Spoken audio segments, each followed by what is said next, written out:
a pretty emphatic performance yesterday from the Springboks, keeping Italy scoreless and putting on a bit of a show with lots of interesting tactics, different moves, and a very different Springbok sort of style to what we probably saw in the first test and kind of what we've seen in the last couple of years. I'm very much seeing the Boks trying to grow and add different aspects to their game. And on the back of that, a very interesting report coming out this morning that Rassie Erasmus is looking for a further contract extension with SA Rugby, and Rian Oberholzer, SA Rugby CEO, has confirmed that the discussions are currently ongoing and it is looking positive. So we're going to sort of dive into that. Before we do that, please do smash a like on the video. Please do subscribe to the channel as well. Right, so Rassie Erasmus has been in charge as a head coach for 41 tests and obviously was also director of rugby for 39 tests, although they don't officially count towards his record.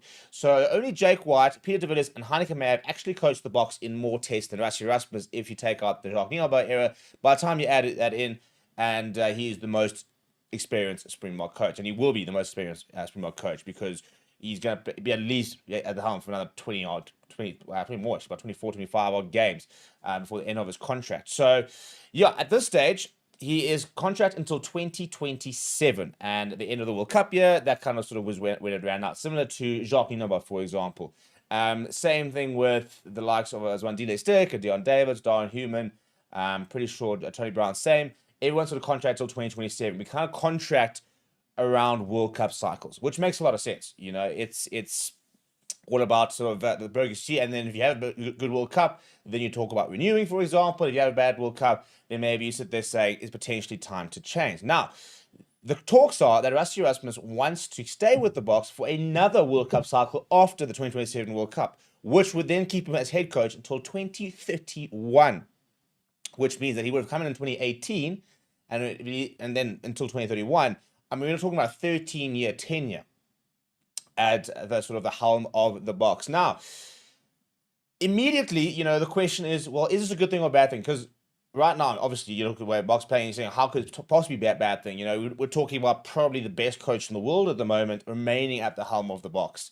What I think is really the big sort of reason, and one of the reasons why everyone will be very excited about this, is the fact that there's always seems to be lots of innovation within the Springbok camp. You know, Rassie Erasmus is not a coach who's got a simplistic and way of playing rugby like, you know, Warren Gatland or his Warren ball, for example. And that's basically the only thing. Because then you sit there thinking, well, you know, you can kind of be found out and other teams can progress and other teams can find a way of stopping that. And then your kind of tactic is no longer going to work, for example. Not the case at the moment with the Springboks. I think what they do very, very well is the way they complement Rassie Erasmus with so many different types of coaches. Your Tony Brown, Jerry Flannery, Zwandile Stick, Dion Davids, Don Human, you know, Felix Jones. The fact that we've got lots of different sort of coaching IP coming in, sharing ideas and finding ways to continue to innovate, to try and keep the way the Boks play fresh. We won the 2023 World Cup in a different way to what we won in the 2019 World Cup. We did have to add a few more strings to our bow. We are now realizing that even further than that, we've got to expand and we've got to become a completely different team once again. And we're definitely seeing that at the moment. And we're seeing a kind of innovation yesterday with the kickoff, for example, being chipped to under Estays and having the scrum within the first 20 seconds of the game. You know, the whole line out, rolling more in the middle of the park type of thing that we did twice and worked both times. So we are seeing us sort of add different ways of playing the game. And that's why I think, you know, Rassie Erasmus could, and it's very easily motivated to get that contract extension. The big thing is apparently there are a couple of big offers for on the table for him. And, you know, so if things don't go well with SA Rugby, then he's got big offers. My guess would be in the Premiership or top 14, but probably the Premiership would be my guess in terms of the offers. And you know what? He'd probably be one of the best paid coaches in the world if he were to make that decision, because why wouldn't you want somebody who's guided the Boks 2 World Cups, British National Line Series, that always looks to innovate, a very good people manager, a very inspirational character. You know, he's probably the most in-demand coach in World Rugby right now. He doesn't want to go anywhere. He is looking to try and stay at the helm of Springboks for as long as possible and build the Rassie Erasmus dynasty. And I tell you what, no reason right now not to give him that contract. Personally, I think that it's something that should be to the next World Cup. You know, at the moment, things are going really well. We're trending in the right direction. But things can also change. And if you then go and give it's basically going to be, I mean, if he signs with tomorrow, it's a 6-year contract. And things go badly or things take a turn, whatever, then you sort of lock down to a 6-year contract. Now, right now, I don't think that would be an issue. I don't think, and I think that if we can announce this, hey, Coach 2031, how much of a boost that is for SA Rugby and to shareholders and sponsors and partners all saying that we've got Rassie at the helm and he's going to be there for another 6 years and we're going to keep building, this world-class Springbok side. But if things do go wrong, it does mean that we would be locked in for many years, and that's going to become quite difficult to get out of. So at this stage, Rian Olberholzer has said, as to his told report, that it looks promising with regard to contract negotiations. I mean, I think at this stage, the entire South Africa is probably saying, pay him what he wants, let him write down the number. You basically put a blank contract in front of him. He writes down what the terms and conditions are, and you sign it, because he is just completely changing the game at the moment. And it'll be very interesting to see what the fallout's going to be from this weekend with regards to, are we going to suddenly see rule changes maybe, or rule adaptations and interpretation of the way the referee refs to try and outlaw some of the things the Springboks did, because we have sort of seen that before. Dame Willems calling for scrum from the mark, all of a sudden that option gets taken away. So we're very much pushing the limits at the moment, and he's a coach who does not rest on his laurels. I think that's the main thing. He's always looking to get better. He's always looking at ways to improve the box set, to improve the way we play, to improve the players he's gotten.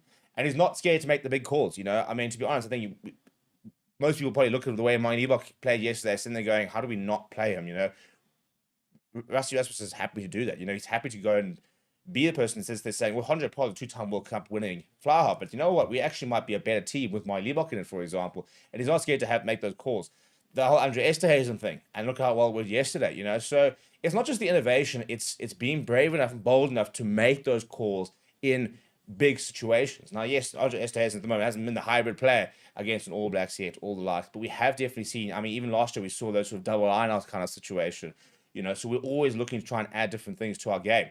And I think that's probably one of the most exciting part, the fact that we know that we are going to evolve under Rassie Rasmussen as coaches, and we're never going to sort of be stagnant. We're never going to play simply the same way. Yes, there's always going to be a forwards dominated aspect, and we're always going to look to try and be that powerful pack and the likes of that. But it's too simplistic to say that that's all the Springboks are. And under Rassie Rasmussen, we've been one of many different things over time. And that's really exciting, the fact that we can adapt, that we can change the way we play and the way we go about our game to be able to win trophies. So what do you think about another 6 years of Rassie Rasmussen? Let me know down in the comments below. Smash a like on the video. Subscribe to the channel as well. Thank you very much for watching. My name is Steve. I'll chat to you soon.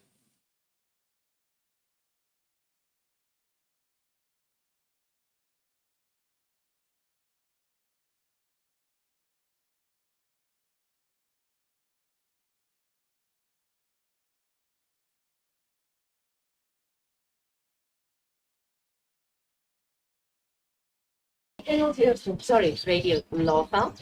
It feels like there's more to the story of the tactic that was spotted at the under 14B team, where you got your innovative move over the weekend. Can you elaborate a bit?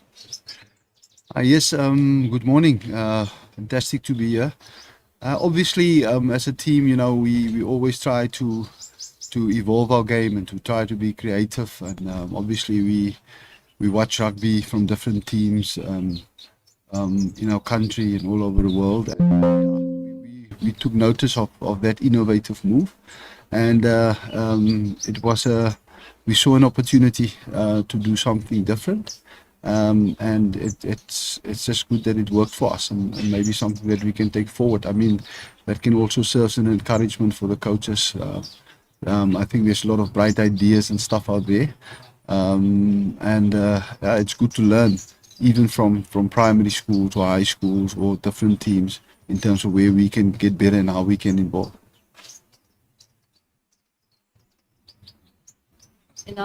Everyone, can you also elaborate on that? How was it for you? Yeah, morning guys. Definitely, it's always nice to do different stuff and bring innovative ways, like Coach Dion said, into the game. It just gives you so more different opportunities you can use in your game, attacking wise, mauling wise. So I think it's just developing it's all about developing our game, developing our attack. You can do a lot of different stuff from a lot of different things you do. So it's for me really exciting. I'm always game for anything innovative and doing something different in the game.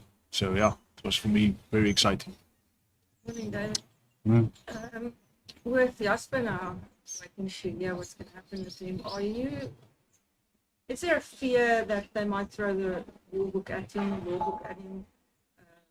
He's sometimes in the past been seen as a serial transgressor. He's had some problems with discipline. What is the feeling around the camp? Well, so for us, it's unfortunate that Jasper got on the wrong side of the law. But I mean, we are a physical team. We try to do things with as much intent as possible. That's part of our DNA. Yes, we support Jasper in whatever the decision would be, and we trust the disciplinary hearing committee, the judgment around the issue.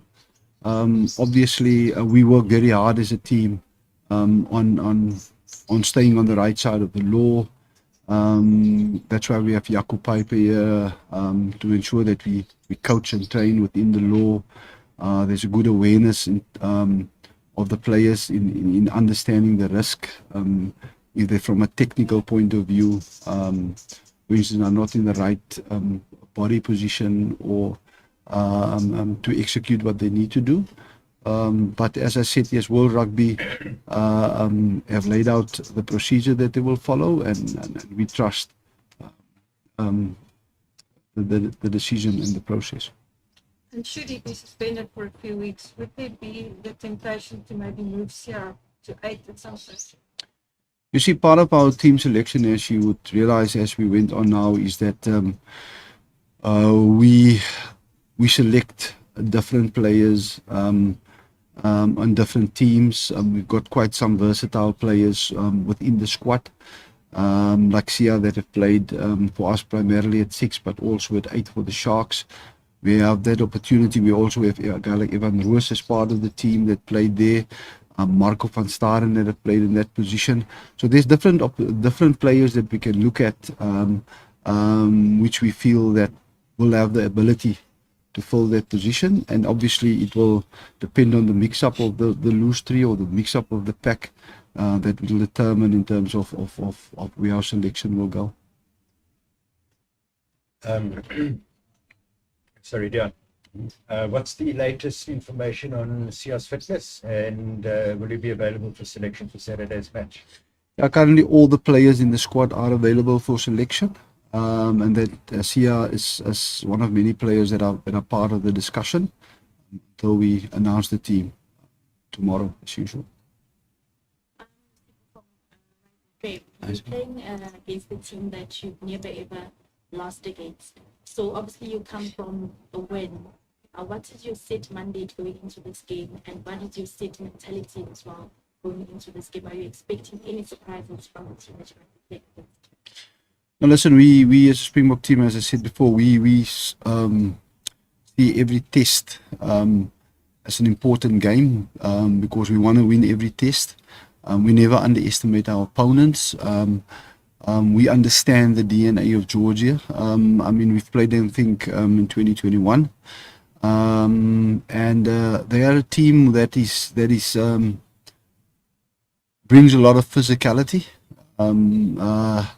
They throw and leave everything out there. So we expect a very, very tough game. I think they've been very, very competitive in the last couple of games. I think they also are really pressing hard to be part of the Six Nations. They've got their own goals. Are they coming here playing against us? That will be another step for them in their direction. So we clearly understand or expect a very competitive game playing against Georgia. For us, it's also important to keep on focusing on setting our own standards and to improve in every game. As the rugby championship and the rest of the year lies ahead. So going into this game, I think there will be a massive focus in terms of where in this game can we still improve, can we still evolve, can we still get better, and that will be a big focus for us. Good one. I think during this season, it was very relaxed. Even yesterday, where they mentioned how last day you came in and just stepped up and it was a big crisis. I thought the guys were a lot of time getting in. I think for you, this environment, being here, what is it about that helps you just elevate your game and put on the coach? Yeah, no, it's just a special environment to be a part of. You are not you don't always deserve to be here. You're just blessed to be here. And then whenever you get an opportunity, it's important to take it with both hands. There's a lot of guys that's not in this group that are more than capable of being here.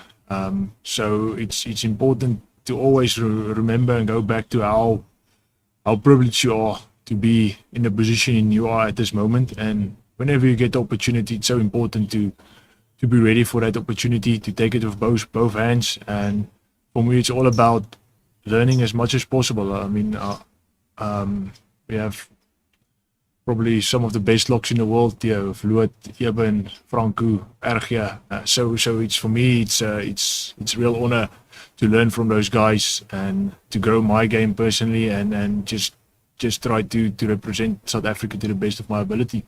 I mean, shutting down the noise around the bulls and what we're here, how is that big? Season? Shutting down and focusing on the champion, how is that? Yeah, no, for me, it's most important thing is I'm at the Springboks now, and I'm here to serve my country. And whenever I get back to the Bulls, that's when we can go into that stuff. But surely it's healthy knowing that, added motivation to work, just maybe a bit harder to get that. So speak to a bit about the wing position and how healthy that is, having, so much competition, but healthy competition in that. Yeah, I think there's a stage in your career where you get comfortable and then there's other guys coming through and putting their hand up and just to get your wake-up call, to know that, listen, there's other guys coming, and also they want to play for the Springboks. So I mean, it's good, like you said, it's healthy competition, and that's what we need. It's good for SA Rugby. Yeah. Fun, yeah. There's a new member in the hybrid family with Andres there. Just how is that been, watching him slot in and take up that role, for the team, and also, in terms of preparation, when you have that hybrid role, playing as a back, and as a forward in the back, or vice versa, how do you prepare for the week ahead for the test match, when you are on the bench and you have to execute that role? Yeah, definitely. I think. Sorry. Yeah, that's fine. Yeah, definitely. Andre is a versatile player. I mean, I played with him sevens. I was hooker and he was tight at prop, so I think he's a really versatile player. He's a guy that can also adjust to what's happening. And I think for us, as players that's filling more than one role, more than one position, filling 3 positions in a game, it's not almost in that week where you get the preparation, it's almost in the camps, when we have camps before we start going into test weeks, where you get that preparation. And that's really important, because when you go into test week, you want to focus on your main position. Say if it's, for me, instance, it's maybe 6 and 8 or whatever, I want to focus on that. But then I've done the work to maybe cover wing in the camp. So then you have that background, and if something happens, because it's not going to happen every game. It might happen once in every 10 games. So then you'll be able to slot in there. So we try and divide it like that. So you do that preparation in all the camps we have before we go into tests. And when you're in a game situation, how do you sort of adjust to it? Knowing when to be? Yeah, I think it's just preparation. I think if you've done it in training, that's the thing. We have so much competition in our team. If you train against the other team, they're probably just as good to be number one in the world. So the quality of training you get is really good, and we're a bigger squad, and that helps a lot for that, because it's two full teams training against each other, and you can slot into those positions and get repetitions. More English? Okay. Kwacha, Georgia is 11th in the world, and for them it's a big opportunity to play against you guys. And traditionally they're not a rugby nation. They're wrestlers, they're weightlifters, so they're strong people. Do you expect something like you got from Italy in the first game when it comes to breakdowns from them this weekend? Most definitely. I think the Georgians is hard people, like you say. They're really good. They're always strong. I think they grow up also in a rural country, and they're strong people, and they have a lot of passion. So they'll definitely come out. Everyone want to measure themselves against the Springboks. So we definitely know it's going to be a tough battle this weekend. They're going to be physical, and they're one team that never steps back. I mean, it doesn't matter what the scoreboard is, those guys will keep on fighting, keep on playing. Because for them it's also important, they want to measure themselves against us and against the Springboks, because that might give them an opportunity to get a contract in France or wherever in the world. So it's a huge opportunity for them also to prove themselves against the best, and that might open their career forward.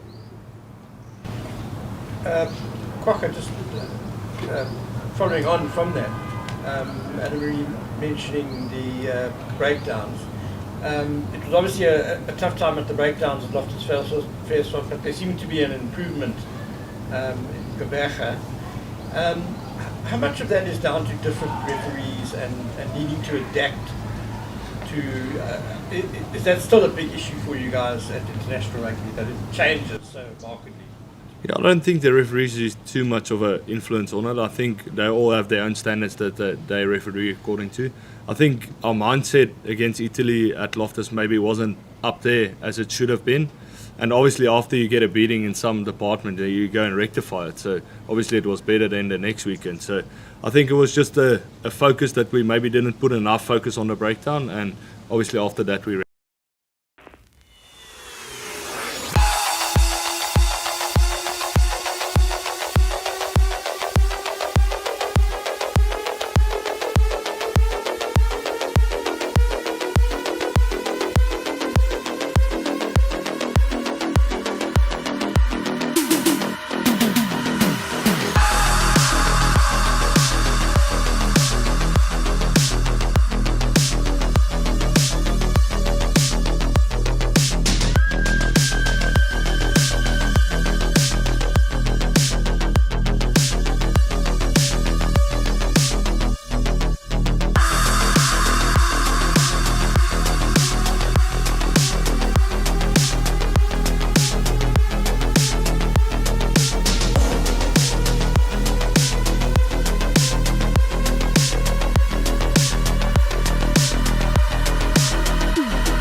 Hello, everybody, and welcome to Forever Sports.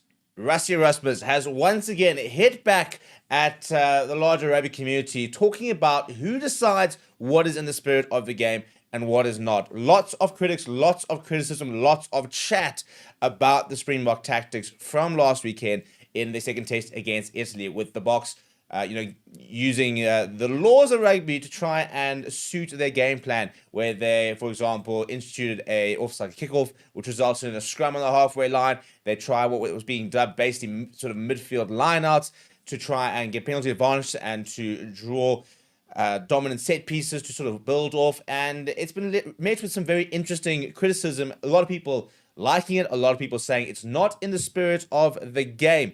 Somebody like Scott Robertson, the All Blacks coach, has come out and said he absolutely loves it, and he says, it's got people talking, and that's phenomenal. Other people have been saying that it's not in the spirit of the game and that should be disallowed. And Rassie Erasmus has spoken out about it, talking about who gets to decide what is in the spirit and what isn't in the spirit of the game. And I'm absolutely here for it.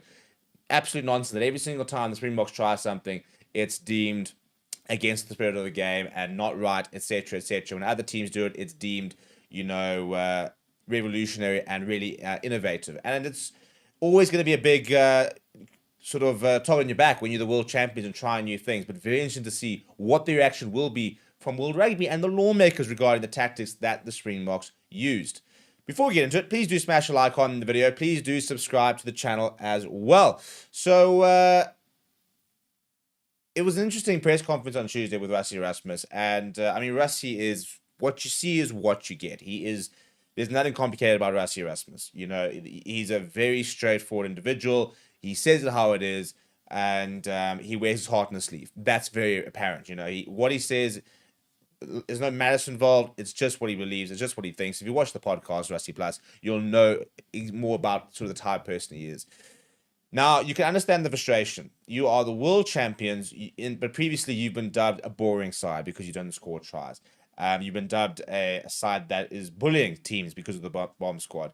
You are a side that just knows how to scrum because you call scrums off the mark. Every time the Springboks have had success, there have been lots of naysayers and sort of excuses about how it's not been done in the right way.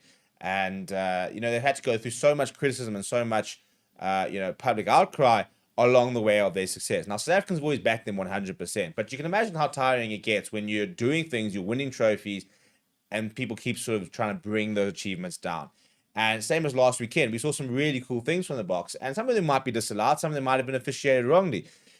But the point is, it's about understanding your parameters, your game parameters, which are the laws, and how do you make the laws suit the way you want to play, and how do you sort of operate within the laws to gain an advantage. Now, this is what he had to say about it on Tuesday, and I think that the big thing about Rassie is that he will never mince his words, and he's going to be brutally honest, and I think, the questions were posed to him basically, what are your thoughts on the accusations that the tactics that you deploy, that the way the Boks play, the way the Boks manipulate, inverted commas, the law, it's against the spirit of the game, and, is it allowed? And this is basically what he had to say. Let's bring it up, shall we? So he says, I must count my words here, but I don't want to sound arrogant, but rugby does not belong to anybody. And he's very right. Why is there any sort of person who sort of sits on a moral high ground, on their high horse, or from a mountaintop, and look down upon others and sit there and decide who gets to decide how to play the game? So he said it's not Italy's game, or England's game, or New Zealand's game, or France's game, or Japan's game, or the Springboks game. It doesn't belong to anybody. And he said everybody plays differently. There are laws in place. He said Yadi Nabia kicked 5 drop goals in 9-99. Is that against the spirit of the game? Now, to be fair, a lot of people talk about the fact that when teams go out, win penalties, kick drop goals, that's inverted commas boring, and we need to kind of prevent that and make drop goals or penalties 2 points to try and encourage more tries. Often the new laws that come in are very much orientated towards how do we get people to score more tries. He then says the French ran the ball from everywhere. Is that against the spirit of the game? If you put the ball skew into the scrum and you take away the contents, is that against the spirit of the game? Interestingly, he actually put a clip up of Italy, and the fact that when they came to scrum time, they basically ball in and kicked the ball out, and you can see that they very much didn't want to scrum. And you have to do that against the Springboks when you don't have the capacity to cope. And lots of people saying that the ball was put in skew under the sort of the 8-man's feet type of thing, and that shouldn't have been allowed. But basically, the more thing was highlighting the fact that the Boks want to scrum. Therefore, they're going to try and find ways in the laws to have the scrums. Italy can't cope with the scrums, so they're going to find ways to prevent scrums and to find a way when they do have scrums, get the ball out. And he goes on to say, we want scrums and we don't want the ball in skew to just get the scrums over with. We want the scrums. We could kick the ball directly out and got the scrum that way and nobody would have known. So, I mean, that's just a different mechanic with regards to trying to find a way of getting that scrum that they got on the halfway. And he then said, it's not about what we want to do with the world. It's about what we want to know for ourselves. So basically saying it's not about, you know, us showing the world what can be done and us proving a point. He said it is what gets us up for the games. We don't hide the fact that we wanted the first scrum and we would rather show it than kick the ball out and everybody thinks it's an accident. He says, I think that's a very interesting point. You know, that's what people are saying. Why just kick it out? He's saying, no, he wants to show people we want to scrum. And I think, to be fair, at the moment, it kind of feels like there's a war on scrums and trying to, you know, get away from having scrums. And the Boks being the best team in the world, have got an opportunity to sit there saying, we love scrums. We want to have the scrums. And look how important scrums are to the game. Now, some people are actually trying to use the sort of Boks success as a reason to get rid of scrums, saying, well, you know, look at them. It's just a team that can scrum well and they can win trophies. But the Boks are not going to hide about the fact they said that we love scrumming. We said it's a massive part of rugby union. It's one of the key differences with league and union is scrums. We love the scrums. And we want to show people that we want to scrum. And he said, because in the previous test, we couldn't compete in the scrum because the ball was just fed to the 8th man. So basically trying to highlight the fact that referees need to watch, you know, teams against the Boks scrum. How do they sort of cope with it? And do they put the ball in skew, which is not supposedly allowed? And he said, even though it didn't work out for us, and there are many things that don't work out for us, which we try, and we take that on the chin. He said, there are line-out moves where we get outsmarted. New Zealand have a fantastic line-out moves where they'll have a jumper here and a jumper there, and then they'll throw it to the middle to Tony Woodcock in the old days, and he will score a try, even though there was an early jump. He says, but you don't moan about it. You say it's just creative. That's well done. If the French kick the ball into your in-goal area and you just kick the ball out, is that against the spirit of the game? So lots of sort of talk about what is in the comments in the spirit of the game and what's not. And the big thing he said is that we're not going to change. He said, I don't understand who are the people who decide what is against the spirit of the game and who has the right to decide that. Whatever we do it for South Africa. We don't do it for the rest of the world. Very importantly here, copy, paste, bold, write it on the flipping side of buildings. We do it within the laws. Because if it's against the law, then they're going to get penalized. And that's sort of the main thing. You know, this whole idea of spirit of the game, I can't stand. Same thing with cricket. It's not in the spirit of the game. And rugby, I will say, there's a very big sort of high horse mentality when it comes to rugby. And we talk about rugby values and we're much better than everybody else. It's nonsense. It's absolute nonsense. You've got a game of rugby. You've got laws. Play within them. Win games. Win trophies. Italy did that phenomenally well against England. You know when they didn't commit to rucks and therefore they weren't rucks formed and they were completely obliterated the offside line and almost upset Italy. What happened? Everyone panicked. That was then changed. You know, the Antoine Dupont law, the fact that they would kick and the French forwards wouldn't really backtrack and they would just find ways of giving their French forwards an opportunity to rest. And then as soon as a player would run more than, you know, I think it was 10 meters, then everybody was onside. It was known as the Dupont law. So that was then changed. David Williams asked for a scrum. That then gets changed. So you've got to push the laws to a certain degree. And I find it quite annoying when something happens and all of a sudden laws get changed to prevent that because it becomes far more reactionary rather than what is a problem law, not something that just gets, exploded once, absolutely the first time somebody called for a scrum from the mark, they said that's no longer an option. How nonsense is that? And in theory, you know, if you don't have a good scrum, you're not going to call for that. It's a bloody risky move. It was a huge call. Even at the time, we all went, hang on, because you're now inviting them to have a scrum inside your 22. If there's turnover ball, if there's a penalty conceded against you, they've got a kickable penalty. They can kick to a 5 meter. They can tap and go within the 22 meter. That was a massive call. Why they get outlawed, who bloody knows? And then he continues. He says, I wouldn't say it's frustrating, but we do it for us, for our people, and the way we play. If they want us to be the dumb, boring side that just bully people, if they want that back, I don't think our people want that back. And he makes a good point. You know, when they did not innovate, when they did keep things very simple, he said, you know, they were called boring, and everybody said they were just bullying teams. And I love the fact that he says, if they want that back. He acknowledges that they were. During the 2019, it was they effed him up physically. It was, we've got a big pack. We're going to bully you. We're going to make it too hard for you guys to cope. We're going to bring you down to the trenches, and we're going to just out-muscle you. And then they've tried to add to their game, and again, they get under criticism. So that's why the frustration comes back. And he says, there are laws or rules or protocols, as long as we are happy in South Africa, all good. And I think that's the main thing. At the end of the day, we don't care. From our point of view, stay within the laws, go win games, give us something to cheer about. And that's what this man has done. He's made the Springboks so much fun to watch. There are so many levels to watching Springboks, even covering the Springboks. I mean, having been involved at a very close level for 60-odd years now, I've been lucky enough to go to press conferences, to chat to players, to chat to some of the coaches, to ask questions to Rassie Erasmus. The layers to the game. I mean, we get to see it in Chasing the Sun to a certain degree, but the layers to the game, the preparation, the way they try and always try to innovate and try and make things happen is so much fun and so cool. And really just sort of, as a rugby nut, you just can't get enough of it. And we can't get to a situation where we want to stop this. We need more Rassie Erasmuses in the world, not less or fewer. We don't want to get rid of your Rassie Erasmuses. We want people to innovate. We want Scott Robertson. I mean, that line move last week with the All Blacks. How cool is that? Phenomenal move. Very simple, but looks so sleek. I mean, something that happens, you think they're going, wow. And that's what we want. You want wow moments. When Rowan O'Keefe goes up on the 22 meters with two players, brings down, rolling more, you score a try at the back, and everybody goes, wow. That's what you want. As spectators, we want to be wowed. We want to be impressed. We want to love what we watch. And you look at a massive scrum. I mean, I think it was the scrum against Ireland where we had that penalty try, and we obliterated them on the 5 meter and went over. That's a wow moment. And we can't be in a situation where as soon as we see wow moments, we start to try and change the laws to prevent those moments. We need to encourage innovation, not discourage it, and not change the laws to make it impossible. What do you think? Let me know down in the comments below. Smash the like on the video. Subscribe to the channel as well. Thank you very much for watching. My name is Steve. I'll chat to you soon.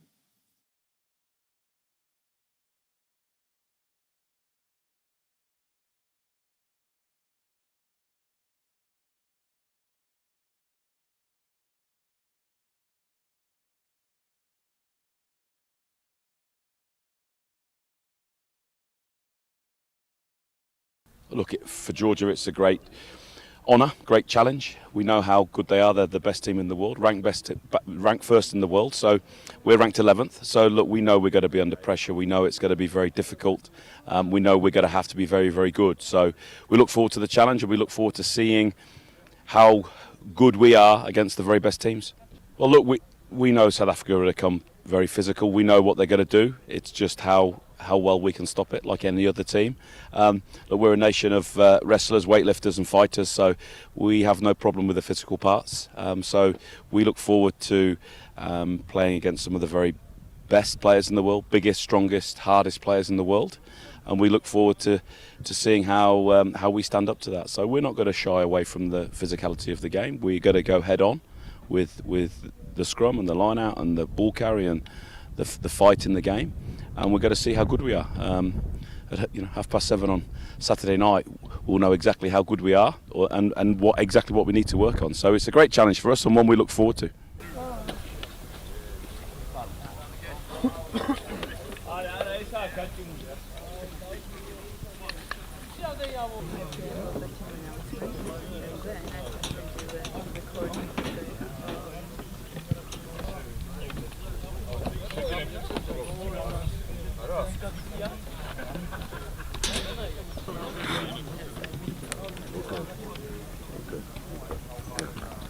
Yeah, Lado, nice guy. Probably will be the big line. Inside. The first guy is the slim one. The big man was my Tomada. Nah, the rest is over before speed.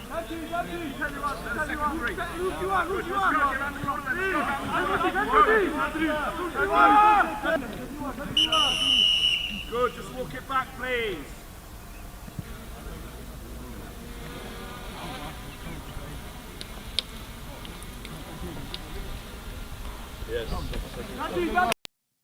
Hello everybody and welcome to Forever Sports for another twist in the tale regarding the Springbok tactics last week, with World Rugby issuing a formal response after question marks were raised regarding the legality of some of the plays that the Springboks used against Italy down in Gqeberha. And the fact that they responded itself is quite interesting, and to be honest, I think playing right into Rassie Erasmus's hands with regards to what the Springboks are trying to achieve and what they're trying to sort of force World Rugby to sort of do and acknowledge. And it's going to be very interesting to see on the back of a very simple tweet, a very simple clarification from World Rugby, what the ramifications are going to be down the line with regards to how they're going to approach, teams that push the laws or, inverted commas, bend the laws, or just sort of play within the laws, but maybe not in a way that people have done before.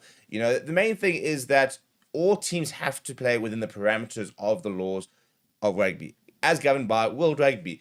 What you do within those lines is completely up to you, up until you contravene them, in which case you will be sanctioned. And I'm not talking about major sanctions, I'm talking about literally penalties and the likes of that. But you've got to basically stay within the laws of the game. Now, two things last week which raised a lot of questions. The midfield line, inverted commas, as well as the kickoff from the Springboks. And World Rugby has clarified a mistake by the officiating team with regards to one incident. Before we get into it, please do smash a like on the video. Please do subscribe to the channel as well. Right, let's get into it, shall we? So this was a tweet issued last night at midnight if you're in South Africa by World Rugby Media. Now, World Rugby Media Twitter channel is basically where they do all your sort of more non-promotional and more sort of administrative announcements, basically. So your disciplinary announcements, the likes of that, Jasper Visa's sort of case was then posted on that, and any sort of updates with regards to match officials, the sort of the more sort of media release type things versus the main World Rugby account, which is sort of your promotional account. It's, sharing clips of tournaments and information about for fans and the likes of that. And they issued that tweet saying, World Rugby has issued a clarification in law by the designated members of the Rugby Committee following a referral by Italy relating to kickoffs and restarts.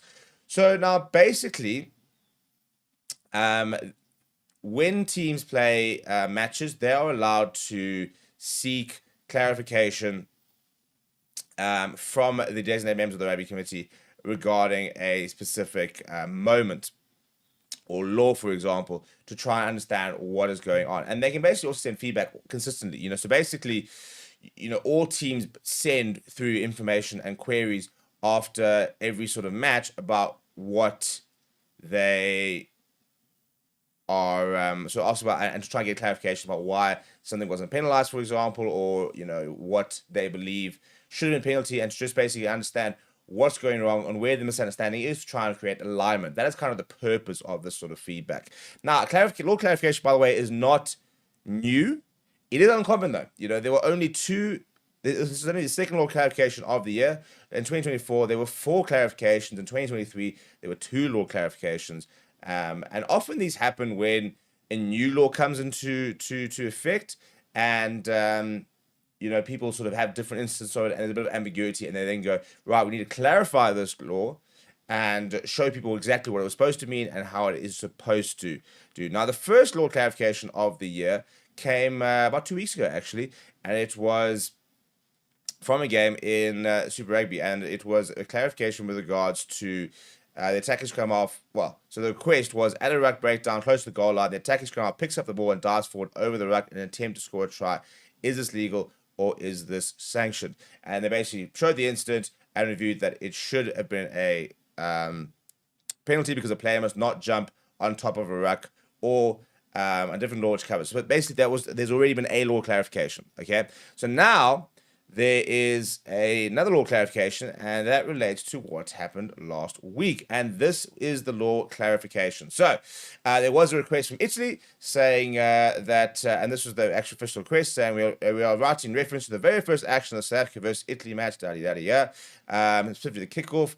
They said, we have reviewed the footage carefully, and a question has come up regarding the legality of the play under Law 9.7a, which states a player must not intentionally infringe any law of the game. And basically, look at the dynamics. But this is what kills me.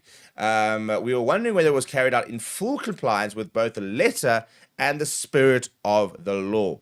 We'd really appreciate your view, blah, blah, blah. Now, before we get into it, whether it's within the letter of the law, ask away. By all means, get clarification and sit there saying, can you do that? That is not what the law is supposed to do.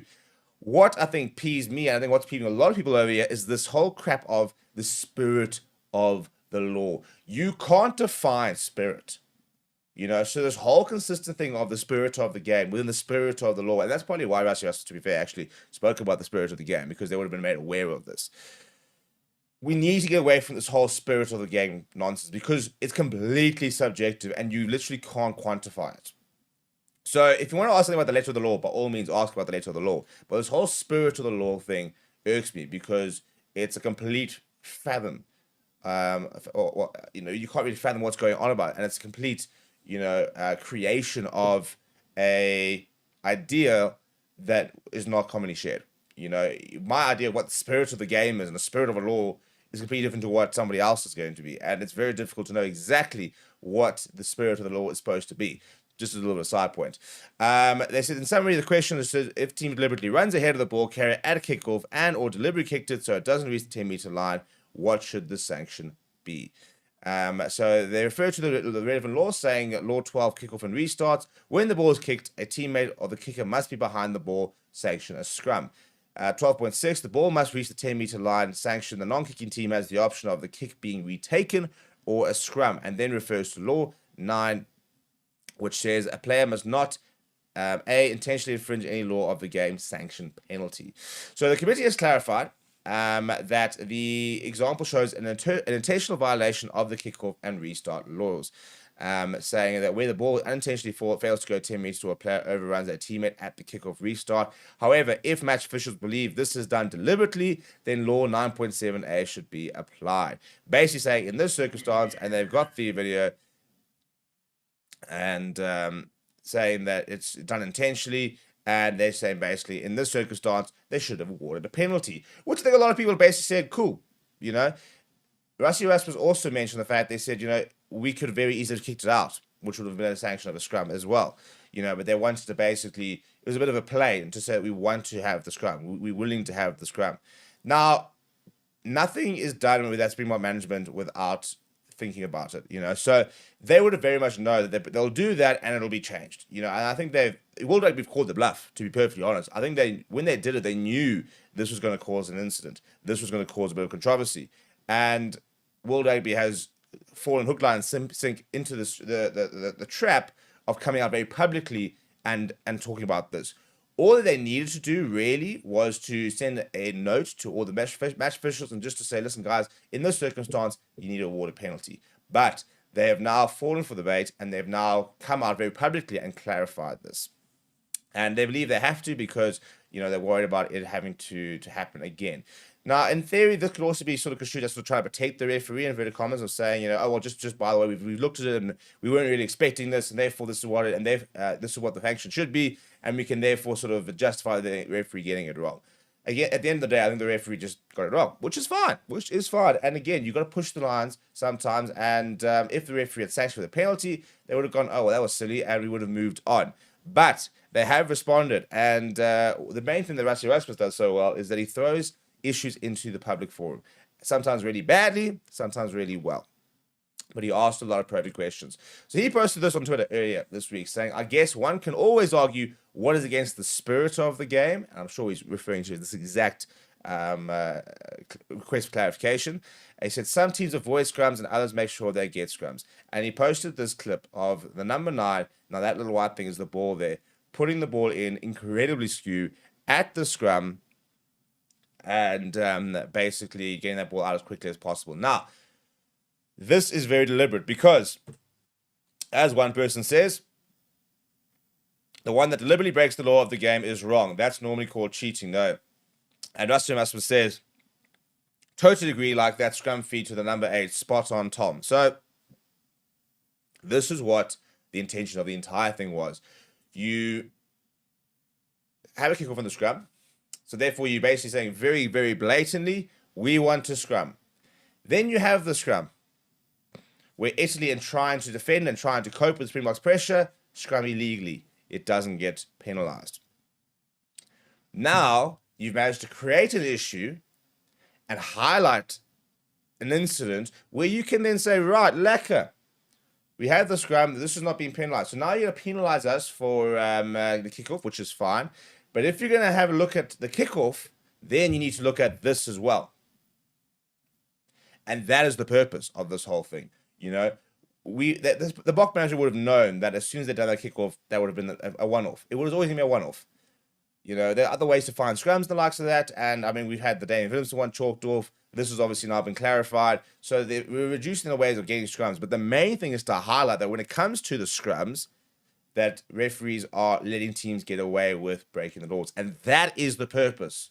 That is why all the things that have happened have been done by the Springbok management. For that moment right there. For that video clip of an illegal inverted commas scrum that is not being penalized. And the box is saying very clearly, we want a scrum, our sticking to the scrum. You guys are sitting there trying to take away options for us to have the scrum. But even when we do have the scrum, you're not sticking to your own laws about what's legal and what's not legal at scrum time. So that is the entire purpose of it. And I think that, again, World Rugby could have clarified this without making it a press release and the whole likes of that. But now, because they've made it, they've made it very aware, they've now set a precedent that, for example, similar thing with the box question this and say, listen, we need clarity over here. Surely you can't do this. Then there's an expectation, there's pressure on World Rugby to then potentially post a formal clarification as well, saying that, okay, well, this in this instance, also, you're not supposed to be able to do that. And that is the purpose of this. Because this is the only way that weaker scrums like in Italy can cope with the Springbok scrum. And other big scrums. It's not just the Springbok problem. There are lots of scrums in the world who are more dominant than their opposition. And the opposition will then use any means necessary to try and get the ball in and out as quickly as possible. And the teams with powerful scrums are trying to ensure that that is monitored properly and officiated correctly so that they don't have the opportunity to do that and get away with it. So there's lots of different facets to this. This was not just a simple... Oh, guys, if we just do this kickoff, we can get a scrum. How easy is that? They would have known that this would have been a once-off. But it creates a conversation. It creates a moment to be able to present this and now creates a focus on scrums. And that is the whole purpose of all of this. Russell Erasmus is not just sitting there in his hotel room with a whole bunch of clips and he goes, maybe I should just post this scrum clip, because I've got nothing else better to do. I'm bored and whatever. There's always intention when it comes to what he posts on social media. And sometimes I think he gets it very wrong. Sometimes I think he gets it very right. And at this point of view, he's created the conversation and he's highlighted the conversation at the scrums, which means that the referees for this weekend, what will they be looking at? First of all, making sure that nobody kicks off intentionally at the restart. Now, hello, you got to look at the scrums. So the referee going into the weekend, Georgia, the whole match official team going into SA versus Georgia will be very aware that this clip is out and that they need to make sure that they watch those scrums very, very carefully and monitor the feed into them. And that is the point of this whole sort of saga. What do you think? Leave me know down in the comments below. Smash a like on the video. Subscribe to the channel as well. Thank you very much for watching. My name is Steve, and I'll chat to you soon.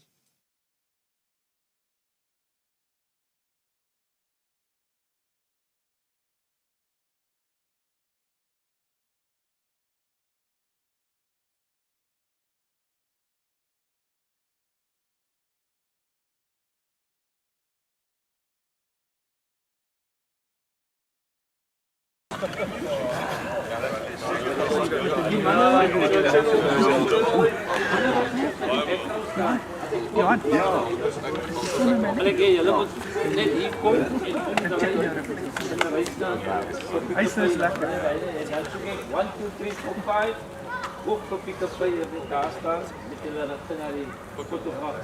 Heb je deze?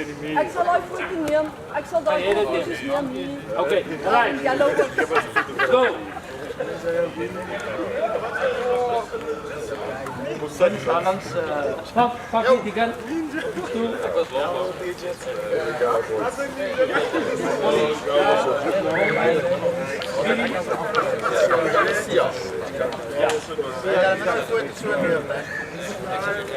Geef je hem? Ja, zie je? Dit is een beetje van. Ja, ik zal hem recht. Outside here. It's my skip. There we go.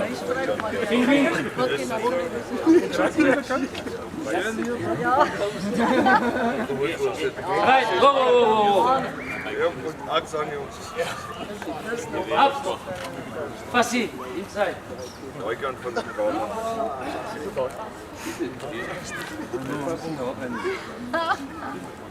Wie?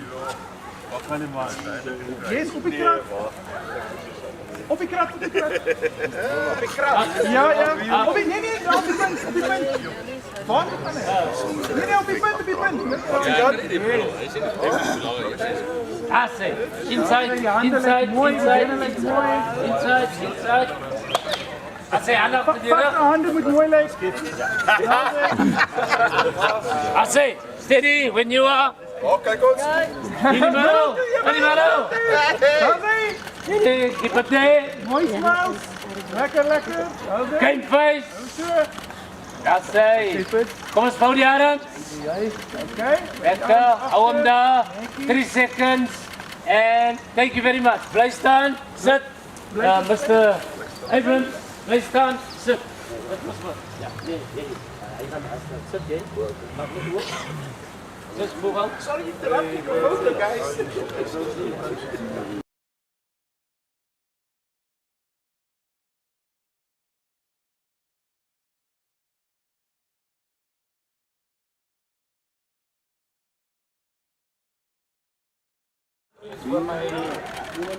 Keep it there. One more. Vouw die arms. Vouw die arms. Puan, vouw die arms. Marnus, vouw die arms. Marnus, vouw die arms. Kijk, middel toe. Game face. I say Graham, well done. Thank you. Oh, back row, come forward, please. Yeah. Graham, you go to one side to the Rasi. Back row. Come down. Yeah. The back row, come here, please. Yes. And the new cap, stay. Back row, Graham. Kom nog lang. Back row in the right. Graham, back row. 1, 2, 3, 4, 5, stay with me. 4, 5. Last one.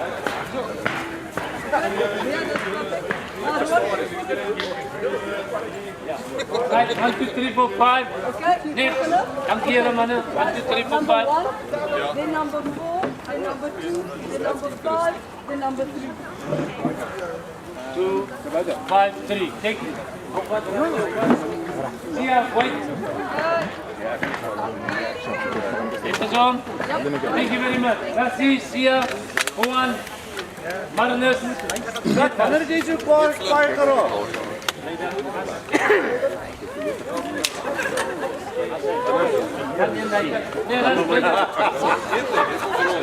There you go.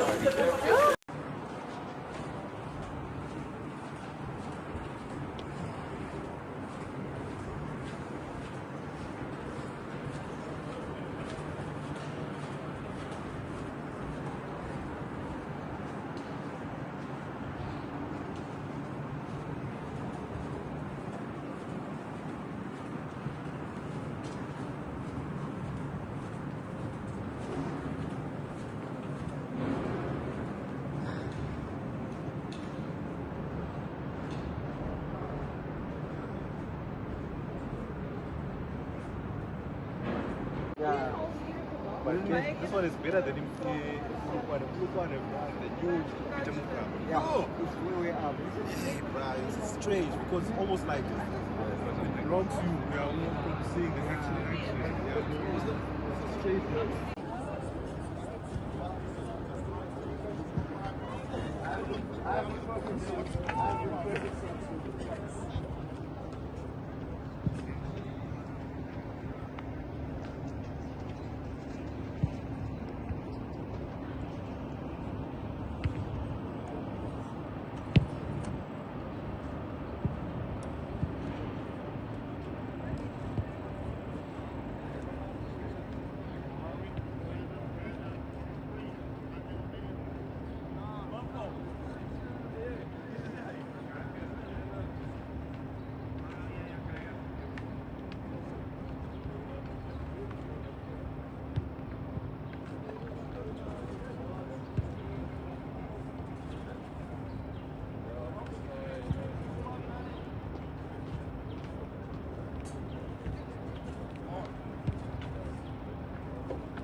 Man, not good, eh?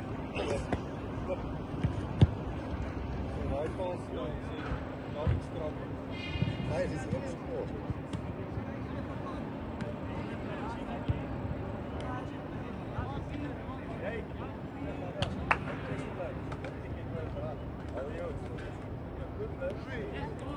Guys, time is on already, ne?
And we are live. Hello, everybody, and welcome to Forever Sports. And we are ready for another very, very interesting, very fun opportunity to try and pick the Springbok 23 for this weekend up against Georgia. Really, probably our last big opportunity to rotate and to give players chances. After this, we've got 2 back-to-back games against the Wallabies. Then we go over to New Zealand to play at Eden Park in Wellington. Then we've got to go over to London to play Argentina. And then we host Argentina. So this is the big opportunity really to rotate and to sort of see players for the future. And what's quite interesting is the fact that we already did rotate last weekend and give lots of players an opportunity, and lots of these players took the opportunity as well, which means, are we going to see as much rotation this weekend? Are we going to see a couple of the old players back, for example? Where do we sort of sit with regards to exactly what we want to see for this weekend? You know, do we want to sort of see a very similar team to what we saw last week? Do we bring in a couple of other players who maybe haven't played as much rugby recently? Do we want to try to turn out different types of combos, for example? Lots of different ways that Rassie Russ can kind of go about his selection for the side. Now, you probably find that, you know, the basic side was announced quite a while ago, internally at least, to a lot of the squad. To the entire squad. And now it'll be about whether, based on the first 2 Italy games, we're kind of sticking to that concept, or whether we want to sort of rotate a bit more, and where we want to do. Now, personally, I think that we've got to look at this as, who do we think could be involved in the World Cup in 2 years' time, and we need to give opportunities to and get sort of caps in. So somebody like a Ethan Hooker, for example, coming off the bench last weekend, Kobus Visa, Asnat and Clavicania, you know, our debutants, our uncapped players. This is an opportunity to give them another good run.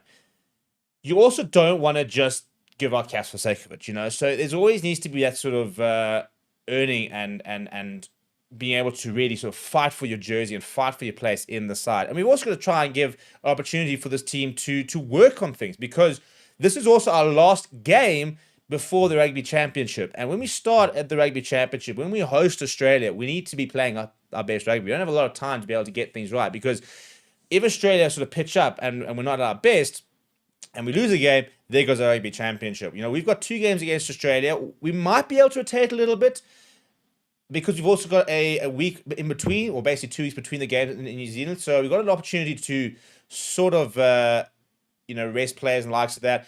But I think that we go pretty strong for at least one of the Australian times. We might be able to rotate a little bit, but the core of the team will probably have to be quite similar. And then we're going to basically, I think, go full strength more or less for the rest of the Rugby Championship. Probably go pretty full strength against against Argentina. And then at the end of the year, we've got an incredibly tough outgoing series. Now, I do think we'll rotate, obviously, for Wales, given where Wales are at the moment. But you know, the Italy is never that easy, and we've got Ireland and France as well. So this is the biggest game possible for us to rotate, and I'll be interested to sort of see what that looks like. I mean, we had the game last year against Portugal where we had 2 games against Ireland, very similar 23s, and then we just completely flipped the switch and released the youngsters in the next generation on Portugal. Slightly different because we've already used some of these players against Italy, you know. So now pretty much everybody in the squad has gotten a run. I think the players who haven't gotten a run so far between the two official tests here, Khaleesi's obviously been struggling with injury. Dirting Bashir, I think, is the only uncapped player who hasn't officially been capped. I'm looking at the squad here, trying to think of who. Jean-Luc Dupré was on paternity leave, so that's why he's not been involved. And so I think that, you know, basically everyone's had an opportunity, which begs the question, what do we do now this weekend? Is it just a case of a bit of a free hit out, play a young side, or do we still want to try and get an opportunity to the likes of your Evan Etzebest, your Damien Delendis, Jesse Creels, who have played limited rugby in the last month or two, given the fact that the Japanese season finished quite early? So that's why I want to ask you guys the question, because you guys are picking the side, not me. My team will come out later. Keegan also mentioned another player, Bone Fenter, not getting an opportunity so far. Marcus van der Merwe having not got an opportunity so far. Do we give Bone Fenter a run this weekend? Do we need to, for example? Because again, you know, you talk about players having to really earn their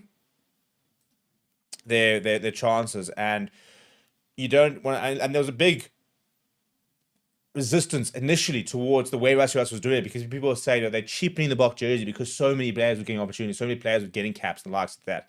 Now, we went and then won 2 World Cups. Suddenly we went, oh, hang on, maybe it's just not quite the same as it was how many years ago. They play so much rugby that you have to rotate. You have to have big player bases.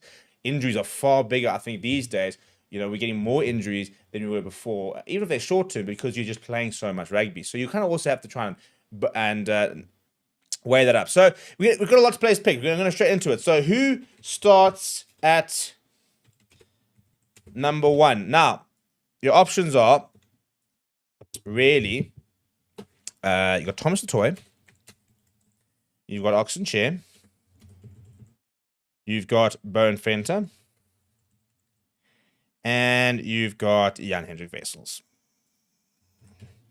And Tukan, as mentioned, probably would have had a chance this weekend, but he is not currently fit.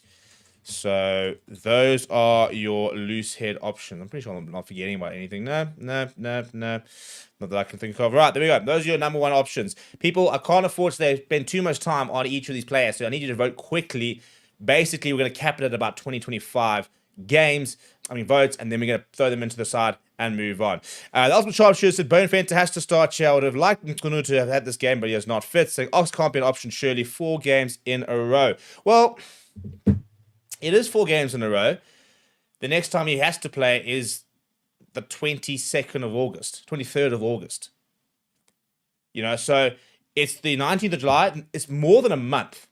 So this is also the thing I keep saying when we could, everybody keeps saying, oh, you know, they've played 2 games in a row. They can't. I mean, guys, they can play these sort of games in a row. Some people were saying like Lua Diaga's played so much coming back from injury. Lua Diaga played a full Japanese system. He's probably, touch wood, in one of the fittest scenarios and fittest situations he's been in the last sort of 4 or 5 years, really. So we could have an Ox play in again because he's then going to get another month break, basically.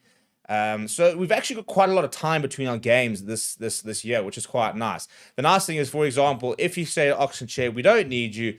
On Wednesday, we announce the team. Tomorrow, we announce the team. Wednesday, they have the last hits out. And something like Ox and Chair, you say, right, off you go. Go back to Durban. Go and put your feet up. And we'll see you in 2 weeks' time. You know, when we regather, or 3 weeks' time, when we regather for the Rugby Championship. So, lots of opportunities. Right, we have 23 votes. We're 50-50 between Jan Hendrik Wessels and Bone Fenter. So, I need more votes to try and separate one. We're at 24 votes. I'm going to end the poll as soon as we get to 25. But I need someone to have a clear winner here.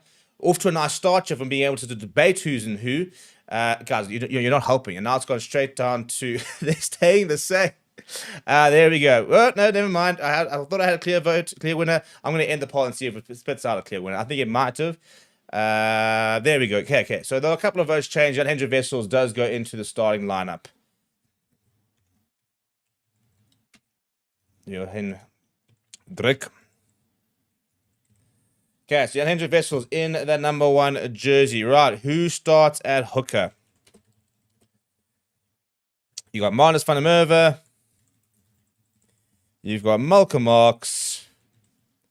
And you've got Bongi Mbonambi. Now, I probably think we probably rest Marx this weekend. And I'd like to see Marnus van der Merwe get a go. So I think my gut says I would start Bongi. And I would bring Marnus van der Merwe off the bench. That's probably what I'm going to do with my team later. Don't want to influence you guys. But those are your options. So when we get to 25 votes, we're going to call it off. So make sure you get those votes in nice and quickly. Robin Wood saying we have so many to pick from. CP Nunes saying, good day. Welcome, CP Nunes. Lisa Fitness says, I hope Thomas gets a crack at number 3. 9HDF2 saying, Thomas needs another go. Ultimate Sharpshooter saying, Bongi will be nice in this match to pair with Jan Hendrik. And Outlaw saying, even Georgia lost against the Cheetahs. Falco should play against them. Well, the game is a joke. You know what? At the end of the day, it allows us to rotate over here. I would rather play Georgia and for it to be a really big game for Georgia. Same as Portugal last year. I mean, Georgia are much better than Portugal last year, by the way. I think we mustn't underestimate how well Cheetahs played on Friday to beat Georgia. Georgia are not that far behind Italy. So I would rather, I mean, they're much better side than Portugal, but to be honest, at the moment, we're looking at like France sending a second string side. I think this game on Saturday is far more significant within World Rugby, within the rugby environment, than that France versus New Zealand series where France is just blooding new players and lost quite heavily again on Saturday. The first test was quite close. Then they got outplayed. They'll probably get outplayed again this weekend. I think this game this weekend is far more for the World Rugby environment than a game like that, for example. Anyway, we have got a decision here, and Marnus van der Merwe, according to you guys, will get his first cap in the starting lineup. And now we're going to add another poll over here for who starts at... I'm just going to move this mic slightly there. Who starts at number 3? Now you got Asanati and Hlabakanye.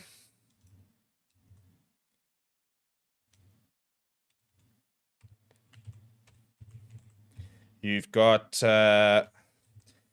Vilcolo. I'm not going to put Vincent Colkin because he never starts. So I just don't think he will really be an option. So I'm going to put in Nettling for sure. And then I'm going to throw in Thomas Tutori as the 4th option. In theory, we do have Vincent Cock. I'll throw him in the bench option.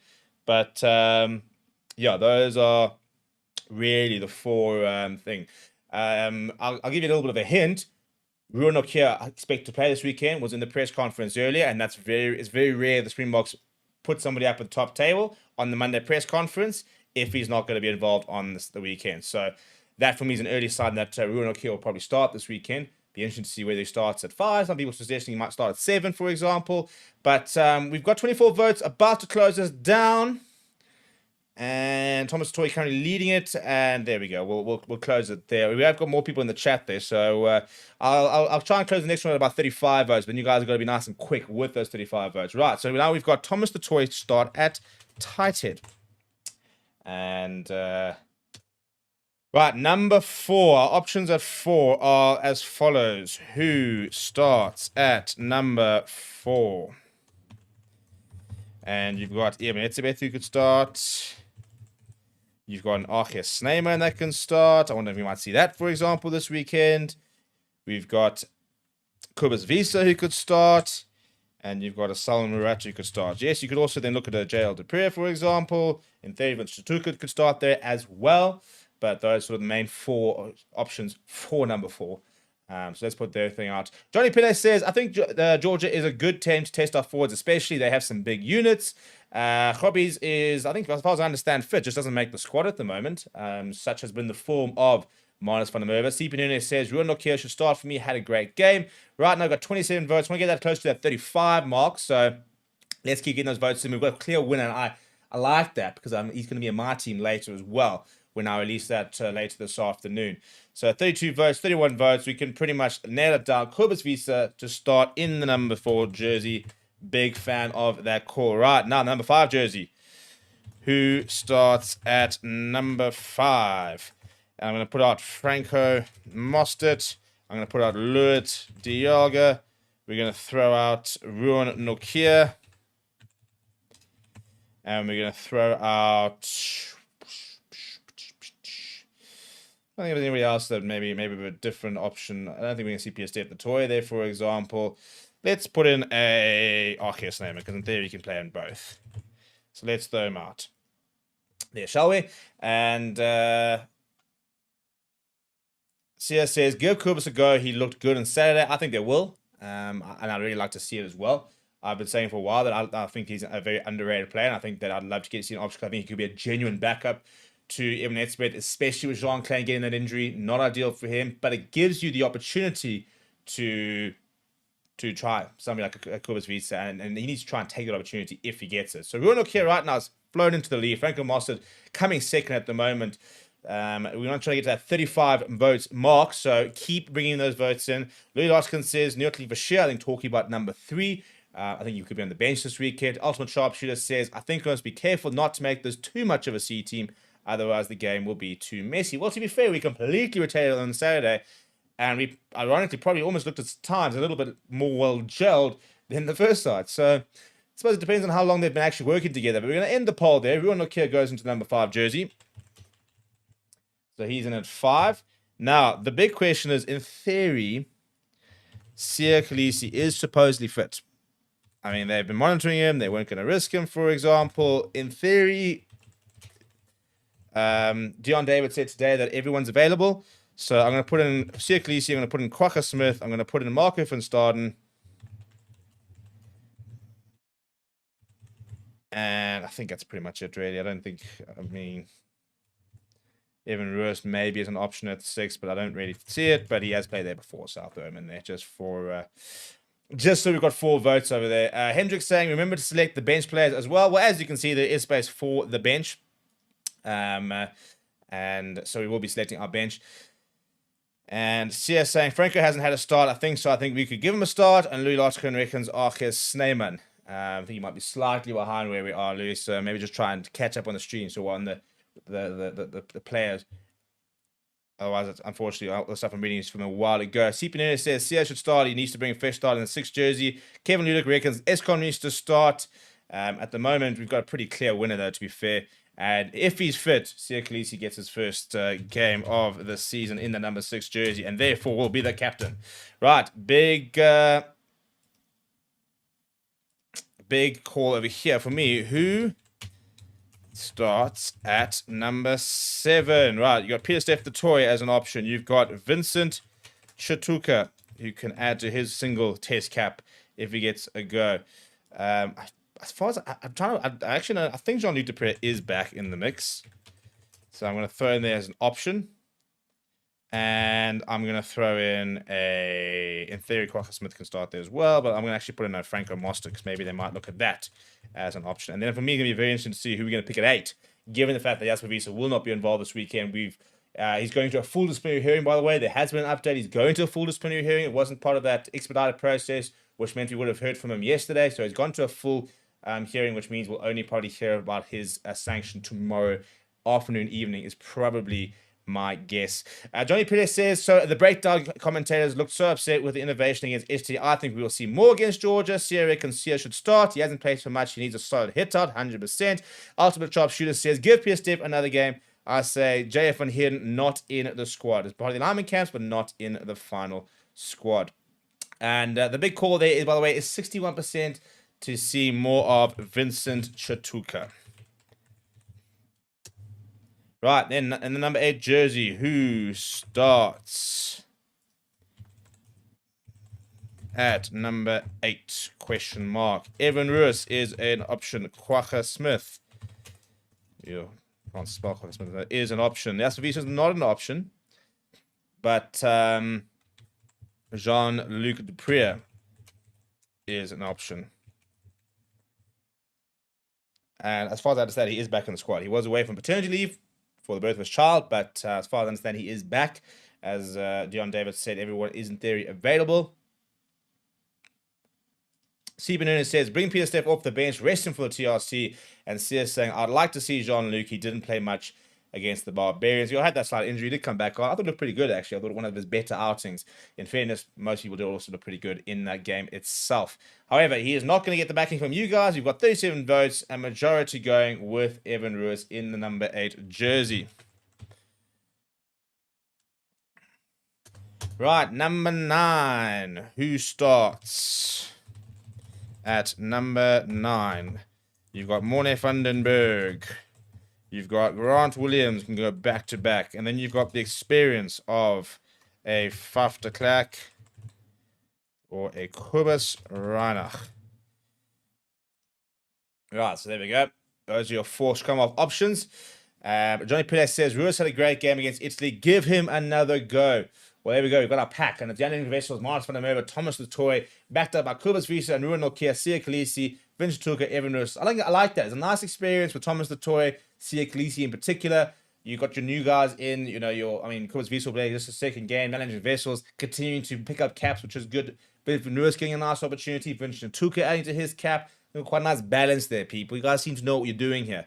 Right, at the moment, it's pretty close between Morne Vandenberg and Grant Williams. Going to call it off there. We've got over 40 votes. You guys starting to get involved. Fly half so far. We went Sasha versus the Barbarians, Andre Pollard against Italy 1, and then Moyne Liebach versus Italy 2. And I'd say, actually, to be fair, of the 3 of them, I think Moyne Liebach probably took his chance the most. Played really well on Saturday and showed. It's just the problem is we're just a different team with Moyne Liebach. We really are. Sasha's going to get there, I think. And I think that's probably one of the reasons you got to keep giving him games. But I do think right now, if we want to play our best possible rugby, Moyne Liebach in the number 10 jersey is the way to go. So that's what we got there. Right, so 43 votes already there. We're going to have a change at 10. And we're going to see Sasha partnering Morne Vandenberg in the number 10 jersey. Right, let's go to our number 11. Who starts at 11? Question mark. I'm putting in Makazolo Mapimpi. I'm putting in Kurt Lee Arens. I'm going to put in Edwin van der Merwe. And I'm actually going to put in... do I go Kane and Moody? Do I go... I suppose we've got Ches and Colby. I'll put in Kane and Moody in the number 14 option over there. So there we go. So going to some of the comments earlier. And CPS says, I need that Grant. Sasha Combs CS says, start Morne. Him and Grant are the future and present, if we're being honest. Bandito says, Grant and Morne are both great scrum halves. Bruce says, not a Ruiz fan, but he was full value from his for his time. Manara says, Grant and Sasha would be an electric halfback pairing. Welcome, Child of God, who's our latest subscriber. Hopefully, the stream has come back to you. Nothing seems to have gone down my side, but... let me know if anybody else is having those issues. We've got over 40 votes, though, and Edwin van der Merwe starting in the number 11 jersey. He tends to start in the number 14, but I do think we could potentially see him in the number 11, and I'm very happy. I think he was so good over the weekend. I think he's going to put in proper pressure on Kurt Lawrence and Cheslin Colby, which is saying a lot. I mean, Kurt Lawrence's try-scoring record is ridiculous. Cheslin Colby is Cheslin Colby. Who starts at 12? Big question here. At 12, I'm going to put in Damien De Lindy. I'm going to throw in Andre the hybrid Esterhazy. Maybe Esterhazy starts at 7, Let me just banter. Just starts on the flank. Just shits and giggles. And I'm going to put in Damien Willemse as an option at 12. And I'm going to put... Yeah, I'm going to put Ethan Hooker. I was actually going to put Sasha as an option at 12. Whether we'll see that for the box, I'm not entirely sure, but he does cover 12. I think we're going to see Sasha at 23 this weekend. Once again, I think that's a really nice opportunity because you can play him at 15, you can play him at 10, you can play him at 12, get him onto the park in different potential positions. Johnny says, Morne and Grant look to be our Rugby World Cup go-getter. Zach from Rowan saying, Grant by far our best 9. CA says, give Edville another crack. He's earned a spot. We know what we have in Kurt Lawrence and Cheslin. TP Nunes is going Dale Lindy. And Sharpshooter reckons Dale Lindy next to Ethan Hooker. Well, they do see Ethan Hooker more as an outside centre than a wing, for example, and more of an inside. But Andre Esterhazy has got the most votes, so Andre Esterhazy is getting another crack. And then this one is going to be, for me, very interesting. Who starts at 13? Who starts at 13? Jesse Creel is in and around there. You've got Ethan Hooker. Will he get a first start? Kane Moody was very good over the weekend. And, I mean, it's not like giving Kane Moody a chance isn't giving a youngster a chance, for example. He just seems like it's not because he's a World Cup winner, but he's still 22 years old. Absolutely mental. So those are your options at 13. Let's see if we can get up to 50 votes maybe for this one over here. And Daniel says, do you think Hassim P makes the 2027 World Cup squad? I don't think he makes 2027 World Cup squad. I think that right now we've got our players. I tell you what, as the Lions, what do? You've got Nico Steyn, who's already been invited to a Bok camp. You've got Morne van den Berg, who the Rassie Erasmus and the Bok coach staff look at him and saying him and Grant are probably our future number nines. And then you've got Hashim P coming through. I mean, how is that for depth? We've got arguably probably the three most exciting young scrum halves really in the country. You know, in terms of where they are right now. Jaden Hendricks would be in the mix, but he's still a very young player. He's a World Cup winner as well, but struggling a little bit. And I don't think the Stormers nines have really been putting their hand up too much. You've got somebody like an Asad Moose, for example, coming through. You've got some, like a Keegan Johannes, for example, but he's playing more at 10. So Lions have got so much depth at scrum off, which is really, really cool to see. We're up to 56 votes, by the way. We've gone with Ethan Hooker. So he's going to get a chance at 13. As Bruce says, P needs more URC exposure. I think he'll get that. I think we'll be able to see the Lions use those three players throughout the URC. Nico State covering 10 as well is quite useful. But let's get our options at 14. Who starts at 14? Options being Kurt Lawrence, Cheslin Colby, Kanan Moody, and Pumi doesn't play 14. I'm going to put an updated Fassi. If you wanted to put him on the wing, for example. Tell you what I'd actually love to see this weekend is Quine Horn involved. Wish he was still on the squad, because I think that I'd love to see him coming off the bench. But not involved. I think he's somebody that should be involved quite soon, though, to be honest. I think we've got somebody there who is going to be a very good player and will be with Apelele Fassi and Damien Willemse right at the top of their game. So we've got 40 votes over here. Cheslin Colby coming in second. Kanan Moody's been back the most. And going with a very young side, or a little more experienced side at the moment. So we've got 50 votes over there.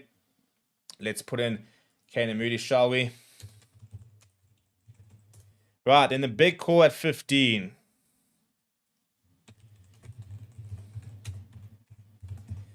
And I'm going to go with, obviously, we've got Damien Willemse as an option. We've got Apelele Fassi as an option. And we've got Willie LaRue as an option. Just for shits and giggles, let's throw in Cheslin Colby as well, because we haven't picked him on anything yet. And can play at fullback. They've always spoken about that. We've got Sasha already in the team. So let's throw Cheslin Colby in at fullback as an option, shall we? And look at some of the comments over there saying, CS saying Ethan Hooker, but Kanan Moody was good on the weekend. We can move him on the other wing. CP Nunes says, cannot wait to see Cheswell Yoster in a Bok jersey, electrifying strong winger. Dennis saying, why did I take Moody off? Well, I don't know. I didn't do the voting. This is your guys' team, not mine. Of course, Nati is saying, only if they recall McCarthy for that 14 position, he played well against the Georgia. Johnny says, Moody can cover outside centre and Estes can cover flank, 100%. CS saying, Quinehorn is a proper player, would like to have seen him have a go. The real one reckons Ethan at 12. Keenan says, would rather have Ethan Hooker on the wing with Moody at 13. Birdie says, what about Grant Williams at 14? He is an option. Apelele Fassi, though, however, is going to go into this team based on those votes. So we now move on to our number 16. Who is the number 16? Who is your reserve hooker? Your options are Malcolm Marks and Bongi Imanamdi. Wasn't there, you could actually throw Marcus for Starden. They should have put Marcus for Starden in there, seeing as he technically is an option that he ticks on the box, covers that number 2, which is always fun. But he just says, we got Fassi, but having Damien play a bit more would be nice. He says, bring back the weekend special. Tommy's saying, we need to see the future, have a go all together. Right now, Bongi Manambi has flown to a very early lead. Everybody's saying we don't need to see anything of Malcolm Marks this weekend. 29 votes, see if we can get that close to the 50 votes. Come on, people. It's almost 150 people. And then I'm going to ask for the... so what I do is I pick the front row, and then we decide a 5-3-6-2 8-0 split. But we have to have a front row in that, so that is why I haven't asked you guys just yet.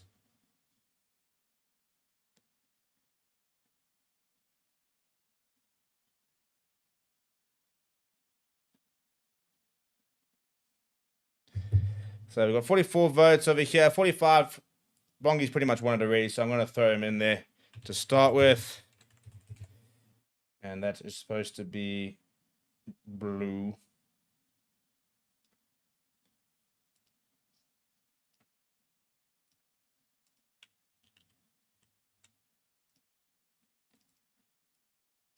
Right, who is going to be number 17? That's the next question.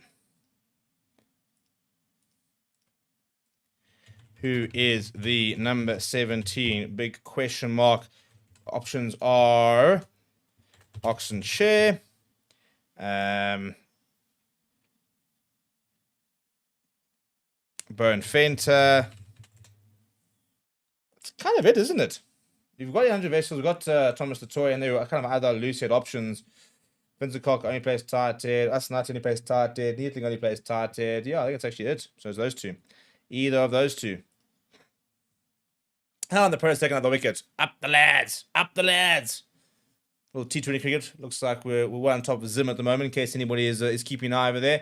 Kajal says, wonder if this could be our chance to drive the 8-0 split. Sia reckons Bonga needs to dust off the cobwebs. Hendrik says 7-1 split. Denzel says 11 Edville, 14 Kirtley answer. 11. Okay, I don't understand who's your 15 there. You seem to have left out a 15 there, Denzel. Johnny says, I would not want to be the selectors for the Rugby Championship. New Zealand a leg, 100%. Bandito wants the 8-0 split. Bruce reckons a 6-2 split. And Jean says, please vote after Shah. CSA 8-0 split will be fun to see. And Kevin reckons that the 5-3 split's the way to go. We're gonna vote on that in a bit. But everybody's giving Oxen Chair the weekend off and saying Bone Fenter can get a chance off the bench.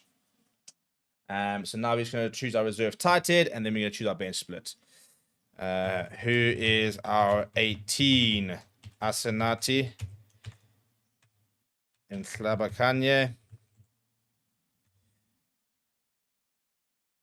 You've got Vincent Koch, Volko Low, and Neatling Fushia. Those are your options. Get them votes in, people. As John said, he's got to go shower. We can't be doing this all day, so we're starting to build quite a nice team over here.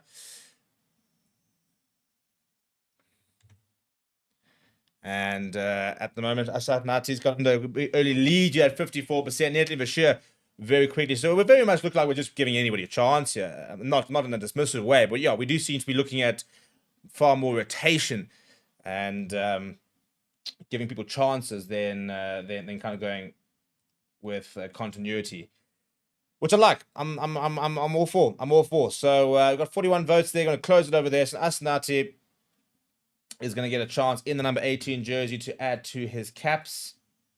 And my entire spacing is all just going a little bit haywire. We'll fix that in the better. Right, now we're going to vote for our bench split.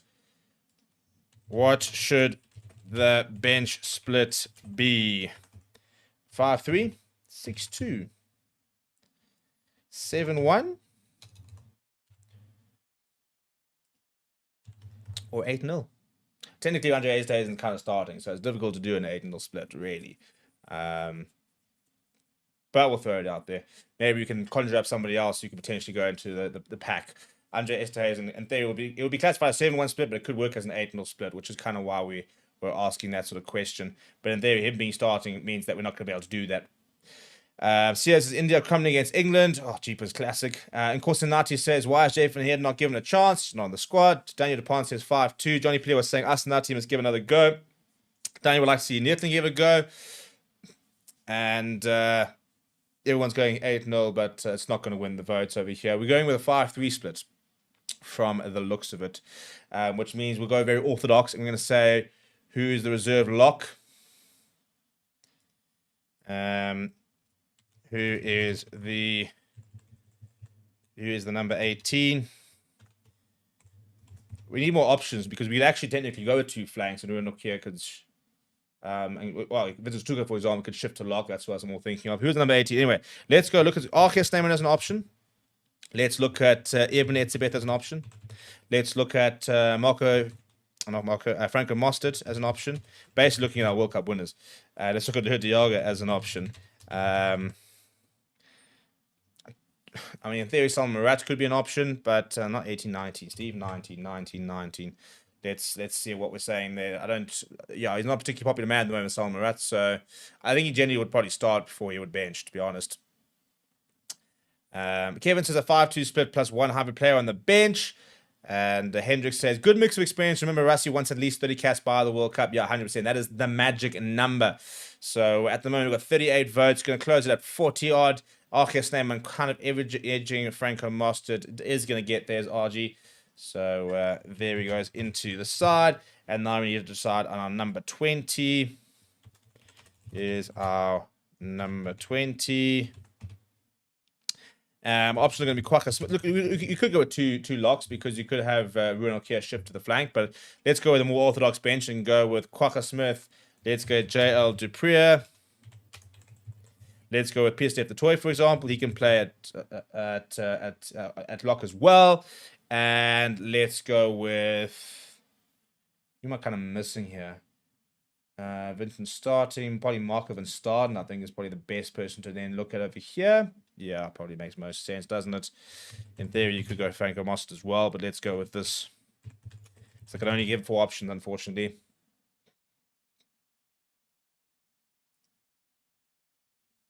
Sharp on Amerva reckons that Lure needs game time. CS says even for some more game time and to have some experience on the bench in case things go sideways. At the moment, it's actually quite close at the moment as we get 33 votes. PSF Detroit was getting some hype. Now JL Dupree getting a bit more attention. We haven't seen much of him as we have, obviously, of other people recently. My understanding is that he's still back. I haven't heard otherwise. He was on maternity leave, but that was now 2 weeks. So usually comes back for the third one, would be my guess. Yeah, at 44 votes, let's call that over there. And let's put in Jean-Luc Dupree. Right, now 21, I'll reserve scrum off. 21, we've got Grant Williams to come off the bench potentially. We've got a Kobus Rana to come off the bench. We've got a Faf de Klerk to come off the bench. So those are the options we're going to throw out there. Maybe Jason Colby's going to come off the bench at scrum off. You know, maybe he's going to get a bit more opportunity, a bit of game time there as well. You never know.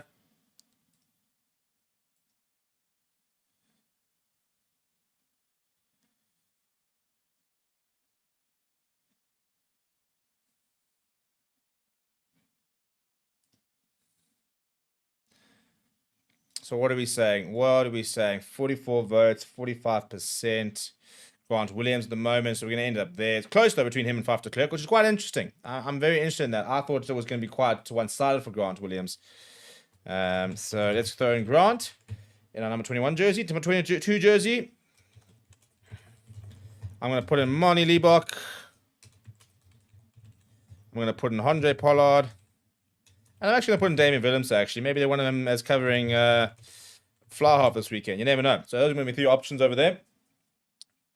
And Lisa says, we need to see more of JL Dupree. Says, do you think Russ would ever do 8 on split with 8 backs if he played in Namibia or something? We'll never see with 8 backs. No, I don't think we even have enough players in the squad to be able to put 8 backs on the bench.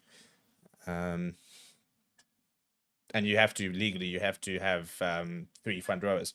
So, no, you'd have to basically have players who can cover the front row, be able to play in the back line for that even to be possible. The most you could do is a 4-4 in theory. So, a 4-4, but you could do that. You know, you could have a 4-4 of a front row, then an Andre Esterhuizen, for example. You could have a Kwaka Smith involved in there, and in theory, you could put all 4, and then you could have a Scrum off and a David Williamson. You could put all 4 new backline players. You generally wouldn't, but that's as close as you could get in a very hypothetical situation. Right, we've got 46 votes and my Liebach's going onto the bench. Right, number 23. This is going to be a difficult one to decide who even goes into the mix here. Who is the 23? I'm going to put in Damien Willemse. I'm going to put in a Cheslin Colby. I'm going to put in a Willie Leroux because he can cover fullback. But and then maybe a Jesse Creel. If you want to go with center. Dan Vince cover center. Yeah, let's put Jesse Creel because he covers center and wing. I'm kind of going with any players you can play at 2 different positions. I pretty sure I know you guys are going to go with, but in the meantime, I'm going to try and sort this. I'm just going to create a whole new text box because this is going to annoy me. We should do that. I see my little my editing here going. Make that blue. There we go. That's looking a bit better, isn't it? A bit of space. There we go. There we go. Now we're looking a bit pretty. Now it's looking a bit more prettier. Or at least a bit more lined. Where we at? Where we at? Got Damian Willemse with 76% of the votes from 42. Pretty standard that really. Right. There is your 23, which means we have to add our captain in. So CM Thunder, in you go.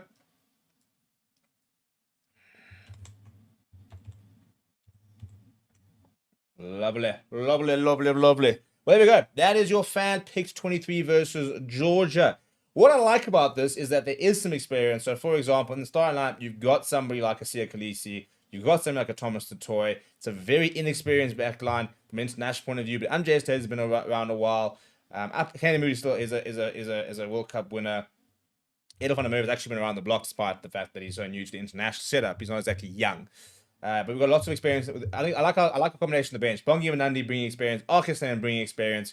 Damian Willemse bringing experience. Marty Liebach. There's a lot of experience on the bench. It is new enough, I think, for trying somebody like a Jael Dupree getting opportunities.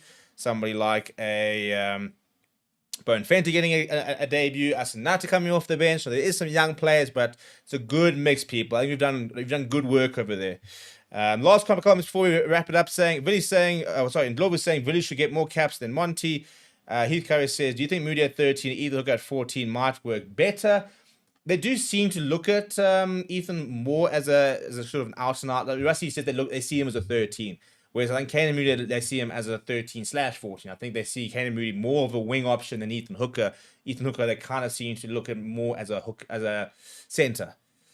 That's just basically what I'm picking up. It could be pure speculation, but that's just from what I've picked up when I've been to press conference that Rassie Erasmus has spoken about. So there we go. That's the fan picked side. People, thank you very much for watching. I'll be putting out my side out later, so feel free to go and pick it apart and see what you think. Smash a like on the video, subscribe to the channel as well, and we'll see you guys all soon. Well, we'll see you tomorrow for the official lineup. That should be announced similar time, actually. So same time, same place tomorrow. Shall we do it? No, in fact, we'll see you before then, because we'll see you tonight. Baby Box up against Argentina. Hopper State. We will be live on the channel, so we'll see you guys then. And yeah, let's get ready for hopefully a very, very. Hello, everybody, and welcome to Forever Sports. Breaking news: Springbok number 8 Jasper Wiese has officially been handed a 4-match ban, which will rule him out of half the rugby championship, the first 3 games, as well as the clash against Georgia in Mbombela this weekend. After he was sent off down in Gqeberha for a headbutt against the Italian prop Shetty, and the World Rugby Review Committee has upheld that decision and banned him for 4 games. Now, he does have the right to appeal, and given the fact that he basically denied the sanction warranted a red card, could be quite likely that the Boks will appeal that. If they do manage to successfully appeal it and reduce the sanction by any number of matches, he will then become available for both the All Black tests over in New Zealand. And I think that's probably the big priority, is to try and get him back and ready for those games. And my gut says we probably will see the Springboks do exactly that, but we will hopefully get confirmation today from Rassie Erasmus when he names his team and has a press conference about whether the Springboks will or will not be appealing that process. Before we get into it, please do smash a like on the video. Please do subscribe to the channel as well. Right, so we got an official update earlier on the World Rugby website saying that he has been suspended for 4 matches for red card offence contrary to law 9.12, which is striking with the head. The red card was obviously issued on Saturday. Now, there's a whole new process happening now within World Rugby with regards to disciplinary action that is taken. There is an independent foul play review committee, the FPRC, and basically they meet every Sunday and review incidents that happen on Saturday or Sunday or Friday, and they've got the power to basically make sanctions, you know, and the whole idea is to try and expedite the process. So we're not sitting here on Tuesday or Wednesday wondering, can I pick a player? By basically Sunday evening, you basically kind of know whether or not you can pick players. And it's basically to try and sort of sort out the more minor incidents, really, that can be done very, very quickly. So, according to the new regulations, the FPRC meets without the attendance of the player or the representative or World Rugby. You can submit stuff yourself. You can submit written evidence or anything like that because you do get notified that you're going to this committee, but there's no player present, for example. You don't really plead a case. It's not a full-blown hearing.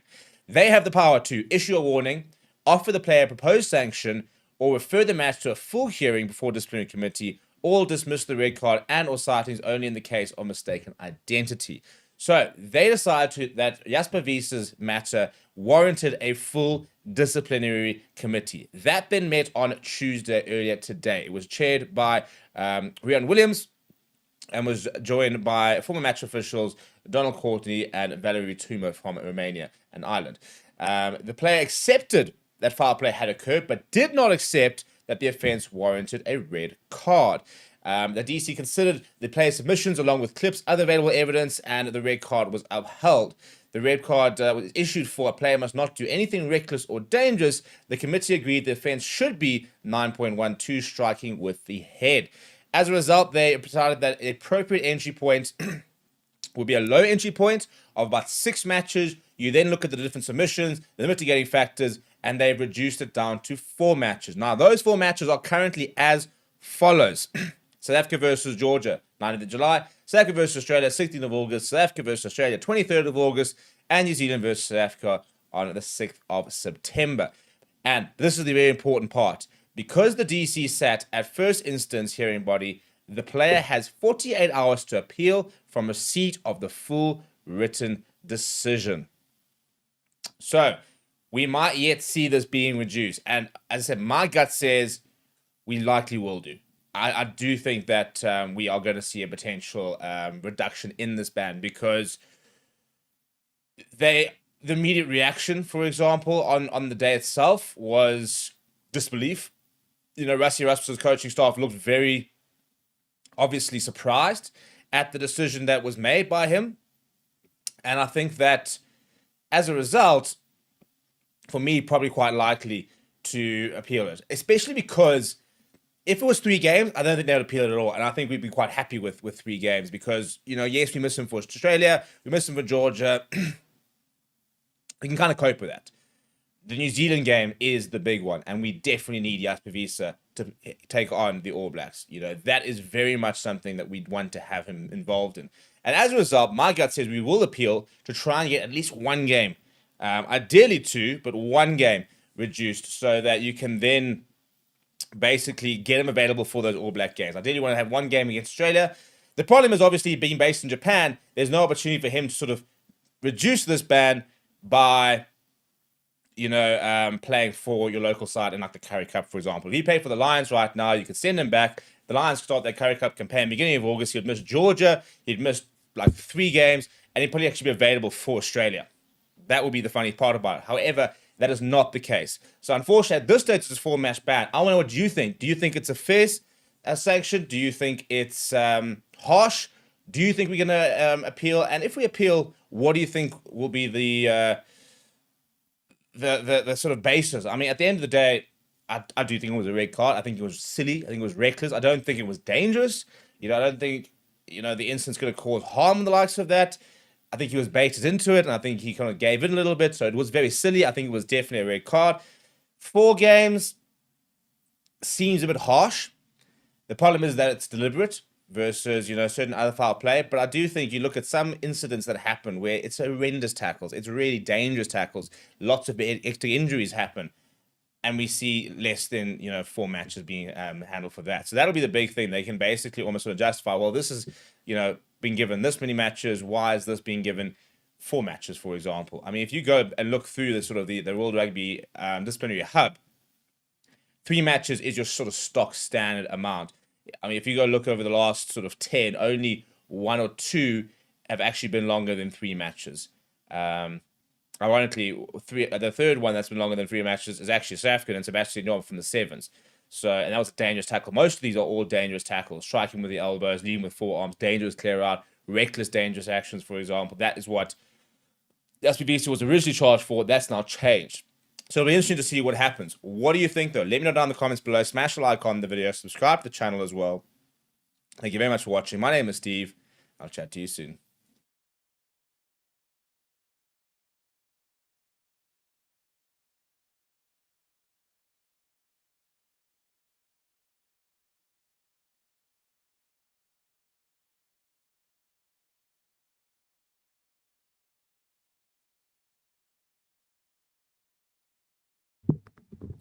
And we are live.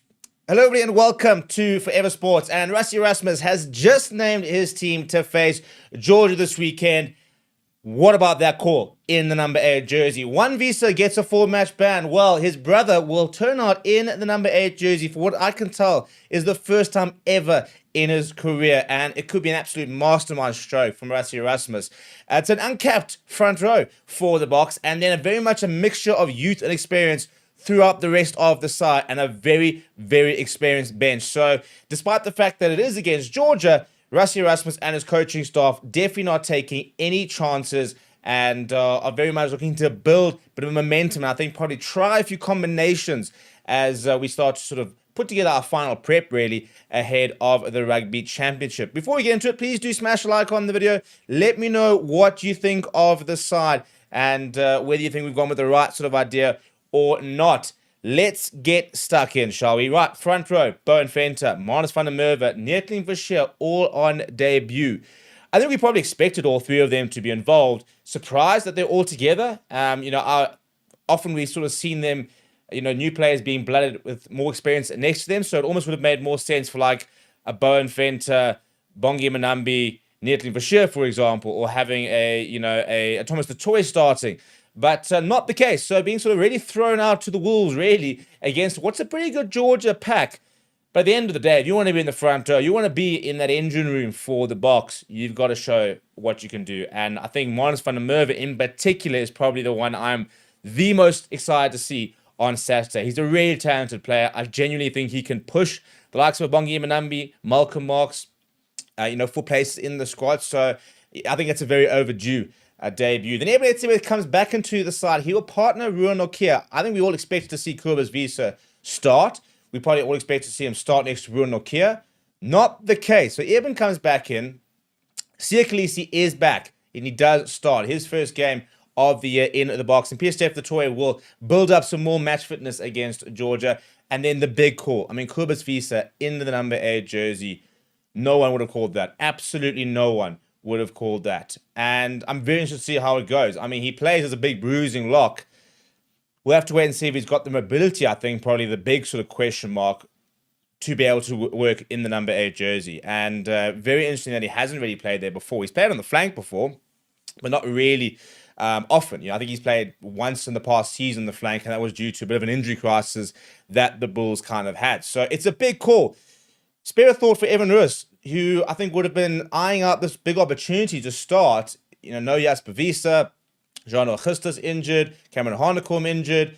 You'd be sitting there thinking, I reckon I can get an opportunity here to really stake a claim. Well, instead, they rolled the dice and they're going to try Kobus Visa. Grant Williams will get another start next to Sasha Famigoma-Zulu, comes into the side in the number 10 jersey. Kirtley Arendse returns. Edel van der Merwe keeps his jersey. And I think that we're going to see Kirtley Arendse, Edel van der Merwe, Ches and Colby be rotated quite a bit. I don't think there's actually a lot between them. Kirtley Arendse, Ches and Colby have got those jerseys nailed down. But I genuinely don't believe we lose quality when Edel van der Merwe plays. I think he could be as good as the other two. He just needs to get more opportunities, for example, and more game time. But I think that he is very much up there with the two of them. Then there's the new centre pairing. Damien Delende next to Kenan Moody. No Andre Esterhazen. That might be a bit of a surprise for a couple of people. I definitely thought we were going to see Andre Esterhazen at the very least on the bench. Not the case. So Damien Delende will run out next to Kenan Moody. Well, I believe is the first time, actually. I don't think Kenan Moody's ever played with Damien Delende inside him. So it'll be interesting to see how that sort of combination works. I played Fassi back into the starting lineup. That one was probably one of the more expected selections, when we sort of looked at how this might all play out. Then we look at the bench, and it's experienced. Very, very experienced. Bongi Benambi, Thomas du Toit, Vincent Koch. I mean, Thomas du Toit, the least experienced between those two players, but there's well over 200 caps, or just about 200 caps, I think, between those three players. You then go on Arcus Neymar next to Kwagga Smith in a very orthodox 5-3 split or is it a 5-3 split? Well, it's a 5-3 split, but I mean, maybe we're going to see Damien Delende go onto the flank. Maybe he's also working on that sort of hybrid player type of thing. And then we've got a 5 de Klerk, Andre Pollard, and Damien Willemse. So lots of experience there. Surprised in a way to see Andre Pollard get a run. I thought they would look to try and give Marnie Liebach a bit more time. Not surprised to see Damien Willemse at all. We really need to see what he can do. And not what he can do, but give him more opportunities back in the Bok jersey and get him playing back to his best. Because when he's at his best, he's arguably the best fullback in World Rugby. I truly, truly believe that. So if we look at some of the stats, for example, Eben Etzebeth will extend his record as the most capped Boks to 133 tests. Curtly Orense requires 5 points to score 100 tests for the Boks. Let's look at the total test cap, shall we? 484 in the starting lineup. It's not bad, not bad. Not a lot, not massive amount, because you've got newbies, obviously a brand new front row. Kobus Wiese is playing in only a second game. Ronald Kier's not played a lot of rugby. Adolf van der Merwe is playing in just his third game. There's 165 caps in the back line, 319 amongst the forwards. There's 437 on the bench. So that just sort of shows you how, when you look at the average caps in the back line, it's just 24. Amongst the forwards, it's 40. On the bench, it's 55. So if anything is going to go wrong, for example, if Georgia do maybe shock us a little bit, we're going to be able to cope with it quite easily, I think. And I think that, I think that we're going to be quite okay, in all honesty, because I think that we've got all the experience we could possibly want in the side that we've named. So, what do you think? I think for me, slightly disappointed with the bench. I think we could have seen a bit more of Evan Roos. I think it would have been a nice opportunity to give Asnat and Klapakanya another go. I think that we could have, I would like to see Moy Liebach given another go. Other players who I think will feel unlucky not to get another opportunity is, again, Andre Esterhuizen. I think he would have liked to have probably played a bit more. I think Vincent Tuka could have been an opportunity. I think I could have had him on the bench ahead of a Kwaka Smith, for example. No Lord Diago, no Franco Mostert, so they haven't now played in a while. But this is the big problem with having such a big squad, that we've got to try and find ways of getting everybody game time, whilst making sure that we're sort of testing combinations, winning games, and the like. So it's a very fine line, and it's a difficult one to really get right, I think. And I think that's kind of the problem that we're struggling with at the moment, is finding those opportunities consistently to give players chances. This team over here has got everything it needs to take on most test sides, bar the front row, I think. If you would throw in the replacement front row into the starting front row, this team would look very, very comfortable, I think, against an All Blacks in Australia. You'd probably change a Kane and Moody and Abel van der Merwe.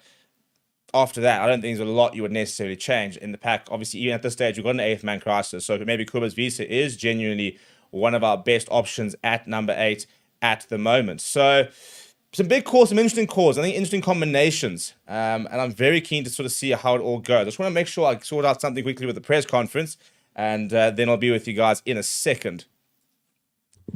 But in the meantime, I want to get your comments in the comments below. And what are we thinking, people? What have we got to say about the team itself? Because I think that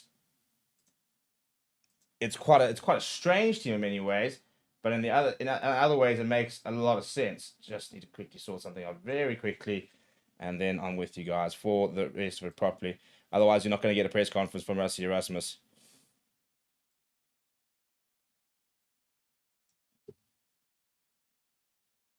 Right, I think that's all sorted here. And we are good to go. Right, people, what are you guys all saying? What are you all saying? I'm giving my whole breakdown. I like doing a whole breakdown. I like trying to sort of give my sort of thoughts. And now we're going to ask what you guys think and where you guys are with this side. And yeah, some interesting decisions being made. And I'm interested to sort of see if we're happy with them or we're maybe not as happy as maybe we'd like. For me, the big one also Jasper Wiese. And it's a bold call. It's a very bold call. I mean, he's basically playing for the first time ever in the number 8 jersey for the Springboks. Obviously, it's a Wiese. So, I mean, how badly can it go? Because he's a very big bruising player. But I think there will be question marks about him. What it does do is, I'll tell you what, it completely gives us so many line options. I mean, in terms of your line options, you've got 4 proper jumpers. So you've got Peter Steph Toy, who's a proper jumper. You've got a Kobus Wiese in the number 8 jersey. So you've got those 2 options before you even look at your locks. So it's very, very interesting to see how they've gone with that sort of that setup. But you never know if it's going to work or not until you try. I guess that's probably the main thing. And I personally think that it's worth the experiment and worth having a look at him. He looked pretty good over the weekend. I've been calling for him to start, so I don't think it's a bad idea. But I do feel very much for Evan Roos. So I think that this would have been the opportunity for him to put his hand up. And I think that that's a big, I wouldn't say an opportunity missed, but I think it just sort of shows you how he's still not quite on with the Boks coaching staff. You know, I think that he's been desperately trying to prove himself, and he looked a lot better for me on Saturday. And I thought maybe that was going to be the moment that he gets his chance. And it's not to be. And I think that's going to be quite a tough one for him to take, because he's been in and around the Boks setup. He's been told he has to go work on certain things. He's now come back into the Boks setup, and he's been given, Kobus Wiese has been given a chance ahead of him, which is going to be a very difficult thing for him to take. But what are we saying here, people? So Nick earlier was saying, I love that centre pairing, very exciting. Carl says, I like the new front row with strength behind as well, a super strong back line and bench.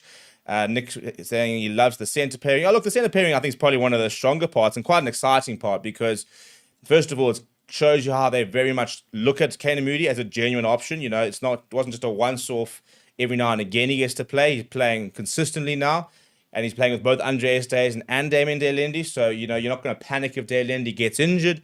You're going to back Kane Moody in that outside centre position. So that's a really good aspect of it as well. And I think that that's quite exciting and good for Kane Moody, because I think at the moment Kane Moody sometimes slips through the cracks a little bit. He is so young. He's had such a good career, and we've got so many options that sometimes I think it's easy to basically say, oh yeah, but he's young. He'll kind of get his chances, and he'll be around, and you know he'll get us. You know, he'll be there all the time. He's got such a strong future ahead of him, but he actually hasn't played that much post the World Cup, that I think we often forgot about him. And I think Edel van der Merwe came in and sort of showed, especially on the wing, how excited he can be. And Kane Moody's transition to centre is maybe a bit more what we need to be focusing on here. And that for me is in itself is quite an interesting talking point, and we'll talk about it a little bit more. Alfred Sharpshooter says, pretty much expected this team outside of Wiese at 8. Zach van Nooren saying, how does he not give Ethan Hooker another chance? Chris says, Georgia lost to the Cheetahs. I predict they lose by at least 60 points. And I think it's a terrible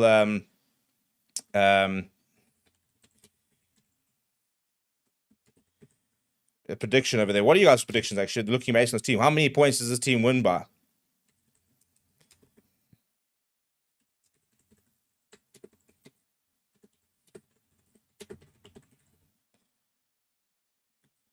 Just quickly sorting this upload up, and there we go. Got so many things happening at the same time, but you know, unfortunately, you guys always bear with me. We've got so much different coverage. Want to make sure you guys have got a press.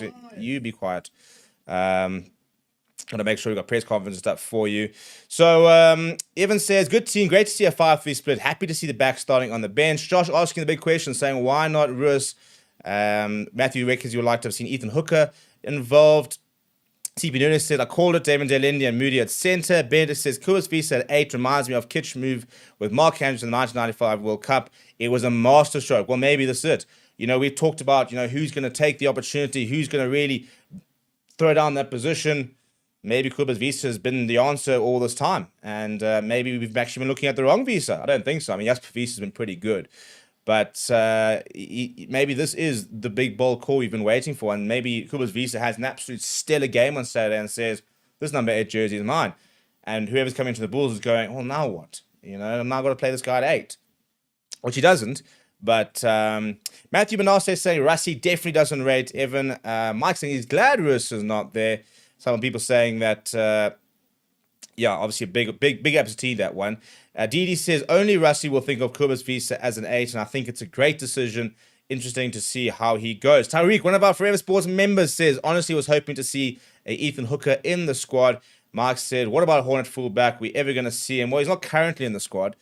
I agree. I like to see him, and I think that he is a big miss in the side. But yeah, unfortunately, on the squad, I don't think we're going to see much of Leroux, to be honest. And I think that, for me, I'd like to see a Kwan Hong get more involved and get the call up, because we're not going to see much more of Leroux. We know he's not going to play much longer. I don't think he's going to play in the next World Cup. And in that case, let's look at options. Klein Horn is a genuinely good option, and I think we should be giving him game time. Carl says, I get why Pollard is on the bench because he hasn't played that much for Springboks so far this year. Moni got a full 80 minutes last week, and Pollard has only had like 50. Yeah, but I mean, who are you going to play in Australia? Who are you going to play against Australia? Because I think that, Pollard's probably played more rugby over the past season, given the fact he played all that rugby for Leicester Tigers. Moni Liebach had some injury issues, so he hasn't played as much. I would have liked to have seen Moni Liebach, especially with that centre pairing. I would have liked to see what Moni Liebach can do with Damien Dearlinde outside him. Joan van Niekerk says, Rassie likes a Dwayne Vermeulen kind of 8, still looking. Well, I don't think Kobus Visa is really a Dwayne Vermeulen-esque type of 8. Dwayne Vermeulen was so good under the high ball, so good at the breakdown, defensively very solid. I think Kobus Visa is going to be, I actually don't really know what we're going to see, but I think we're going to see more of his brother, I suppose, in him. Big ball carrier, bruising ball carrier. He will be a line option from that perspective. Dwayne Vermeulen was very good at the lineouts, so, from that point of view, we will see something different. But it's going to be interesting to sort of see how he kind of plays the game. Wolfish was saying, 4-week ban for Jasper is insane, honestly, for touching heads. To be fair, he doesn't have a particularly good record, so that's probably counting against him at the moment. JGS says, if Georgia were to shock the Box at all, then we have a way bigger problem than we could have imagined. Mikhail Lamas says, I think the next time we see Ethan Hooker will be versus Argentina or way later in November versus Wales or Italy. I don't think he'll even travel in that end-of-year tour. We generally take a much smaller squad to the end-of-year tour. I don't think he'll travel. I think we might see him against Argentina and Durban at a push. And to be perfectly honest, Evan H says, I feel like Rassie wants these players to prove they are still hungry ahead of Rugby Championship. Poor Georgia. Another one of our members, Springbok fan 111, saying Sasha needs to have more game time, so Pollard should go to number 12 if or when he comes on. Spun 6 says, let's go Bowen. Yeah, very interesting to see the front row. Jaden says, would have loved to see Vincent Tuka. Mark Cerny says, I'm disappointed that Rus and Hooker have been left out. Bradley was saying Pollard will come on at 12. And Sianda, as we're starting to, I thought we were catching up on our comments, but there's so many coming through, so I'll just try and pick out a few. Spansbeck says, Rus did look better, but needed to be more consistent and stop getting the ball ripped by backs. And the big thing they're talking about, well, this is what Rassie Rasmus was saying in the press conference, by the way, as it comes, saying, Kubus is a nice option for lineouts that they want to try as they know what they get with Rus. I think that's trying to come across saying we don't need to worry about Rus because we know what he offers. There's a lot of players in this team that you know what you get with. I think Evan Rus, I think this is a setback for Evan Rus. I think this is a genuine setback. Look, maybe it's not. Maybe he starts against Australia. Maybe we're completely off the mark. Maybe they're sitting there saying Jasper Visa has been ruled out. Next game's against Australia. We only have one real sort of starting 8 and an Evan Rus. Quacker Smith coming off the bench. Maybe we need to look at Kobus Visa, but chances are Evan Rus will start against Australia. Maybe that is the case. But I look at this and I think that it's a big setback for Evan Rus. I genuinely do. Because I think that if they were really back him, I think they would sit there saying, well, you've got to get him a game against Georgia. You've got to get him ready for Australia. Gershon was saying, why is Ethan Hooker, Evan Rus left out when they are supposed to prove themselves? It's Georgia we're playing against. Jean Stewart saying, well, take out Quacher and put in JLDP. He deserves 2 or 3 games. Other than that, very happy Stevie.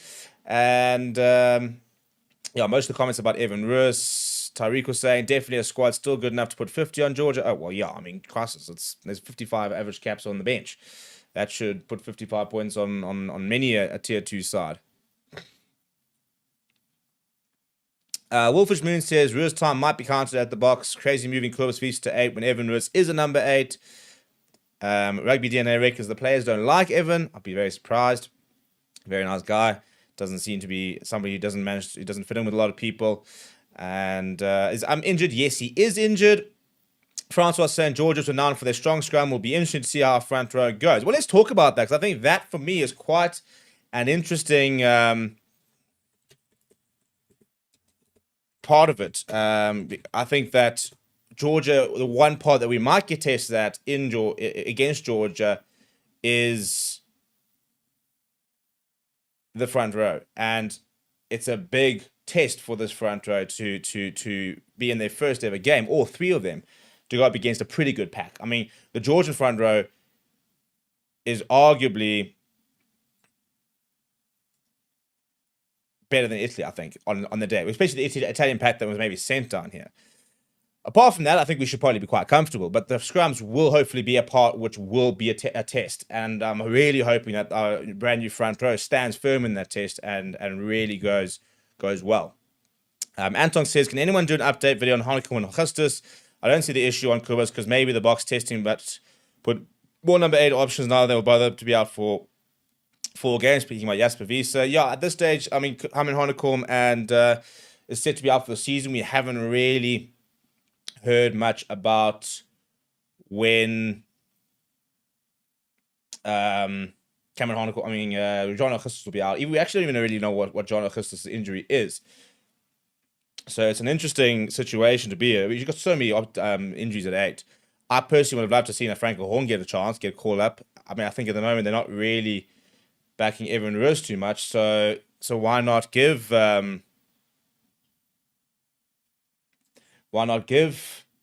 somebody like a Franco Horn a go and let him cook. Let him cook. You know, but let him have a go, you know, because we've now got a bit of a crisis at 8. I'm almost more surprised we actually didn't give Sia a chance at 8. You know, you could go with a Marco van Staden at 6. You could go with a PSF the Toy at 7, and maybe have Sia Khaleesi go at 8. So for me, it worked at the Sharks. I thought he played pretty well when he played at 8 for the Sharks. So I'm almost surprised that, and they spoke about the fact that they see him more as a 6, but he is an option. This could have been if there's ever a game to give him a go, it was this one. So again, I'm a bit surprised about that, and we'll have to wait and see. But Patejo says, I know you're not allowed to question Rassie, but Roos is a mistake, and the overall age of the squad needs to be addressed. You're definitely allowed to question Rassie, whether your questioning is right or wrong or whatever.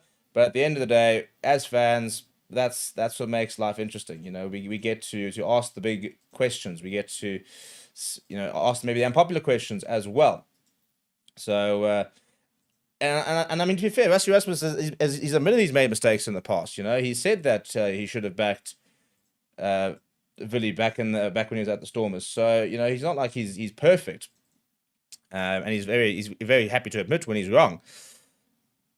It's just interesting that they just never really seem to rate Evan Roos. You know, he's always the last member to make a squad, for example. He's never really seemed to be, you know, given the chances other players are given to try and prove himself. And I think that does show to a certain degree that they don't rate him particularly highly. So I do think it's a bit of a setback for Evan Roos, and I do think that he needs to try and prove himself. I don't know how, but I think that's probably the problem. I mean, he's had good URC seasons, he's had time in the bar camp. It's just very weird they don't seem to give him the opportunity. Yeah, interesting, very, very interesting. And we're going to sort of wrap this up relatively soon. So get your comments in over here. But Evan says, Samora says, surely it's time to call John Alchis up to the squad. He's injured. That's the problem. As far as we understand, he's injured. I think if he was fit, I think he'd be drafted back into the squad. But I don't think that is the case at the moment. Samora says, Francois says, I don't think that Rassie would want to move Sia to 8 against Oz or New Zealand, so he's definitely looking for another option. Brian Mitchell says, trying to create more Swiss Army knives with Visa. Rugged Man says he's had ample opportunities, never did himself any favors. I see him talking about Evan Roos there. So yeah, that's a big one. That's probably the biggest call. If we look at some other big call, I mean, I don't think it's too much actually to really. Grant Williams with Sasha, that's going to be an exciting combination. Probably our number 1 sort of 9 and 10 combo at the moment, I would say. After that, I think Morne van den Berg probably currently sitting the number 2 scrum half option. Mani and Andre, I think is very little between the two at the moment. I think it will be very condition orientated and opposition orientated in terms of who we'd actually back between Mani Liebach and Andre Pollard. Robert says, this is the first time I've been waiting to see this is the team I've been waiting to see for 3 weeks. Predictions for the first Lions test. I'm hoping we're going to see the Lions shock a few people. I really hope that they pitch up and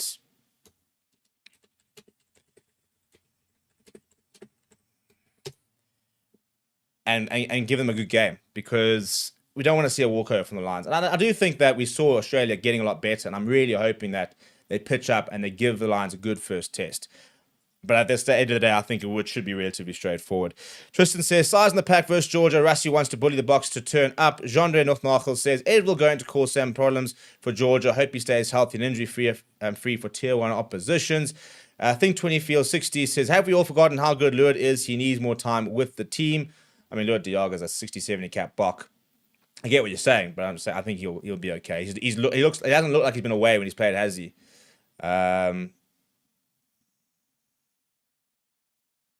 So in terms of, interesting by the way, they said that he would have loved to have given Renzo and Quine Horn a run for this game, but after the first Italy game, they had to change plans.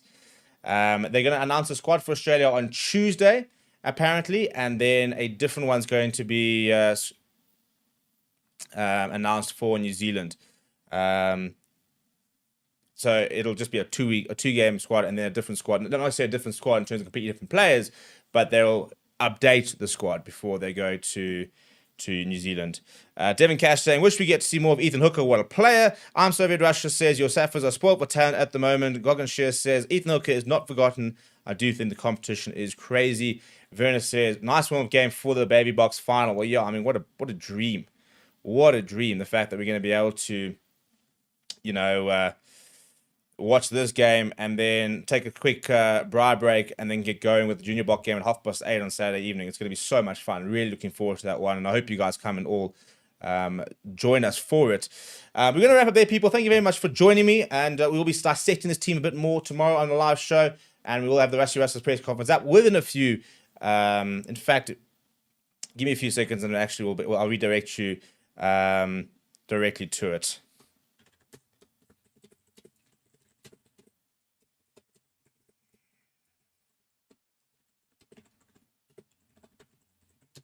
So then my question, I haven't even done a poll. So there we go. Let's do a poll. Do you like the team? Simple yes or no. And yeah,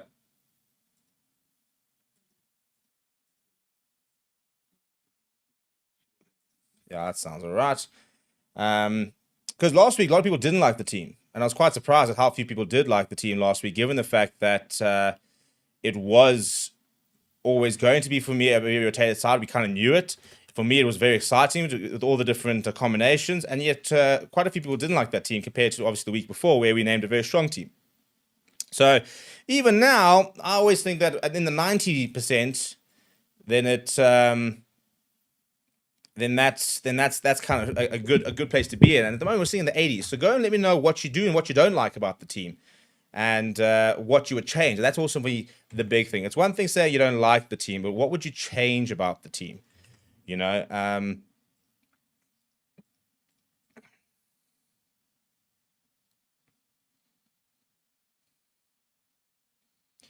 Because it's and well, name your changes. So say for example you don't like I don't know.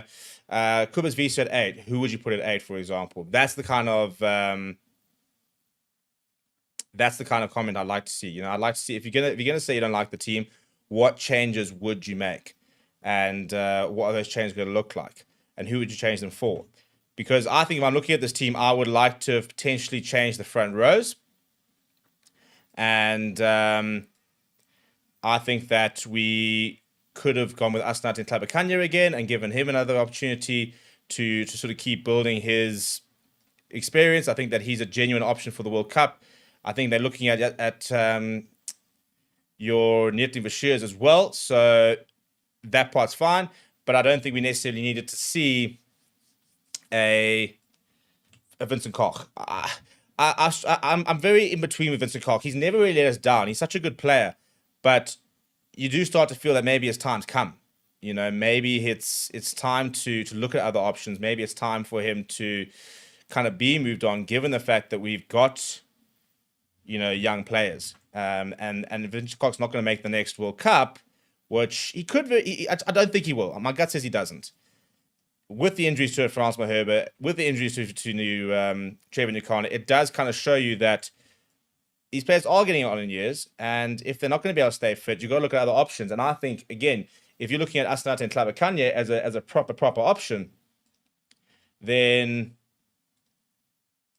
give him the time. Yeah, you gave him his test cap. He played against Barbarians, looked pretty good. Give him a game against Georgia, and I wonder if, again, if that first game hadn't gone so badly, whether we would have seen it. And I'd be very interested to see how much we are having to adapt due to that really poor performance in the first game against Italy, and whether that's really forced us to have to rethink afterwards. And I'm a bit surprised, really, that we've been so reactionary to what was not a good game. But it wasn't. I mean, I don't think it was needing to panic, but it does seem like we've changed our entire sort of plan for the season based on that one game.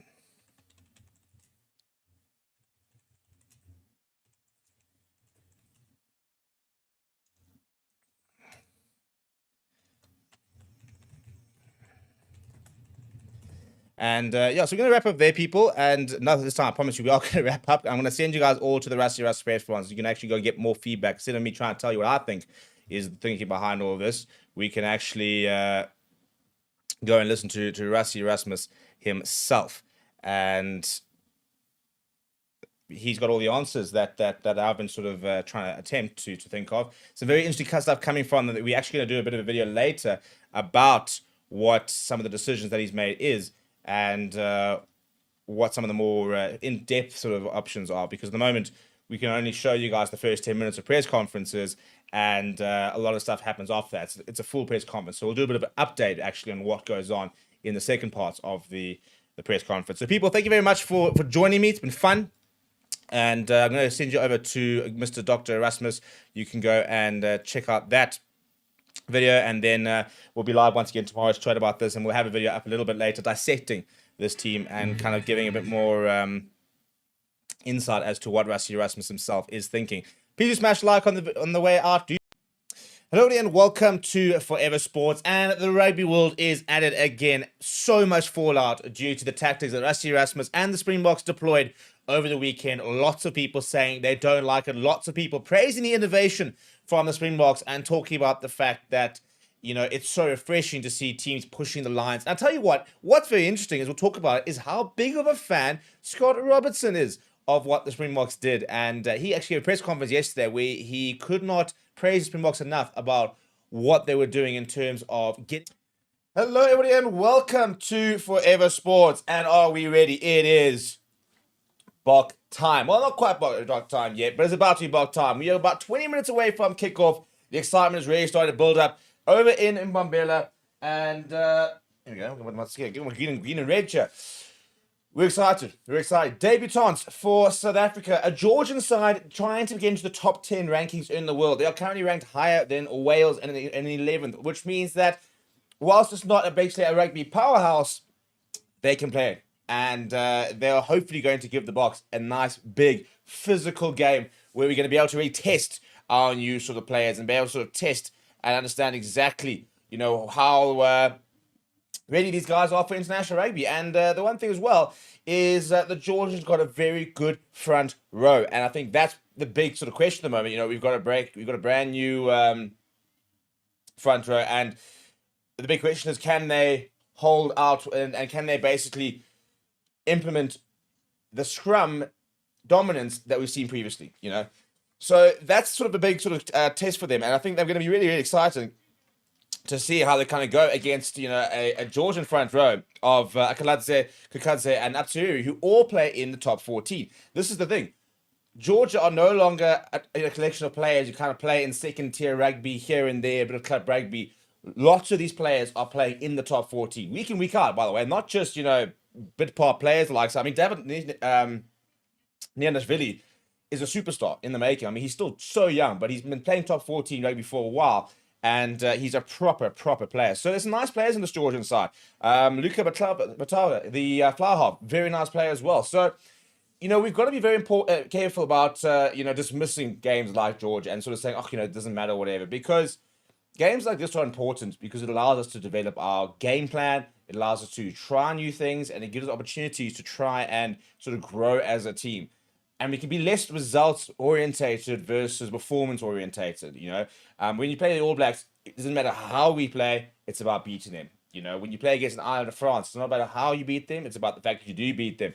Against the Georgia, we can now be a bit more sort of circumspect about why we want to play the game and kind of what we want to try and do. Now, people, I want you guys to do a check-in. You know, so we've got lots of people here in the stream.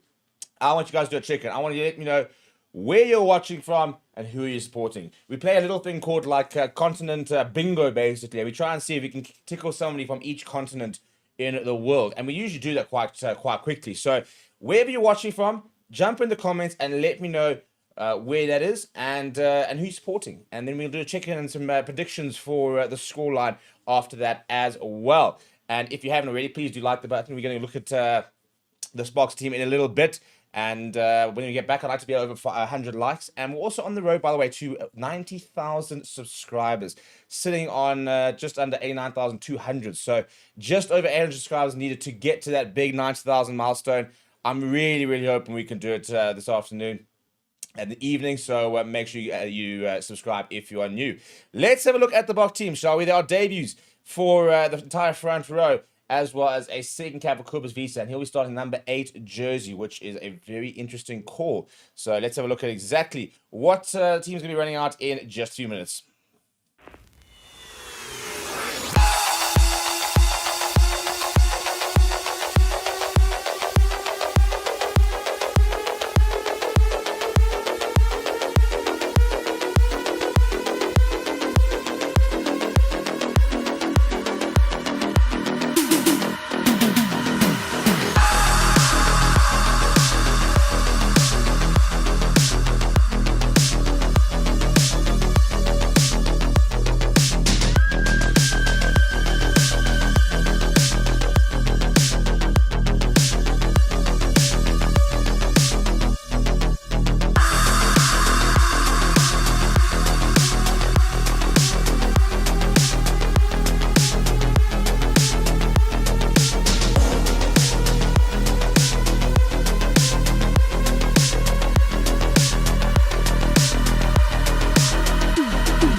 Right, so a very interesting team being picked by Rassie Erasmus. And I think, obviously, sort of the focus points are, for me, sort of three sort of selections. The first being the front row itself, all on debut, and all looking to try and prove a point. Then the selection of Kenny Moody at 13. It's a back-to-back selection. So, kind of indicates that they're very much looking at Kenny Moody far more as a 13 rather than a wing, because it would be easy to have given him game time on the wing in these last two games.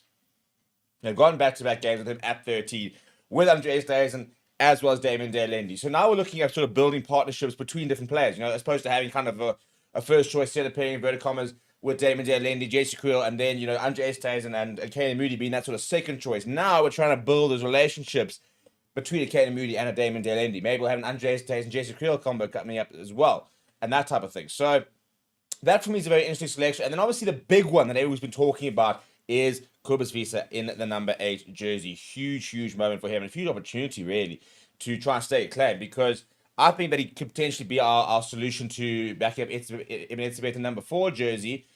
We know he can cover the flank because he's played there before, but if he can play at 8th man and can play well, then I'll tell you what, he becomes a proper asset to the box. And in terms of him trying to sort of stay in the squad and be valuable to the squad, that versatility is what's so important to so many of these players. Their ability to be able to cover multiple positions and, add value in each of them. Your Kwaka Smiths, your Andre Estes is now all of a sudden, your Damian Willemses, Tafam Gomzulu, for example. They're incredibly important. I mean, I think that's what Marco Verstappen probably had going for him when he went to 2023 World Cup. The fact that he could also cover hooker, or the day's tournament to a hooker, and they did the same thing with Dion Faris, saying, listen, you're going to go back to covering hooker. And it's quite weird, actually, looking at a team sheet over here and sort of seeing who can cover what, because, we've got 2 outright hookers today, and Andrew Vessel's been not on the bench and the last couple of games, which obviously covers, Lee said, as well as hooker. So that part is also quite interesting itself. Let's look at the some of the comments over here.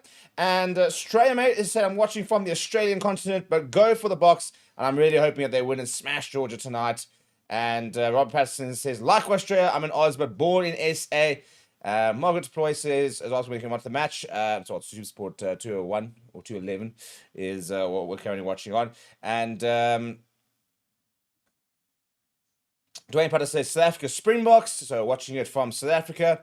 And Alistair says, little brother to knock big brother out the 8 jersey. Let's go Kobus. Yeah, Alistair no longer in the studio. Was here a week ago. The king is back, as they say. But I'm sure we'll see Alistair back very soon. So, score prediction times. I think that's the big thing. Where are we thinking? Before I sort of go through some of the lineup, sort of other parts that I want to look at. How many points, I suppose, is kind of the big question. Are we going to go ballsy? And are we going to say we're talking a 50, 60 points victory? Are we going to be a bit more conservative and say maybe, 30, 40 points? Or are we going to go really big and say this is going to be north of 70, 80 points? And I tell you what, it's so difficult to make that call because we've been, I wouldn't say inconsistent, but I mean, that first Italian test, we weren't phenomenal. But against the Barbarians, we ran right. The second Italian test, we rotated and probably played on paper what was a bit of a weaker side, inverted commas, for us, and yet we ran in more points. I'm going to get my lighting right here. There we go. So lots of different sort of ways we can go about this. Now, I think we've got a bit of a blend of obviously some first big starters, for example, your Peter Steph, Torres, Sia Kalisi, Ibn Etzebeth. So you've got some pretty key players in key positions today. But obviously, we've also got some players on debut and a couple of players, not too many caps. I think that somebody like an Edwin van der Merwe is going to have a big game. I think that he is... I genuinely think he's going to compete with Kurt Lawrence and Chazon Colby. Yes, maybe not quite right now. And I think it'll take him time to sort of get to that sort of level. But I genuinely don't think that there's much of a step down if he plays ahead of either one of those or instead of one of those. If there's an injury, for example, Chazon Colby and Edwin van der Merwe comes in, I don't think we lose that much, to be perfectly honest. And I think that he's been waiting a long time to get this opportunity to try and show people that. So I'm predicting a big game out of him. I've definitely got him on to score. But what are your predictions over here? So Lord Danny, I reckon 73-3. He's gone pretty big in that prediction. Rob Patterson said, yeah, I feel like Cape Town is fun. You definitely need to go there. You'll feel pretty wealthy as well. Yeah, you guys with your bloody foreign currency. Feel free to send some of that my way. The Rand, she doesn't go very far these days. Actually, to be fair, I don't really remember where it did go very far, but certainly not going much far. there today than there was a few years ago. Let's look at the Georgian side, shall we? As I said, for me, players to watch out for are obviously David Nianishvili in the number 15 jersey. But watch out for the front row. And Akaladze is a very experienced loose head. So I'm very keen to see how he goes with netting for sure today. Obviously, big pressure on the halfback pairing. So, you've got a Vasil Lopsinetsi and he's partnering Luka Matkava. So those two need to click today because the gut says they'll probably be under quite a lot of pressure with a pack that's going to struggle to contain the Springboks. Obviously, that is probably going to be their strength. That's their best chance of getting into the game is trying to contend and trying to match the physicality of the box. Richard Cockrell, the coach, has been very open about the whole thing and basically said, we need to be physical. That's basically been the workout. How are they going to try and physically match the most physical team in the world? And in his words, the best team in the world. So if they then can do that, and if they can get a bit of, not ascendancy, but if they can find a bit of parity in that front row, then how do they then launch off the back? And you've got somebody like Alexander Tadua, by the way, who's got 121 caps for Georgia. It's actually a very experienced backline. So somebody like a Georgie Kivsaladze, he is got, I think, 70-odd caps to his name. So you've got experience in the backline, far more you actually do in the forwards, but some big names in the forwards who, and big boys, quite literally some big boys. Beka Sajanidze is the captain, the number 7, so watch out for him. He'll be leading the side out in a few minutes. And then, I mean, the interesting thing for me looking at the bench, for example, from a South African point of view, is obviously the 5-3 split, so not going with that kind of bomb squad approach. And neither is Jordan, I'm pretty sure. And then for me, it's a very experienced bench, obviously. And I think that's quite interesting. We could have gone with the newbies. We could have had a Asante Clavicania on the bench. We could have had a Morten van den Berg on the bench. You could have had a, not as a newbie, we could have had a Moy Liebach on the bench. And you could have gone, a Salah Murat or a, I think some of the other players you could go with. Even Thomas Tutoy hasn't played as much. With Volker Lowe, for example, on the bench. But they've gone with Bongi Manambi, Thomas Tutoy, Vincent Koch. Volker Lowe, not Thomas Tutoy. So that in itself, we've got lots of experience in Vincent Koch, obviously, Bongi Manambi. But then we've got Arkistan and Quokka Smith, kind of your usual suspects on the bench. Now, they haven't played a lot of rugby, I suppose, is the one thing. So it's probably trying to get them a bit of rugby into them, in the Springbok jersey, at least so far this year. Then you've got Faf de Klerk, Conjure Pollard, Damian Willemse. So it's a very try and tested combo. And I think that's a big thing that I've been sort of trying to watch out for in the last few weeks is those combinations that we're seeing. Your combination of a Faf de Klerk, Conjure Pollard, Grant Williams, Sasha now, for example, Grant Williams, Maliba previously. Here come the Georgians, and there are some pretty big lads coming out over here. And I'll tell you what, the Lelos side in the next 5 to 10 years are going to be a very, very good side. I'm very interested to see how they kind of develop. And they're going to basically, they keep sort of leveraging that top 14, really. And they're going to keep trying to feed players into the top 14 because that's where it's going to make the difference. That's going to be where they find the edge.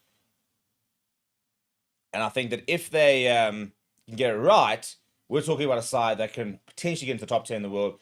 They'll be basically a side that's going to try and push to get into the Six Nations. A side that's going to one day try and push to get into a playoff in the World Cup. That's the kind of journey they're on. And it's an impressive ambition to have. I think what's really cool is that they're not kind of sort of just going with it and just deciding, we'll just kind of patter along and really just be that kind of whatever team. They're genuinely putting a lot of money into their rugby program. Their under-20 program is very good. They're actually hosting the under-20 tournament next year, the whole World Championship. So that in itself is going to be very, very cool to see. I want to see them contest that, but to be fair, I want to see about a 60-point performance. I want to see Adolf van der Merwe running in a hat-trick. I want to see Caden Moody operating in that midfield. I want to see Sash Famigoma Zulu unleashing this backline. Not necessarily just seeing sort of the tricks and the feet and the skills of him, but how he can get his backline moving. How can he dictate play? How does he manage the game? How does he put Georgia on the back foot? And here come the Boks, all looking very serious. It's a big back row. Sierklisi, Peter the Toy, and Kubas Visa. I mean, that is a massive, massive front row. And there goes Sierklisi onto the park. And a couple of new faces running on in the Springbok jersey for the very first time in a test match. Obviously, the likes of Mars van der Merwe and Neerty Verscheer featured in that Barbarians game. That does not count as a test cap. This counts as a test cap. And yeah, it's a huge moment for them. And you can see that's Siak going to Neerty Verscheer. Won't give a number, getting quite hyped up over here. Siak Lisi back on the park. And he's like a kid on Christmas when it comes to a Bok game. You can just see how excited he gets. Because, you know, he's very aware he's coming to the last stages of his career. And, you know, every time he has an injury, for example, there's sort of that worry, like, is this it? And his ambition is very simple. He wants to go to the next World Cup. That's all it is. He wants to go to the next World Cup. He wants to feature at the next World Cup. He believes he can. And he wants to play 100 games for South Africa. He's sitting on 92. I think this is his 93rd cap. So you could do that in the next 18 months, basically. But his big goal is very, very simple. Get to the 2027 World Cup. And, you know, now today he's got an opportunity to go back out there and prove that he still has it. Let's move into the anthems, people. When we get back, we will have kickoff and all the action here on Forever Sports. Please give me your score predictions and please make sure that you subscribe to the channel as well if you are new. But without any further ado, let's move into the anthems.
Always an emotional time, the national anthems for a lot of players. And you can see Neerty Verscheer there, Thomas Vista getting quite emotional. I couldn't even be able to fathom it, to be honest. I wouldn't. There's no chance I'd be able to keep it together. And it's just so cool how games like this and seeing the fans belted out. It's against Georgia, but every single Springbok match is truly special. And Neerty Verscheer, he was absolutely nowhere during that. He completely broke down. The emotion on display was something quite, like, it's wild.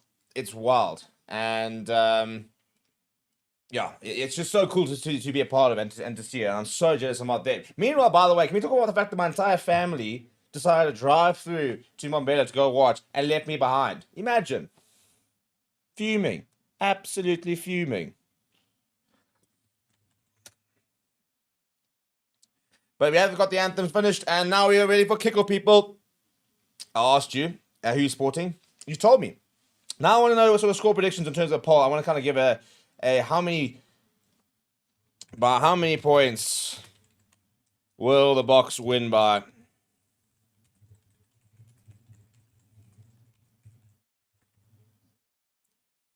I'm going to do 0 to 10, 10 to 20, 20 to 35, and 40 plus. Doesn't really make sense, but it could be a thing, but 35 plus, 35 plus. Maybe we're going to do 10 to 30, actually. 10 to 30, 30 to 50, there we go, and 50 plus. That makes more sense. There we go. Right, off we go. Right, there we go. You let me know. And Georgia, by the way, will be playing right to left in their white kit. And you do get back underway, and it's down the left-hand side. An early touch here for Damien Delendi. Takes it well up here, and that's a good carry from him. Good clean ball here from Grant Williams as well.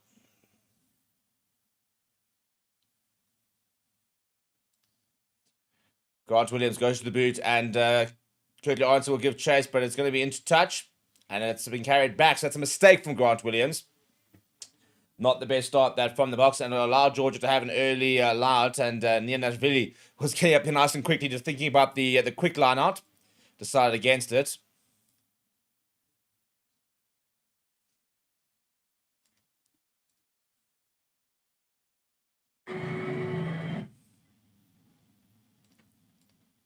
Right, here we go. And it'll be Vano Kokadze who will feed the line. It's a good take in the front, looking for the rolling more quickly, but it's a big sack from the Boks. Penalty advantage, though, illegally so. Yeah, free roll the dice here, really, for Georgia.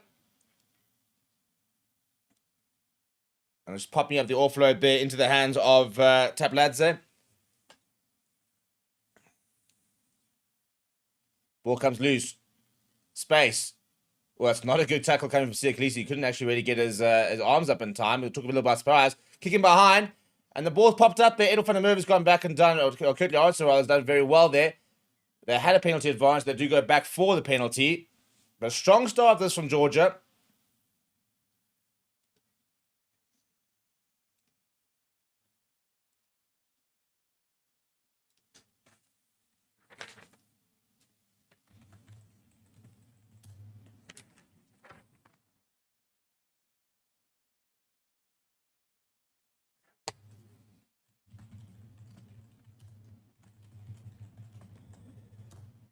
Right, and being confident here are Georgia going to the corner.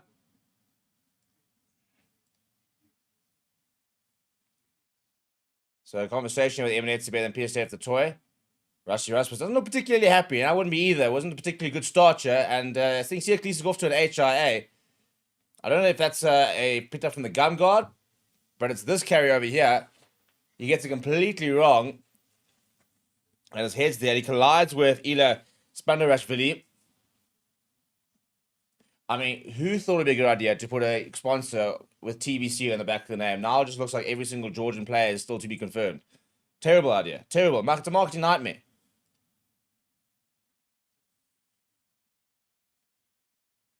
Going for the rolling more once again, yeah, Georgia. Quacker Smith on the other way on the back, and they've actually broken aside. They're going by the side. They're going to go over here. They're all going to go over here. Georgia are over, and they take first blood. Look what it means to them. That's another mauled try conceded by the Boks. Oh dear. Oh dear. Well, there'll be a lot of coaching staff not happy about that at all.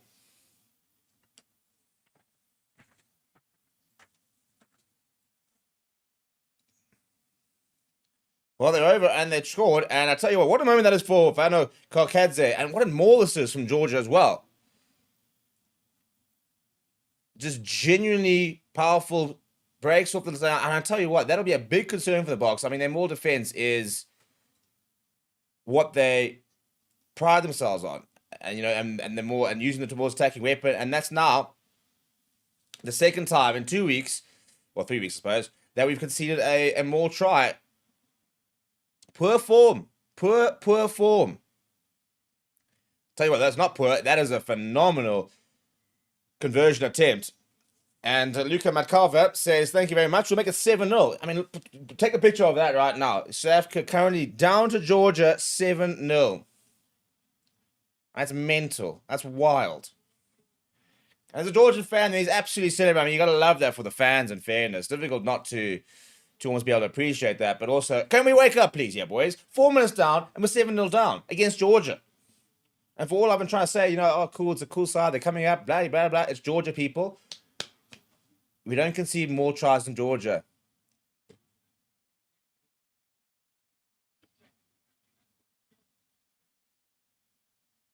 So now we're actually checking the tries. So maybe we're not 7-0 down. We wait and see. We wait and see. Welcome to who's watching from Portugal. Yeah, guys, let me know where you guys are watching from. Having a check here at the potential try might be ruled out here, but whether there's grounding. That would be sad, wouldn't it? To a certain degree. Has he got grounding? Just short. I think it's on the line there.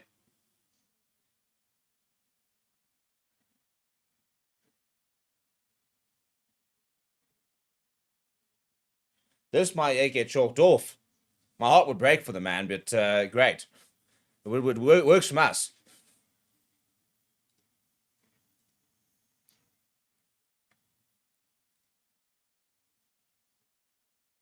Yep, it has.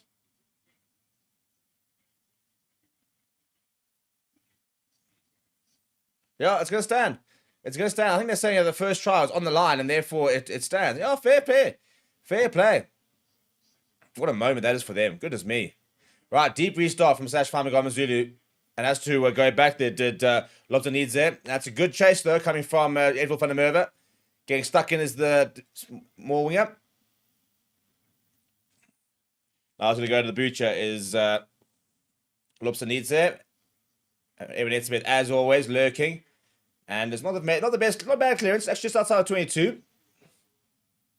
But good hard work there from the box. Try and force a poor clearance, or half clearance, really. And now taking line out just outside of 22. Lineouts have been a bit of a problem for us in the last few weeks. So Minus van der Merwe will be under a lot of pressure here to try and deliver early on.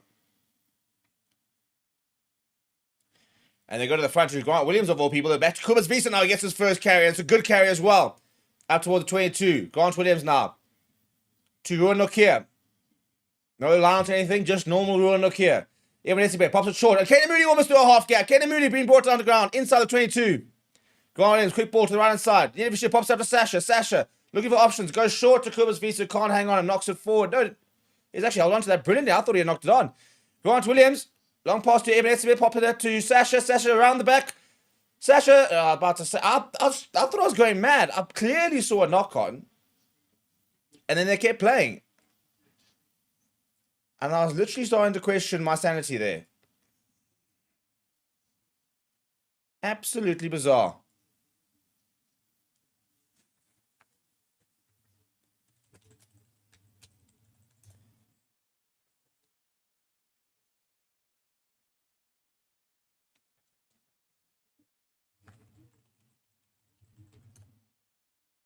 Right, so first scrum of the day, and this will be an interesting moment. It's a Georgian feed, just past the inside the 22 in the center. Literally, we're busy watching through the poles here.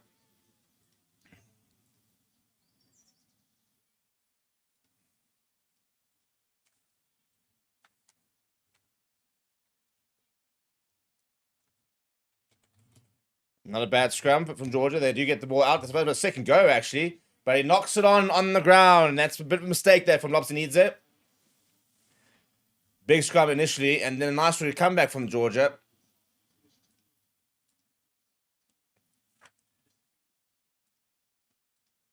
Burn Fenter. That's a nice first scrum. And now we're going to have a scrum of our own. So now is really the opportunity to really put your head down. Put the hammer down. It's a big effort there early on. Then there's a bit of a counter shove coming from Georgia.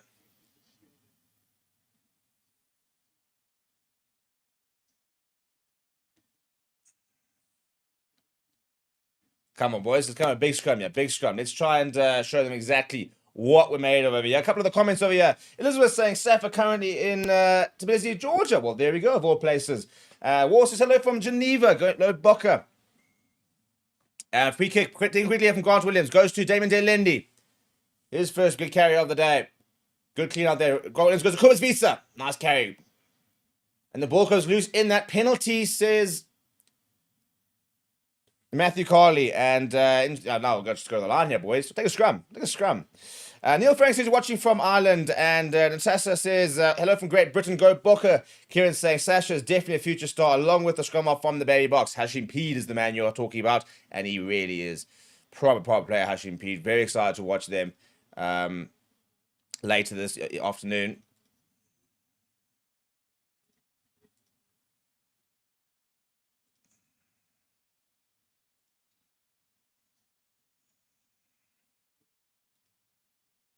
Right, Marnus van der Merwe, second line of the day on the 5 meter line. What can we conjure up here? Ruan Nokia calling it to himself. Down he goes, and it's a bit of a dummy move there from Quacker Smith, but they've read it quite well. Marnus Smith van der Merwe gets driven backwards, taking a bit of a play out of the All Blacks, who did that bit of a dummy last week rather. Grant Williams now to the left hand side. Kubas Visa. Nice carry. Pick up and go here from Peter Steph Toy, current World Player of the Year. Slow ball now for Grant Williams. And he goes short to Bone Fenter. Marnus van der Merwe now. Nice carry from him. Good carry. Good, working hard in the tackle. Grant Williams goes to Peter Steph Toy. He puts his head down. Strong leg drive from Peter Steph Toy. Ball available for Grant Williams. Dummies and goes to Quacker Smith. Just short, pick up and go. Over to Bowen Fenter. Has got a try on debut. What a moment that is for the loose head. Rusty Erasmus is busy watching out the clips. He actually probably hasn't even noticed yet. But Bowen Fenter has got a try on debut. How cool is that? That is brilliant.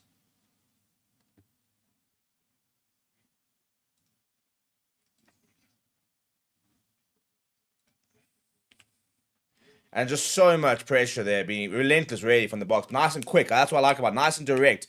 Pick up and go. Couple of nice carries there. Peter Steph Toy getting involved. Really trying to physically impose ourselves on them nice and early. And a couple of dummies in there as well. I mean, so far we are, not even 10 minutes in. We've seen a bit of a lineup dummy move.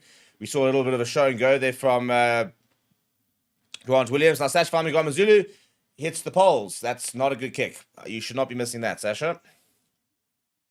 Well, Georgia will keep the lead on the back of that.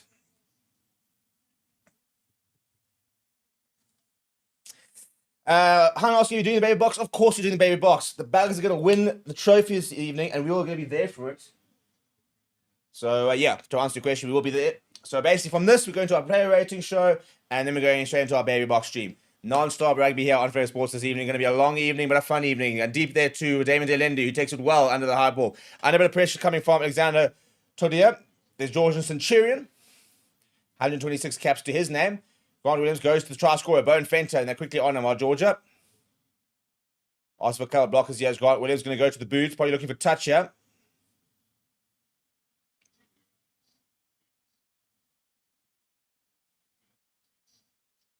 And it's a great chase there from Edel van der Merwe. It goes back into the hands of Quacker Smith.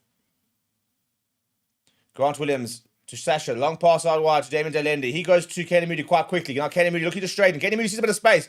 Gets off that away, but can't find Grant Williams. Turn over ball. There's no ways. Go.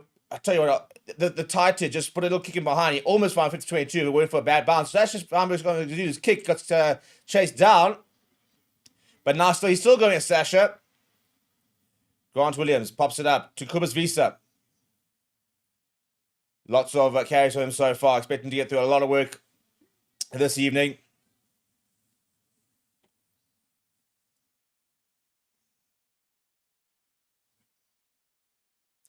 And it's come loose off the back of that. And went back. But good chase there from Kenny Moody, but does well. Long pass out wide. A bit of a hospital pass. And Damon Delaney's caught the man on it. Looks like it's the opposite number. Kivisa Ladza. Now here's the captain from Georgia. Fighting hard in the tackle. Sajanadze there, leading the Georgian side. They're going to go to the butcher. Lobsanadze. And he lifts it high in the air. It's swirling in the Mumbai night sky. Apeli Fassi is there. And his first touch of the game is a good one. Takes it brilliantly out there. Grant Williams now goes to Bonefender. Pops it up to Sasha. Sasha to Kaden Moody. Kaden Moody puts the kick in behind. And this is going to slow up here. And he's actually made the tackle. And Edel van der Merwe is all over them there. And that'll be a penalty. Penalty advantage. Penalty advantage. He whips the ball as Quacker Smith on turnover ball in the box. Looking to try and score their second. Grant Williams goes himself. Not the right option, but they've got penalty advantage here. No try there. We'll go back for the penalty. That's such an intelligent kick from Kaden Moody. Puts in a bit of space. Chases hard. And made the wrong decision there, if you're going to be honest, did Alexander to do it. Trying to sort of run it around himself. And he looked up and he had Kaden Moody. He didn't miss the tackle. And Edel van der Merwe was all over him like a rash.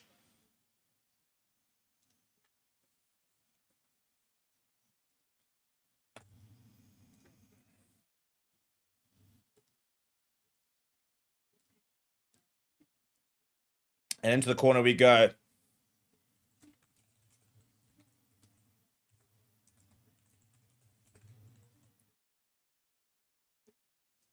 It's a great turnover as well. And now good pressure here. Minus van der Merwe needs to make sure he hits his line up here. Starting to go into the game quite nicely. And there's a nice moment. There's our skipper. Siya Kolisi back on the park. Obviously past that HIA. Doing whatever he can these days to not be on the field. Yeah, there's a bit of a niggle. Now he finally gets back and gets an HIA early on into the game. It's a good line though, that from Ruan Nokia. Looking for the rolling more this time, Box. No fancy move, just a pure power. And Marcus van der Merwe, the second debutant to score. Well, it's just nearly a share now, and we get a full package. But there it is. Very classic Springboks. Stranded more, the power game, and over he goes. Oh, there it.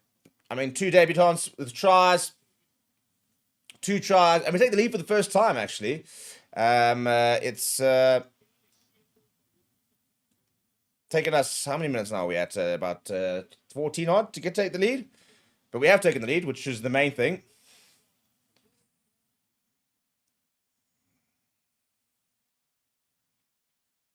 All right, Sash, let's hope he has a bit of a better attempt than that first one, which was actually, this is actually a more difficult kick, to be honest. He has got a career percentage of 22 from 30. That'll be his international career percentages, by the way. And he's missed that one as well. That's 0 from 2 from Sasha. I can tell you right now, if that was 0 from 2 from Marnie Liebach, there would be all hell would break loose.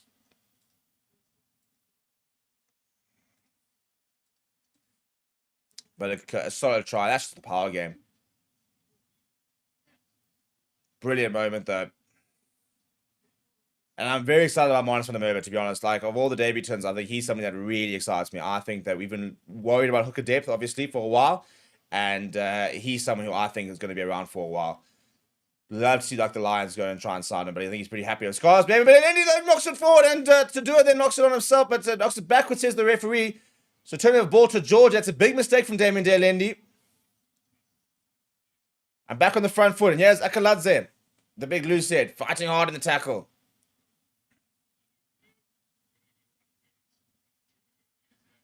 And the captain, Sajanadze, with a nice carry. Back on the angle, good defense so far. Babanashvili getting involved, the big number 4.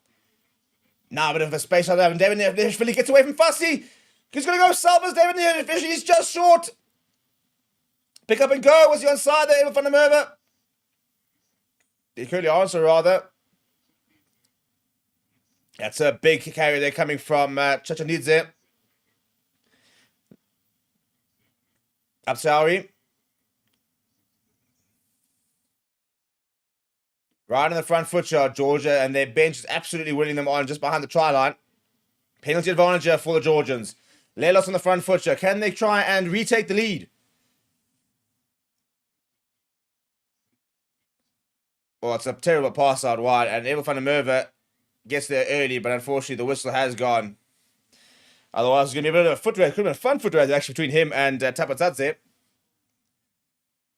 Turnover ball from the lineup, from the restart, and tell you what, Georgia looked very, very dangerous there, and it's the danger man, though. David Nanashvili, he's a good player. He's a top player.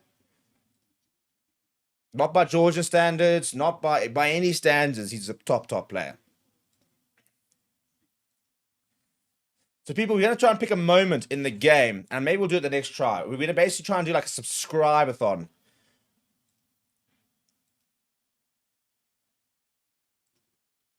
Because we are desperately trying to get to 9,000 subscribers today. We have gotten already about over 500, to be honest. We've been on a bit of a roll today. So we're going to have a bit of a live count there ready, and we're going to have a bit of a subscribe-a-thon.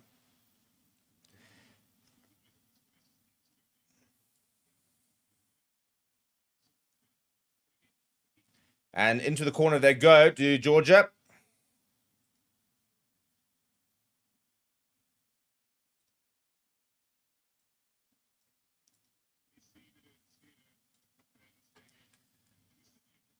That's such a cool stand to go watch. I mean, they're just looking at an overhead there. And I was there last year for that Argentina game. Oh, I mean, I've watched rugby at most of the stadiums in South Africa, and that's probably close to my favorite place to go watch. It was the atmosphere was absolutely electric. There's just certain stadiums that they just kind of get it right.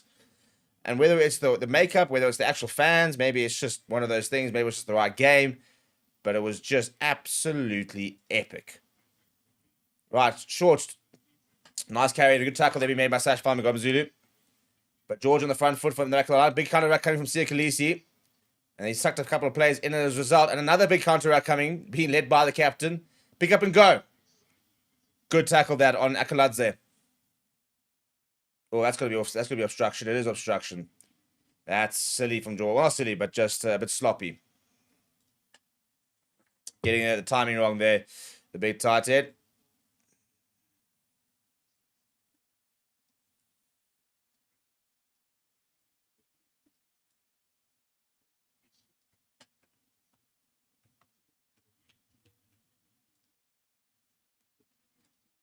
It's a decent touch finding that from Sasha.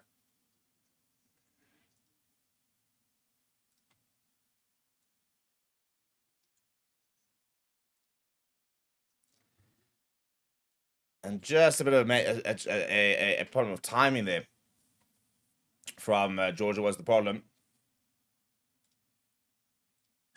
It's the front of the line, straight down to Grant Williams. Grant Williams goes to Sasha. Sasha goes short. Kubas Visa once again in the midfield. They're carrying strongly. Grant Williams quick ball there to Ron Nokia. And a little tap. Oh, nice little run around. And the hands now for the box. And the space for Fussy. He goes back inside. Pre-planned move though. I mean, PSF the toe is actually running against Grant Williams. Gets the ball, pops it up to him. And look at the space being around by Grant Williams. Grant Williams to the right hand side. Lock pass to Adolf van der Merwe. He's just brought down, pops up to Ruan Nokia, pops it to Upper Fussy, goes back inside, pops to Sasha. No, it's Caden Moody. Caden Moody! That is Bok Rugby at its best. Over we go, and goodness me. You know what? Just let us cook. Just let us cook. Because cooking we are. Oh my goodness. How's this for a bit of news, by the way? Zimbabwe have qualified for the Rugby World Cup.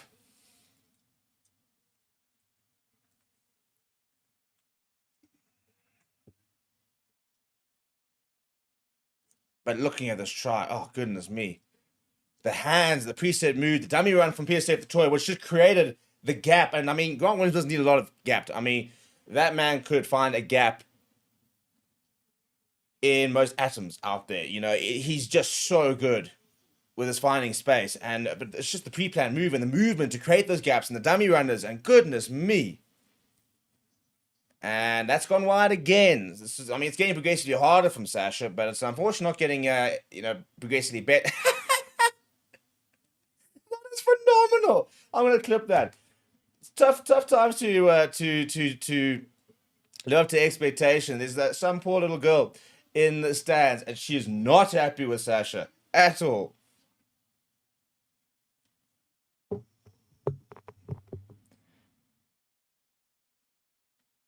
Caden Moody in this number 13 jersey, and he's absolutely cooking.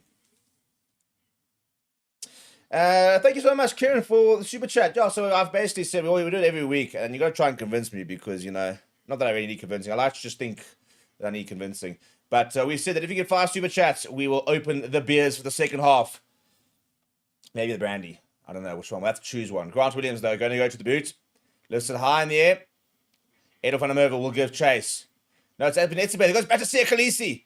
The dynamic duo. Now Grant Williams, quick ball to Sasha. Sasha looking for options. Long pass out wide. Pierce left the toy. Pierce left the toy is not slow. He's in the long pass out wide to Cody Aronson. Comes back inside. It's a good tackle though. And they've managed to bundle him out.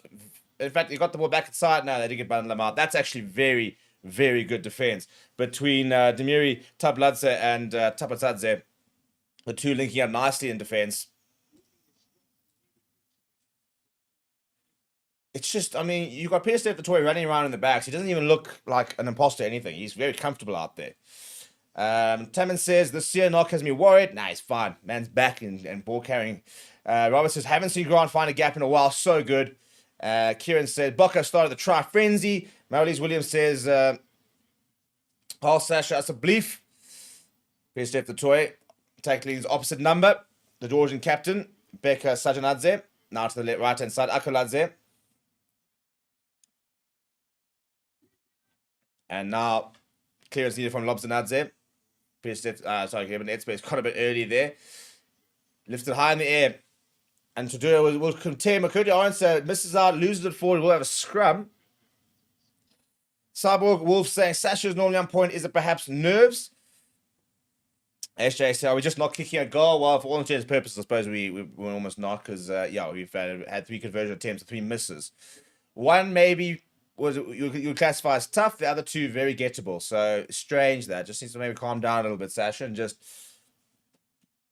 go back to basics. There are all the VIPs in the stands. Mark Alexander, Rion Olberholzer.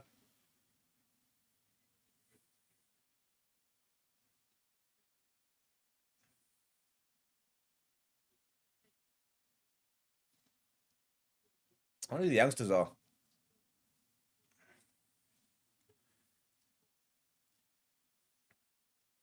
Look at that stadium. Look at the atmosphere. Let's try and see if I can find my traitorous family. Who are all there, sending me all the photos. I mean, that's just rude. That's just rude. People are very weird when they go on camera. That's just, I don't know what it is about this, but it's just like a different breed of people.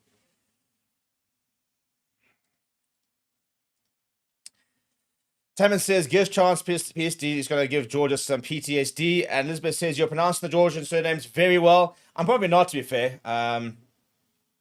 Yeah, I'll have to wait. I'll have to leave that to a Georgian person. I have been trying to practice them, and they're not easy.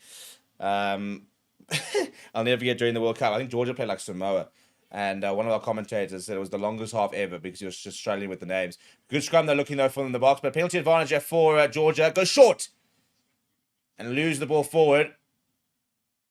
They'll go back for it, and it's a penalty. I think it's against Bone Fenter on the loose head side.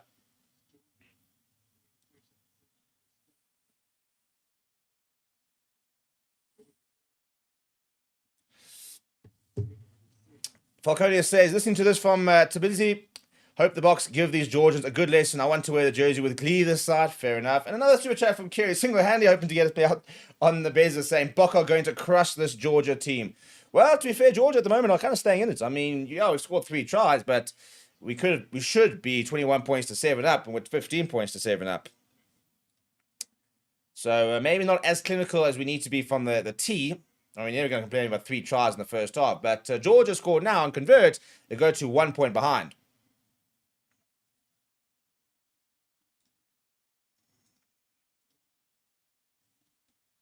Yeah, I can't. I'm definitely gonna if I go back and clip that that clip of that girl being so frustrated with Sasha. Poor guy. We're tough people to please in South Africa because we're very high standards.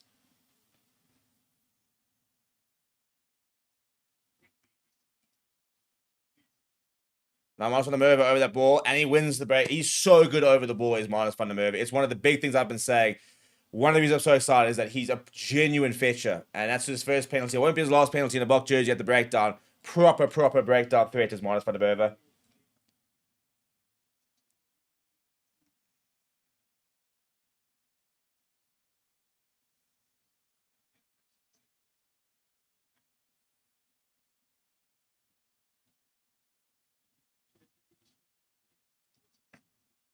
Good tackle there coming from Sasha and Sia, and he just lands right in front of Miles van der Merwe. He's so quick on that ball.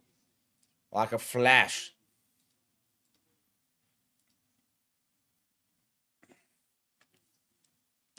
Jordan Shelley says, I wonder what all the people who hate money will say now Sasha can't kick over. Yeah, I don't want to make it a competition, but it is certainly something that would definitely be mentioned. Grant Williams coping well, a bit of a messy line. Ruan Nokia now puts his head down, takes it into contact. Kubas Visa. Grant Williams now arriving from the bottom of the ruck to the back, to the pocket, and Sasha goes to the boot. Edel van der Merwe is going to give chase. Edel van der Merwe gets up, and Edel van der Merwe takes it brilliantly out there and presents one as well. Kubas Visa picks up and goes. Pick up and go now from Damien Delendi. Grant Williams needs to go. Sasha Moody's doing some good work there. Now Sasha, long pass out of Fussy. Now there's numbers here. He skips past, goes to Peter Steph Toy. I tell you what, Curly Owens has done brilliantly there. Curly Owens is still going. Literally had to dive, put his hand on the ball, stop him going out. Now back on the inside goes Bowen Fenter. Already has one try. Carrying well. That's a good turnover though, I think. And he does win the turnover. A little bit isolated was Bowen Fenter. Needed for sure. Probably needs to do better with the clean out.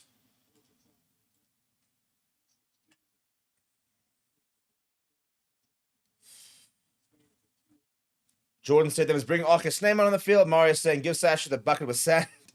What an iconic advert. If you know, you know, eh? So like a core memory was unlocked over there. Tyler says, Pollard for the second half. And Lovis says, 1.5k watching, only 120 likes. Come on, yeah, no, look, we've got to get this up to 200 likes at least. Surely, people, surely. Sia is back on the park. Time to ask the question.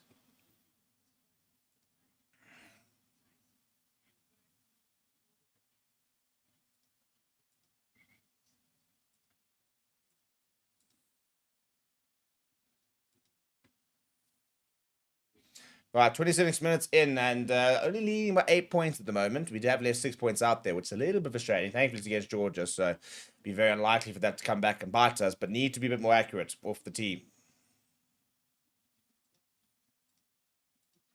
And remember what we said, at the next try, we're doing a subathon. And just try and see if we can get anywhere close to that 90,000 subscribers for the day. It's a good line there from Georgia. Pick up and go from Akaladze. Almost finds a bit of space. Kubas Visa reacts well. Ebenetz trying to hold him up. Nah, that's a nice carry. And still going. Miles van der Merwe trying to go over the ball. Quick ball here. Oh, it's a big hit. Cheap as me. Pierce the toys absolutely nailed Ivanashvili. Veseladze now. Yeah, very messy ball. Ball pops up here. Not too much to go. And a bit of space all of a sudden opening up though for Tabatsadze. Penalty advantage now for Georgia. The captain once again. He's been really, really good so far as Beka Sajanadze. Penalty advantage. Options. I mean, I love how he's based it to the referee. No, we'll take the penalty. Like...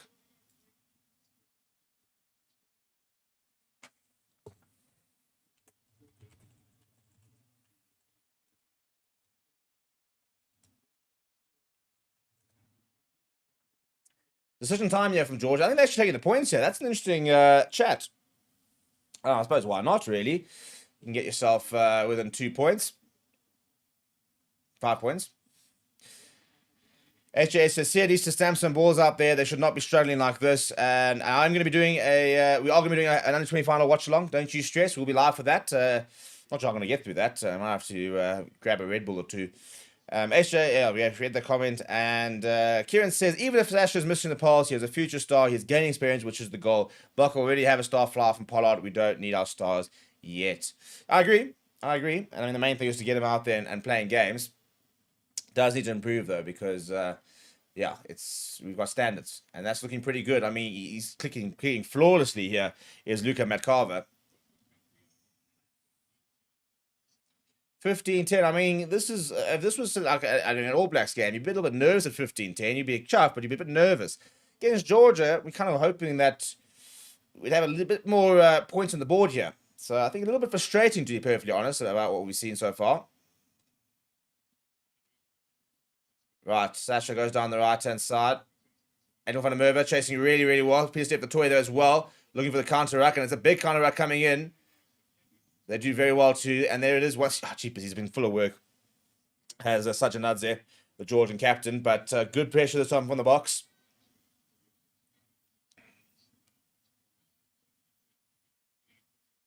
I think it's actually been charged. Has it been touched by Ebenetz?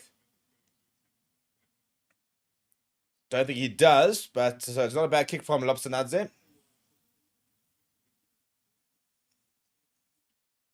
But I'll tell you what, you just watch this, you can understand why like teams, struggle against the box, because it's so much pressure. Louis Kuhn says, Russian team now seems to be past their best. I mean, we're undefeated for the year. We put 40 points in Italy last week, and we haven't even played in Australia or New Zealand. Bit preemptive is what I would say to that. Let's wait until we play against New Zealand.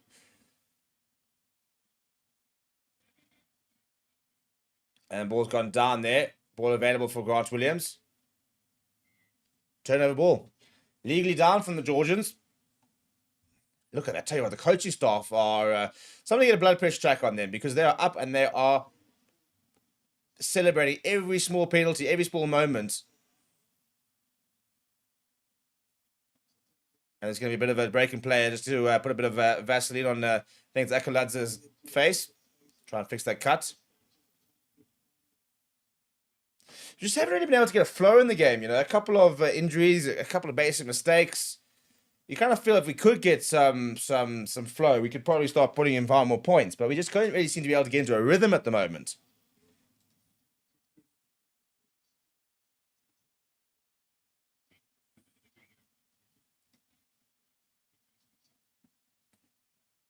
And you can see Rashiras does not look happy at all.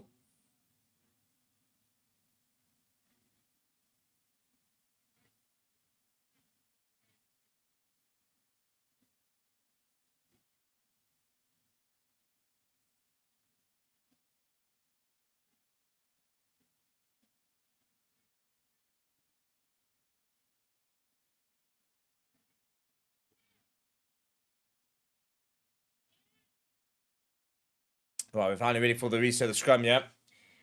And penalty for the box. Right, there we go. Let's see if we can try and use this and try and get going. Yeah, Grant Williams thinking about taking it quickly, asking where the markers.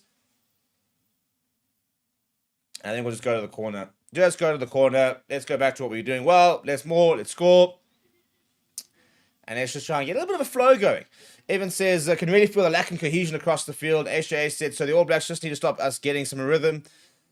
Yeah, I suppose similar type of vibe. It's just, I think any team struggles when they can't really get going and can't get into a rhythm in the game, which is why a lot of teams do it. They try and slow things down, for example, like that moment over there where he says, kind of like going to cut. He didn't really need much treatment, but if you can basically just try and create those stop and start moments and just try and disrupt the flow, that's the best way of trying to put the top teams off their game. Right, looking for the running more. Minus one movers at the moment, not really moving anywhere. Now comes a bit of a second shove.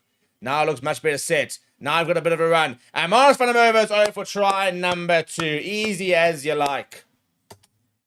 Easy as you like. Guess what? We're making a subathon, people. Let's go. Let's see how many subs we can get within the next few minutes. We have scored. It has got a live counter right there. Let's see if we can get up to, I don't know, 89,400 people. 70. I bet you there's probably like 300 of you guys. There's probably actually 700 of you guys who haven't subscribed. It's not hard, people. Just click the subscribe button at the bottom. Costs you absolutely nothing. And look here, yeah, we want to it's a good line out. Patient, I think. Patience is the word here. You just waited for ourselves to be nice and set, working really hard. And then eventually we start getting that forward momentum. And Miles van der Merwe goes over for test try number 2.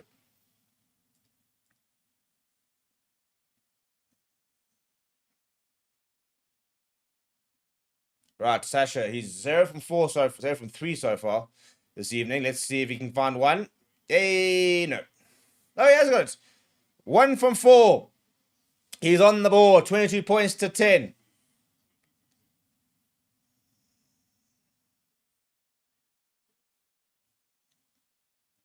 Miles van der Merwe, 2 tries on debut. He'll be pretty chuffed with that.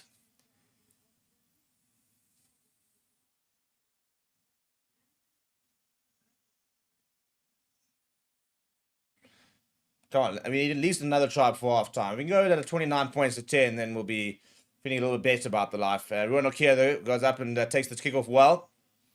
Last time we actually allowed them straight back in at the kickoff. And this is the thing, you got to try and exit well. You keep putting that pressure on them. It's going to be relentless. And not looking to find touch. Edel van der Merwe goes. And Edel van der Merwe takes it up. And Sia Khaleesi is there alongside him. Grant Williams to the left-hand side to Sasha. Damon Delendi having a look at where the space is. Now he puts in the kick in behind. Goes to the grabber. I tell you what, that's going. And all the way back goes Tapotsadze. And a lot of pressure. Mr. the toys there. He hasn't missed a tackle. Curtly Arnson now over that ball. Curtly Arnson trying to go for the counter-ruck. The Georgians scrambling. Big pressure coming from them. And they're having to put a lot of forwards into that. Pick up and go now.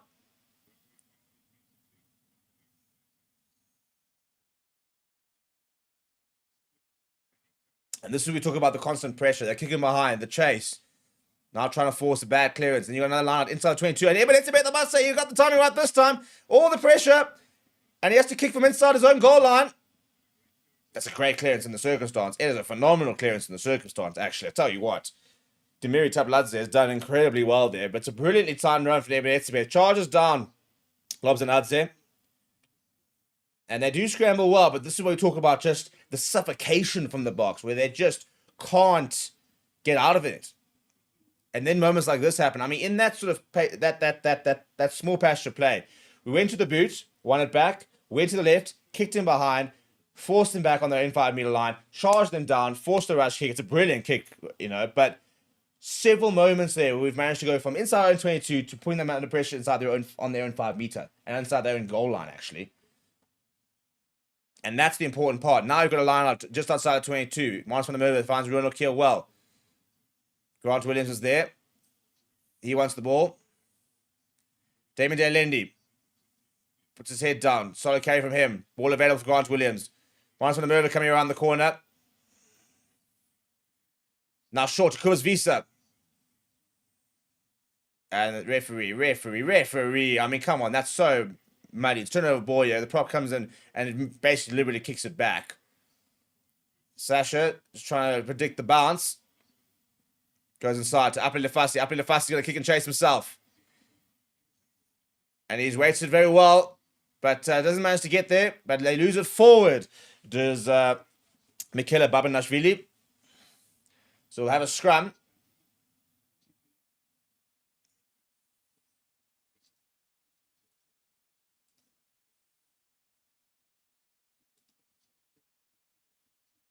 Yeah, it's the constant pressure, I think, from the box. And that's why hopefully we're going to see this game kind of run away with it in the second half. Is that it's that relentless pressure.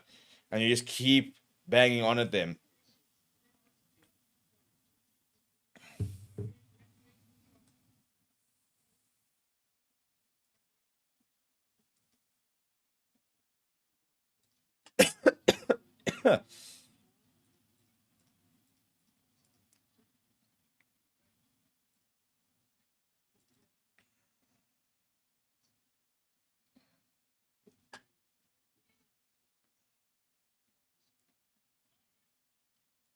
Big scrum here, boys.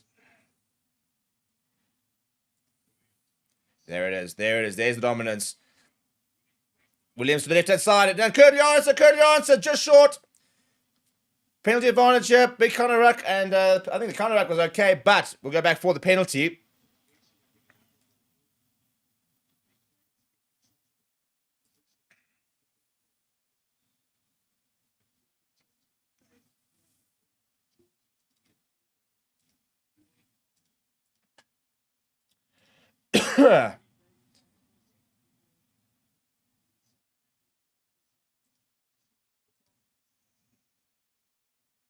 And to the corner we go. 2.5 minutes left on the clock. As I said, a try for half time. You go into half time, 29 points to 10 in what should actually really be about 35 odd to 10.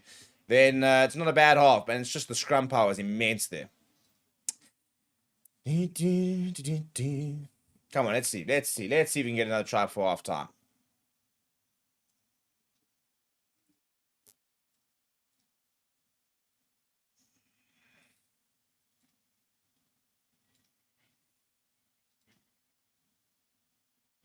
Maybe a hat-trick here for Marcus van der Merwe. They get them all right.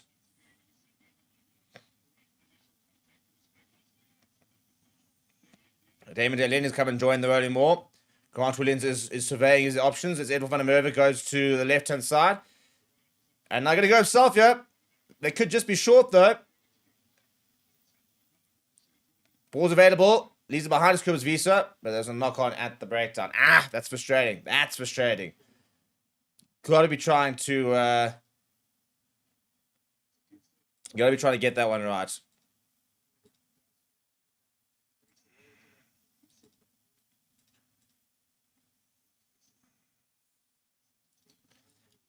I don't think he needed to rush that, did Cobus V, so maybe only sort of criticism about that one. So at this stage, halftime score will be not bad, not amazing.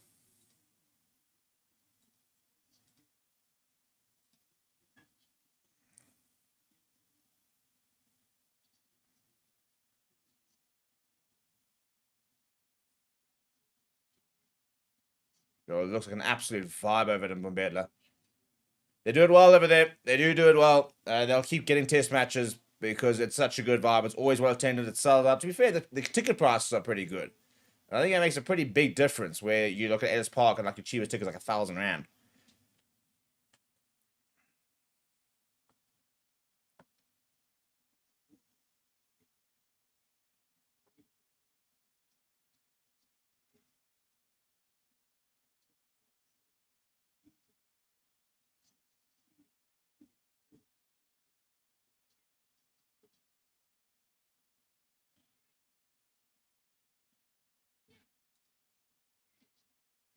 Big scrum there from Georgia, and they're going to have a reset. It's wheeling around.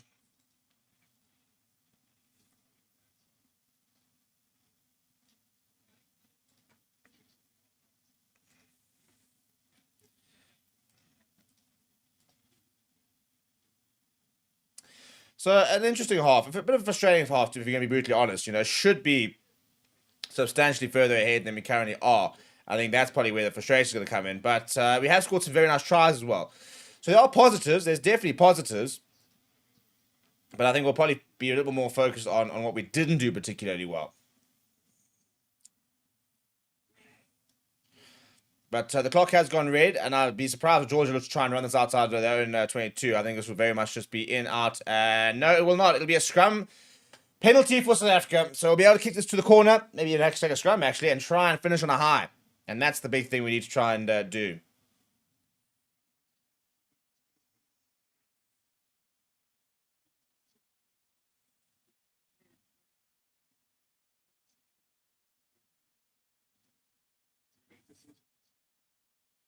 Yeah, and they are going to go with the scrum, yeah. That's exactly the right thing to do. We've been getting non-stop scrum penalties. Take the scrum. You've got a lot of space on the left-hand side. This is either going to be a walkover try, or you can use the back line. And surely you've got some sort of move with the back of the scrum that we can use to try and conjure up an opportunity.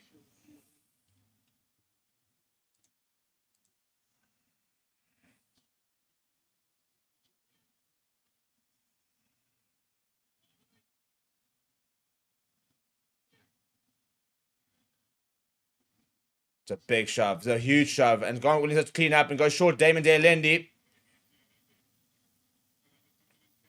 Grant Williams goes to Pierce Step the toy. Pierce Step the toy. He gets off the way. We left him behind. Knock on advantage. And into the hands. The tighter kicks. So frustrating. Not I think being clinical enough is probably the only real sort of criticism at the moment. So halftime score will be 20 points to 10. People, when we get back, let's see if we can get to 89,400 subscribers. Let's see if we can get to 200 likes.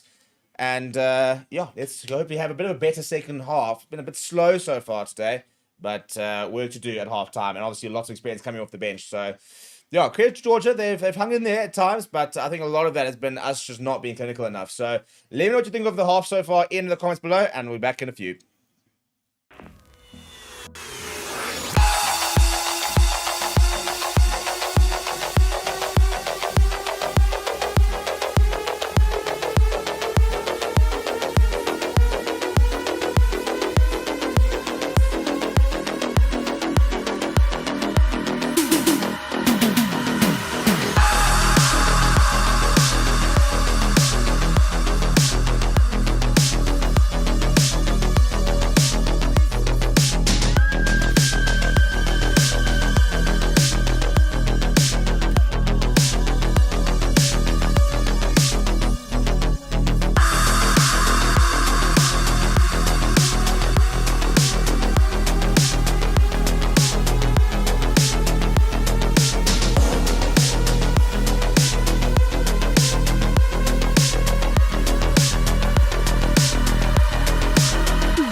Hij is dus lekker. 1, 2, 3, 4, 5.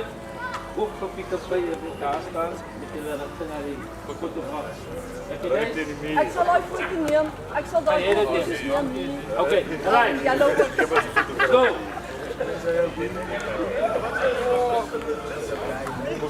Langs, pak die kant. Stoel.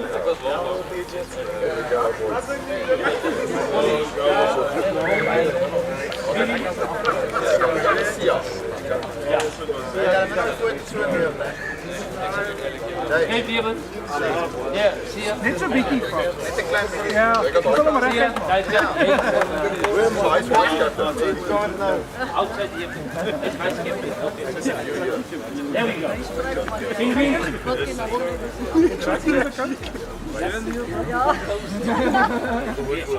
Right, go, go, go, go.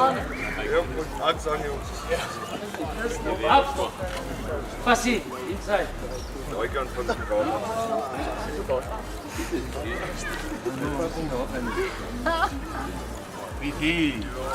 Wat kan je maken? Yes, op je krat. Op je krat, op je krat. Op je krat? Ja, ja. Op je, nee, nee, op je punt, op je punt. Van? Nee, nee, op je punt, op je punt. That's it. Inside, inside, inside, inside. I say, handen op de rug. Handen moet mooi lijken. I say, steady when you are. Oh, kijk eens. Animalo, animalo. Keep it there. Mooi smiles. Lekker, lekker. Geen face. I say, kom eens vouw die arm. Oké. Lekker, hou hem daar. 3 seconds. And thank you very much. Blijf staan, zit. Mr. Abrams, blijf staan, zit. Ja, nee, nee. Hij gaat zit, jij. Maak niet op. Zit vooral. Sorry, te laat. Ik kom ook, guys.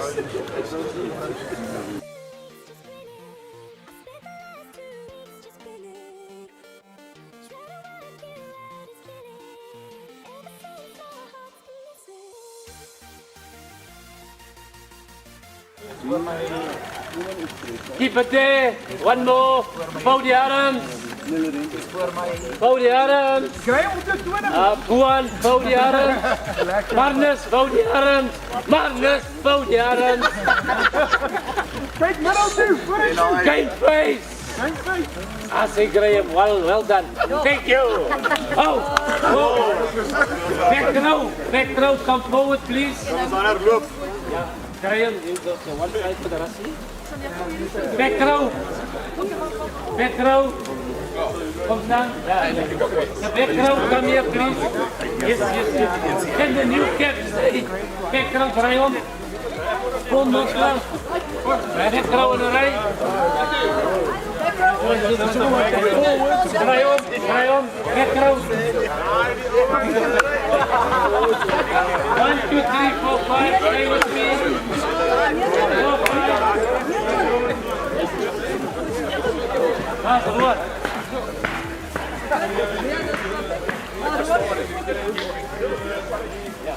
Right, 1, 2, 3, 4, 5.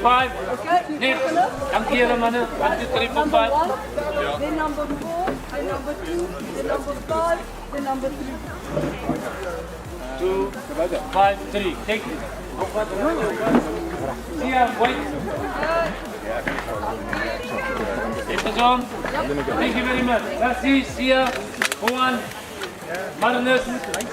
Wanneer jy so baie geraak?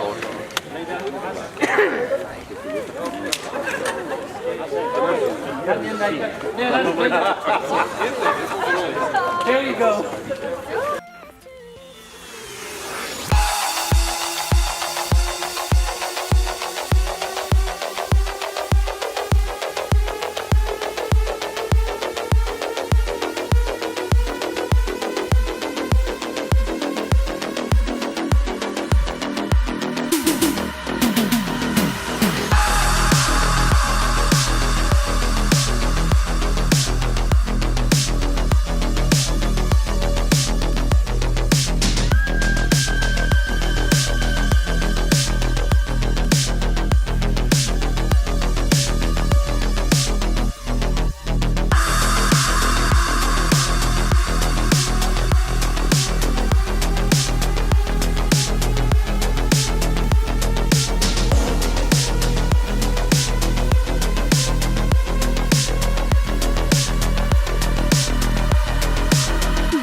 Right, and we are back for the second half, and not maybe the best first half from the Springboks. And I think the frustrating thing is just not seeing us gel the way we want to see so far. I mean, we're winning the set pieces. Our scrum's looking pretty good, and we definitely win the aerial battle, but maybe just not quite getting the go forward ball and the sort of the being as clinical as we'd like to be. So big work on in the second half. Georgia have been good.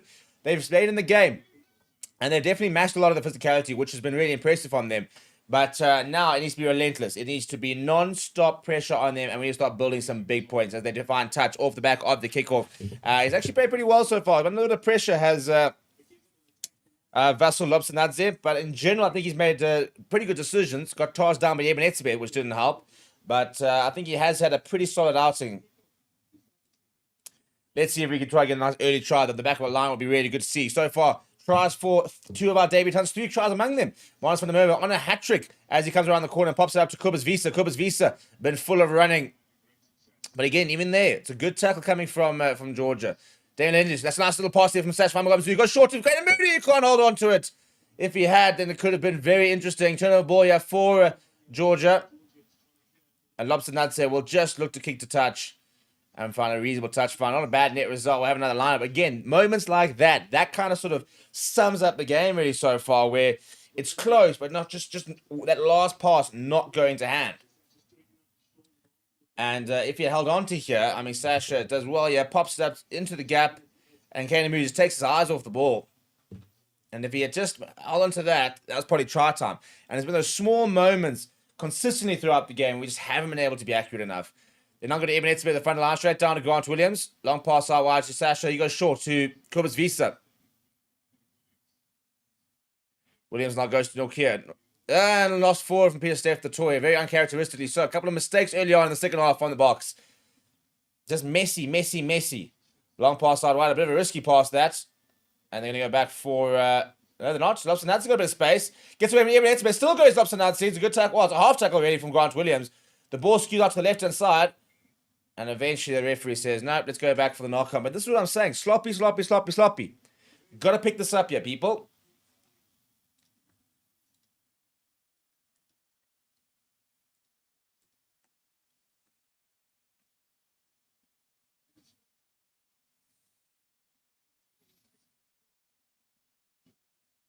And there's a replacement on Georgia, by the way. So Becca Gigas has come on in place of Atsiori. So replacement Tate. Bone Fenter's now got a new man scrummage again. So it'll be interesting to see. I was about to say, as I said we often put our bench on about the 44th minute. And they are being ready. A brand new front row. Quacker Smith. And they're getting some pretty harsh instructions, I think, there from Graham Furin about lifting the energy here and trying to really lift the performance. Because we need to start clicking here. And that's free kick there coming to Georgia. And not holding is the call there. And you can see there, Lobsonadze just says, just wait. Just hold on. Kick to the corner here. Slow things down here. And that's where the frustration's coming. And they actually kick contestable. Upper Fussy is underneath us. It's gone very hard in the last sky. And he loses it forward is Upper Fussy. Good tackle there from Edel van der Merwe. The ball comes loose. And Georgia living with the scraps here, but good tackle there coming from Pierce the Toy. In fact, it's Bone Fenter, actually. Ball available now for Lobsonadze.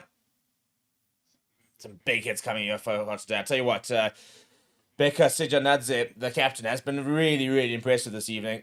Back in the pocket. And the left-hand side. It's a good covering that from Sasha Famagomazulu. He's going to kick in the air and chase himself. Doesn't get it right. David Disneshvili got a bit of space. Now, this is where he can be so dangerous. Well, it cuts the ball straight into the hands of Apele Fassi. He sees a bit of space on the left-hand side, Apele Fassi. Searching for that 50-22. Where's that going to bounce? He goes back and done pretty well there, actually, has Kavisa Latsi. But he's got himself. Not sure it's the right option. Ball back. And now that's brilliant work from Kurt Lawrence, who's hammered him into defense. And the ball's got out. It'll be a 5-meter line out. That's where that's the one thing we've done very well so far this evening is we've kicked well. We've kicked a lot of contestables, we've won them back, we've kicked into space, and I think the one thing maybe Georgia probably should have done is maybe at time kicked a bit more. Right, there are some replacements. Eben Etzebeth leaves the park from the looks of it, or is that Ruan Nokia?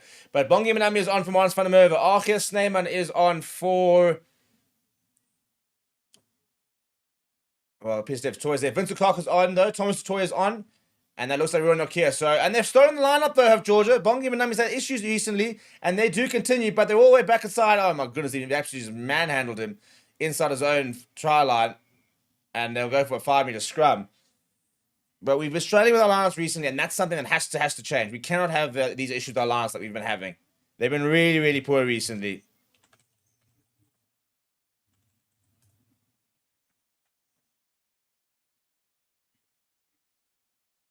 It's a great read. I mean, it's ended up with a 5-meter scrum for us, so it's not like we've lost much, but it's not the point. The point is that, you know, the lines have been poor, and it's just not really getting better.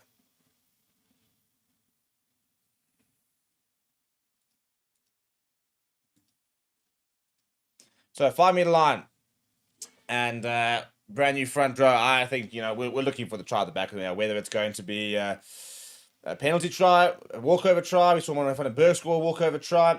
Or else a little conjure up a little move at the back of the scrum, yeah.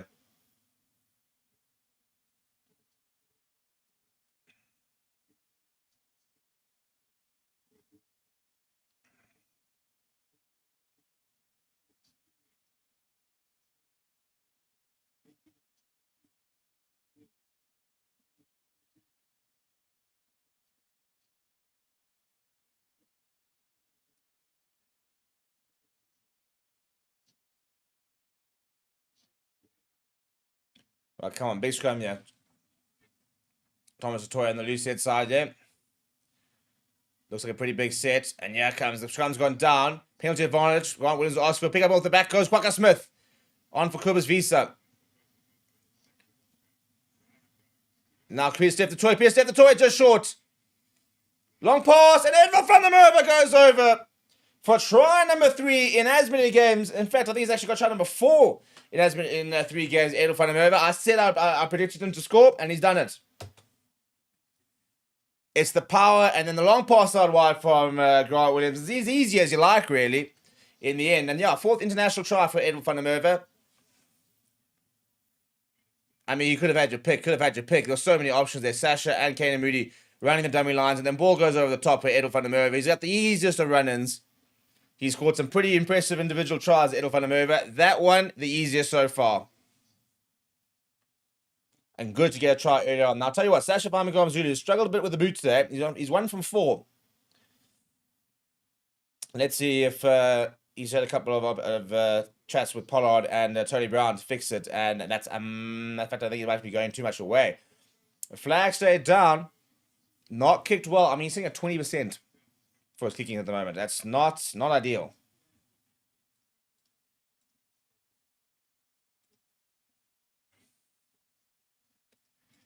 But let's hope that that's the early try that we need to really start kicking on. We've already seen the bomb squad inverted commas come on. It's not a 6-2 split, but the way we deploy it is more what makes it the bomb squad versus the actual split itself. And a powerful scrum early on, penalty advantage, a couple of big carries, and then over in the corner. Restarter going to Quagga Smith, who takes it well. And Grant Williams, they're now setting up for the box kid. Edwin van der Merwe, Sia Khaleesi on his shoulder. They're going to give chase. No, in fact, they're going to go to Edwin van der Merwe. And a bit of a double bluff there. Damien Delendi chips into space for Kurtley Arnser to give chase. And actually bounces behind Kurtley Arnser. The bounce of the rugby ball. Just making this game so much more interesting, isn't it? Imagine we play with a round ball. It's so boring. It's the right idea from Damien Delendi. And that just sort of held up a little bit more. Kurtley Arnser could have been onto it. Had a bit of a quiet game so far as Damien Delendi. He had a couple of carries, but not been as involved as he often is.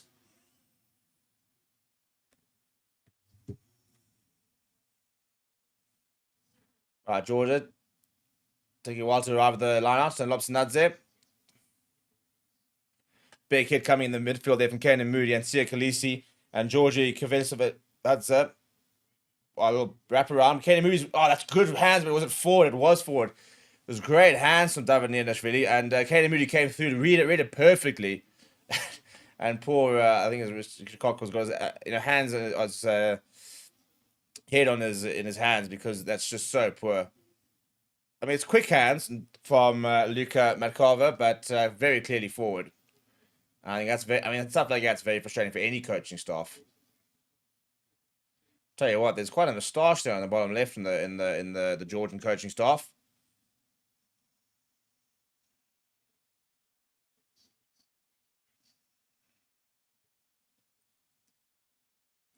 Evans' prediction, Will Pollard comment at 10 or 12. If 10, Sash will move to 15. Wouldn't surprise me if they just actually have a straight swap, to be honest. But yeah, they might try to give Sash some minutes at 15. I'd love to see Damien Willemse come on at 12, to be honest. Free kick there. Grant Williams wants to get that ball going. Yeah, go. There he goes. It goes short, Damien Delendi. Yeah, that's a better carry from Damien Delendi. Presents well for Grant Williams. Quagga Smith puts his head down. Looking to try and add a bit of energy to this team. Grant Williams, long ball, Bongimanami to pop up to Sash Famagomazulu to Sia Khaleesi. Oh, he's nailed him! It's a great tackle that coming from, I think it's opposite number, I think that's Ivanishvili. But he's lined up the South African skipper and he's hammered him. This is the Georgian physicality we kind of talk about now. Sasha goes to the boot. Kurtley Arnser will give chase just outside 22. It's well weighted. And it goes with the hands though, and it goes back from David Nianishvili. And a couple of double knock-ons. So Nianishvili with the first one, I believe.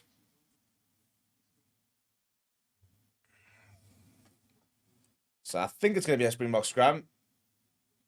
Sia Khaleesi. Going to have a full run out today. And he just read it so well. Such a good tackle coming from Luka Ivanishvili. Just nails. I mean, I don't think Sia Khaleesi's been tackled that hard in a while. It's a very good hit.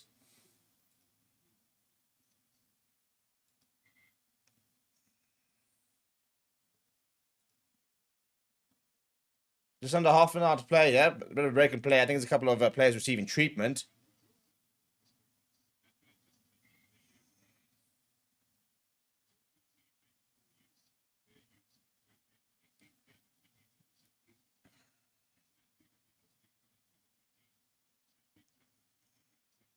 And there's a Georgia scrum here.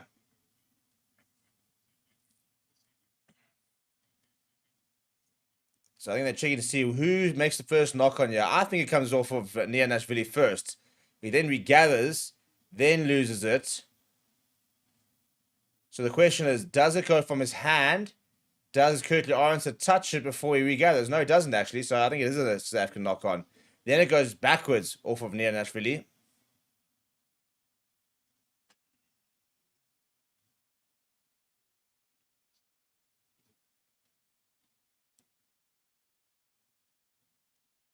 So I think it will be a Georgian scrum. And the Mexican wave echoes around the Mbombela Stadium. Tell you what, the grass over there is absolutely picturesque. If you haven't had a chance, go check out our stadium. Well, you can see it on the screen, but not really as well. Go check out our captain's run. It's a carpet out there. It's a good scrum, though, from Georgia. They've managed to keep the ball. No, the ball comes inside. They actually can see the penalty to the box. And it's against Vincent Cockers, the call. So that's a very good scrum from Georgia. I think it's actually on Thomas Toy's side. He's very bemused. Checking the assistant. He's not sure what the call was there for.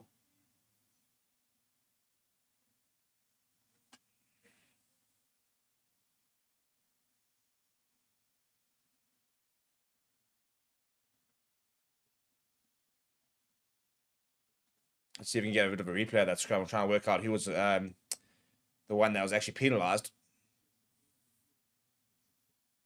Yeah, it's Vincent Cox, not Thomas Toy. That's why Thomas Toy looked so confused, because he didn't think he did anything wrong, and he hadn't. It was actually Vincent Cox who's kneeling on the floor. All right, 5-man line. They go to the front of the line. Looking for the more here, Georgia. Off to a decent start as well. Now starts to slow up. Arcus Neyman trying to work his way through the middle to try and grab the player. He does do it, but they're going to use it. Right up against the touchline. And there goes the captain. But he's lost the ball forward in the contact. So turnover ball here. And jeepers, just knock on at the moment. Ball available for the box. Grant Williams goes to the back. And Sasha wants to chip and chase himself. Ball over the top. And he does regather. Ball over the top to Kaden Moody. Kaden Moody shows the dummy. Kaden Moody, he's got 4 Georgia players around him. Goes to the boots. Not sure it's the right option. And David Nianashvili's gone very well to go back. But now he's under a lot of pressure. Big tackle. Why are we looking at the fans? Look at the game. Georgia 10 meters out. I think Kaden Moody should have just kept the ball, to be honest. Even if he had taken the tackle. Great work there from Sash. Little chip over the top. Regather. Ball popped into the Kaden Moody. The only thing about Kaden Moody. Oh, he's been charged down again. And that, my friends, is why forwards don't kick. The 23-year-old Luka Ivanashvili, he just put a massive hit on Sia Khaleesi, as just sliced that directly into touch, and it's going to be basically a 5-meter line out. And that's the pressure we talk about. Official attendance, 36,842 at the Mbombela Stadium. That seems a bit low, to be honest. Pretty sure the capacity is about 40. Yeah, 43,000. That doesn't make sense to me.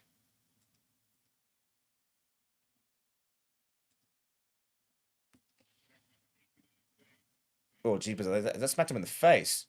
David Delaney, the man who charged it down. It did indeed, I think. Yeah, at least he's split his lip a bit there. Second most starts at centre for South Africa, Damien Delendi with 80. Doesn't come off the bench. If he's either starting or he's not playing.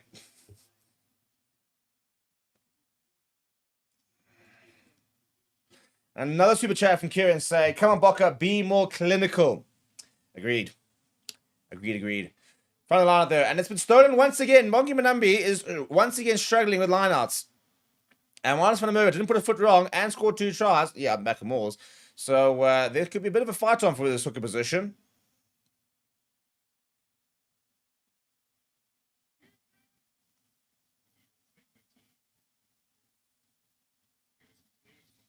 Not the best clearance. We'll have another go, yo, Bongi Manambi. Now he's frustrated, I think, at the moment, is Lobster Nidze.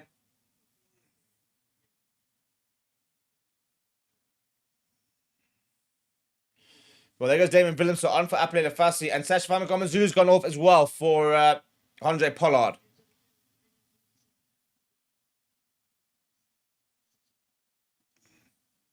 Right, Rowan Nokia goes up. That's a much better lineup this time. Looking for the Rolling Moore.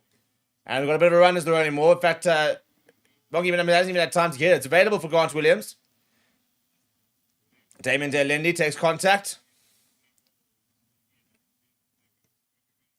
And they're competing for it on the ground. Penalty advantage. Arceus Snowman, some big carry from him. Sits a couple of players down. Ball over the top. Grant.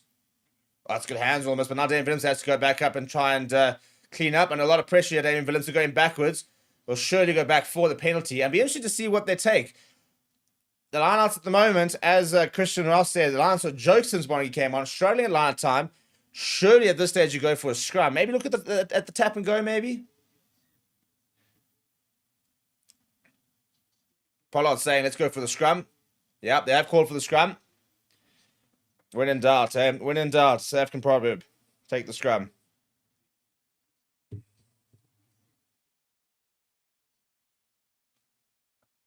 Right, now a couple of subs coming on for Georgia.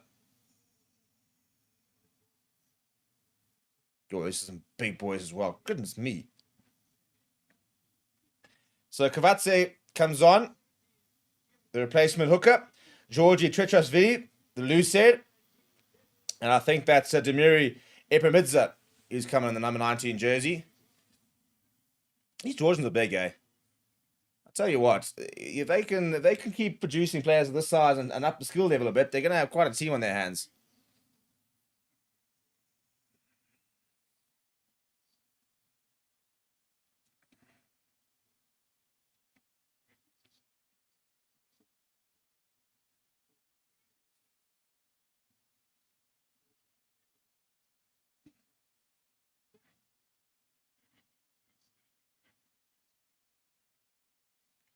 Now, second shot, Grant Williams goes search for the ball, goes to the left-hand side. Hodge Pollard pops it up to Damien Willemse. Damien Willemse goes over. His first touch of the ball. Well, second touch of the ball, I apologise. And he's over. Good work on the back of the scrum. And I think that's his first try since his comeback. Good to see. Good to see. Pollard almost caught in 2 minds, then pops it up to Caden Moody, pops it up to Willemse. Willemse's got the stepping and the power to go over. Just pops straight up to Damien Willemse, goes straight through the middle, and says thank you very much. Just breezes past Luca Metcalver. Big celebrations coming from the crowd. 32 points to 10. Now we can try and start up the ebb to Andre Pollard. 78%, 283 kicks from, and that's looking pretty good as well. Right, Pollard on, and he's 1 from 1. So 34 points to 10. The one sort of blight on Sasha's day today. The goalkeeping was not particularly good. Be very interested to see what the player ratings kind of look like later as a result of it, which, by the way, will happen immediately after the show. So we will put a link in the description and or in the chat, and you can go and vote for your players after the game.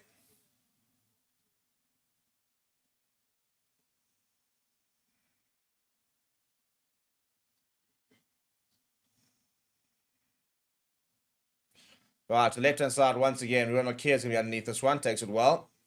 Gets away from a defender as well. Leaves the safety 22, however. But we'll know exactly how he exits here. You've got Edel van der Merwe, usually Sia Khaleesi behind him. And they're actually going to back to Edel van der Merwe at first receiver. They've done this a couple of times as well. Dane Willemse going himself. Grant Williams goes short to Arceus Snyman. Trying to free up his hands. Leaves the ball behind. Thomas Toy picks it up well. Ball available for Grant Williams. Goes back to Andre Pollard. He goes to the boots. Sia Khaleesi, Edel van der Merwe afterwards. Edel van der Merwe will contest. Goes backwards towards David Niniashvili. Throws it back inside. It's a good pass, actually. Now a bit of space. Trying to find space out there is Matt Carver, but well positioned is Damien Willemse. Now he's going to look for clearance of himself. Looking for touch. It's a pretty big kick there from Damien Willemse. Back inside the 22. Now, head to head. 100 Pollard underneath it. Call from Edel van der Merwe to go up, but instead he's going to go to Edel van der Merwe. Right, what can Edel van der Merwe do?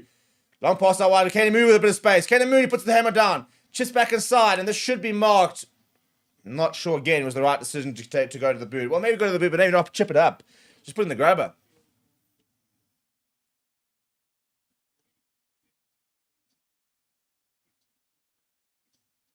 So calling the mark there. Double says 2 marks, 16 van der Merwe against Aussie. See if he steps up in rugby championship. Yeah, I wouldn't mind it actually. I'm a big fan. I said of Marius van der Merwe. I'll give him a go. I think he's got the full package.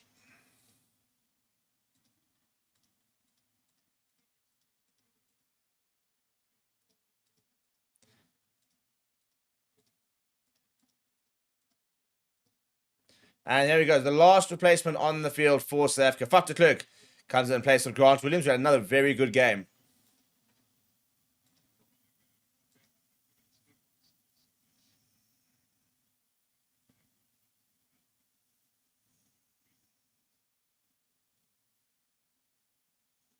Bonginami goes to Ruan Kia. Much better. Faf de Klerk goes short to Sia Khaleesi. You haven't really seen him carrying the ball into the midfield like we saw him last year, doing it a few times. Quagga Smith pops up to best depth the toy. This is much better from the box. Nice quick ball. Faf de Klerk. Switch of play there to Andre Pollard. Ball back inside to Damon Delindi. Preset move that. There's a no-look pass from Pollard. Faf de Klerk now shows out to Canan Moody. Canan Moody almost caught on the ball. Ball available. The slow ball this time for Faf de Klerk to the right-hand side. Goes to Arcus Neymar. Takes contact.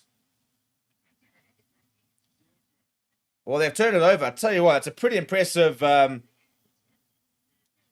think it's Mamatashvili who's turned that ball over, and he's done it very well. He's won the penalty as well. There's an impressive turnover. Slightly asked there was Arcus Neymar, and it fell very awkwardly.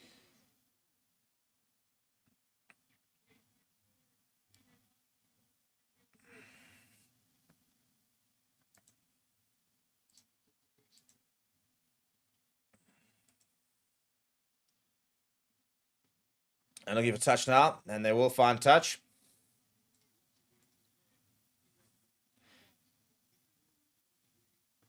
And we're almost less than 500 subscribers away from that 90,000 mark. So if you have not subscribed, please do consider it. It costs you nothing. 20 minutes left on the match. 34 points to 10. I mean, we got to hit 50 here, people. We've got to hit 50. Anything less than 50, I might be a little bit upset with. Front of the line, though, from Georgia.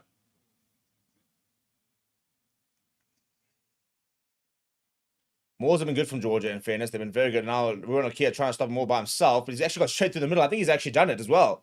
No, ball's available for Lobzanadze.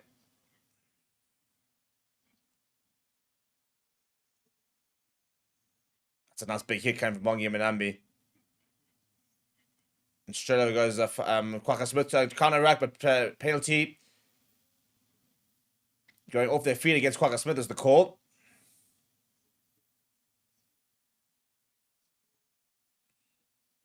Going past the ball off his feet is the call from Matthew Carley, our referee this evening.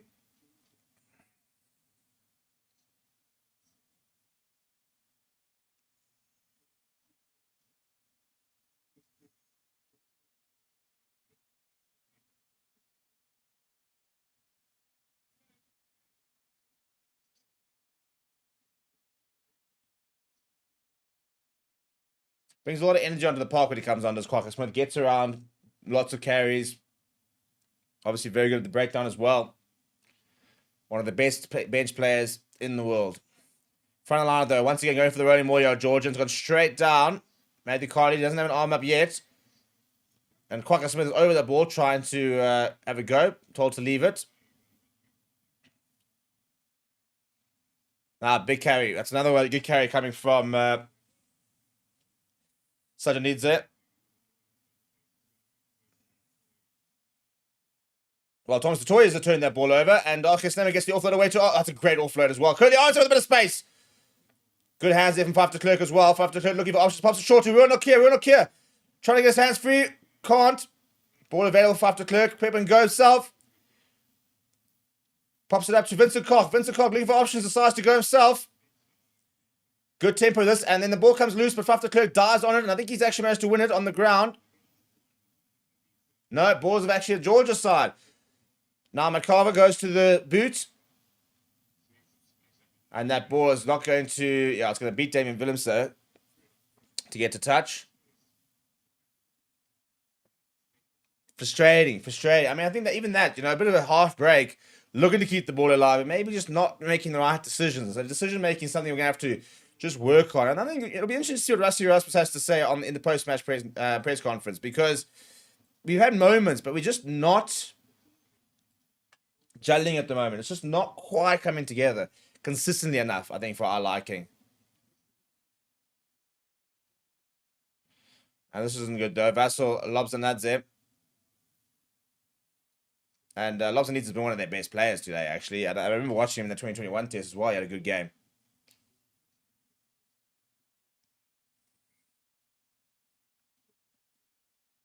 And I think that I'm pretty sure they put on most of their subs here. Now he stayed on here, so Sick least carries into the contact off the back of the line out. 5 de Klerk taking a while to arrive at the rack. You're going to go to the boot as 5 de Klerk. Arcus Neyman will lead the chase, as will Ruan Nokia, but they're not going to get there to contest. So one back from Georgia on the halfway line. Lobson says back up, and he's all good to continue. Powers through, does Demiri. I think it's actually bigger. Gigashvili. Back in the pocket. So it's the tester here for Damien Willemse. And it goes up and goes forward with Damien Willemse. He's frustrated himself. He's got to do better than that to Damien Willemse.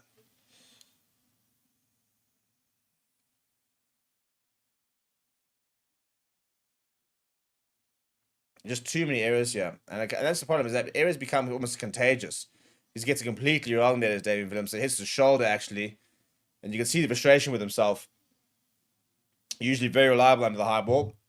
Now competing very, very much with Aprile Fassi, and it's quite a good competition we're going to see, I think, in the next few year or two for that number 15 jersey. Both sort of similar ages, been around the block for a while as well.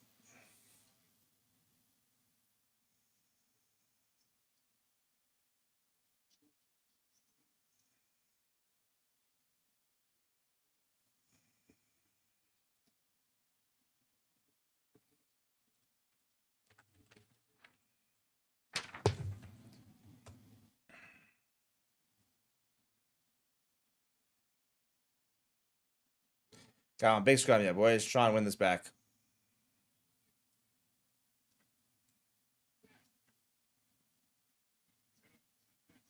Looks pretty solid, actually, from Georgia so far. Penalty advantage as well. And it's got straight to the hands of Kane Moody, who would have run all the way and scored were it not for the penalty. So a scrum penalty, not something that we like to see.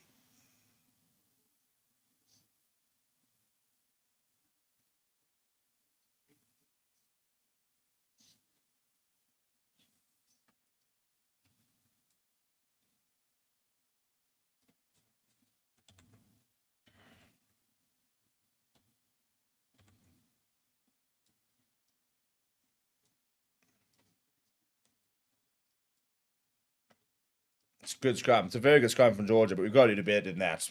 We really do.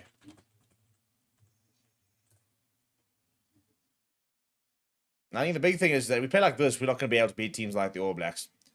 So it had been a couple of rotations, but now we're starting to get to the point where we actually just need better performances. Much better this time, though, from the defense. And they're still going. Working hard, Georgia in the maul. Eventually, it's been stopped in their tracks.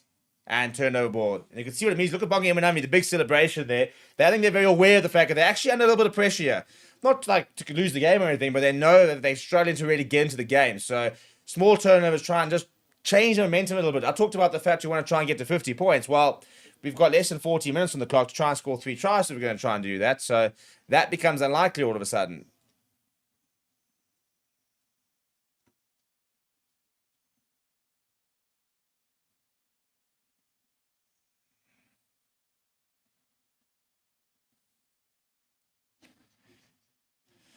Scored a try against Georgia. It's the only previous appearance against in 2021. That was Quagga Smith. He started 8th man. We played that game at Loftus during COVID times.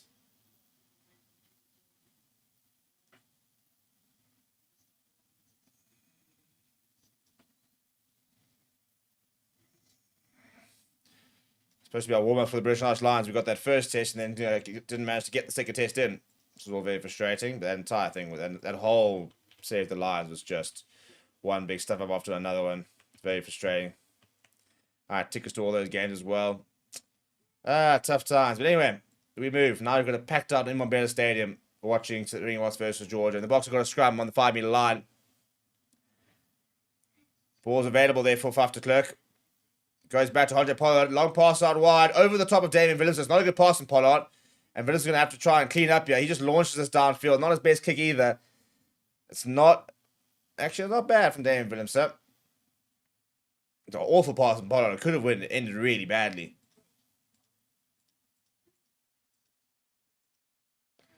I was trying to say why we haven't... I mean, Tony Brown giggling there. Rusty Rasmus looks quite bemused.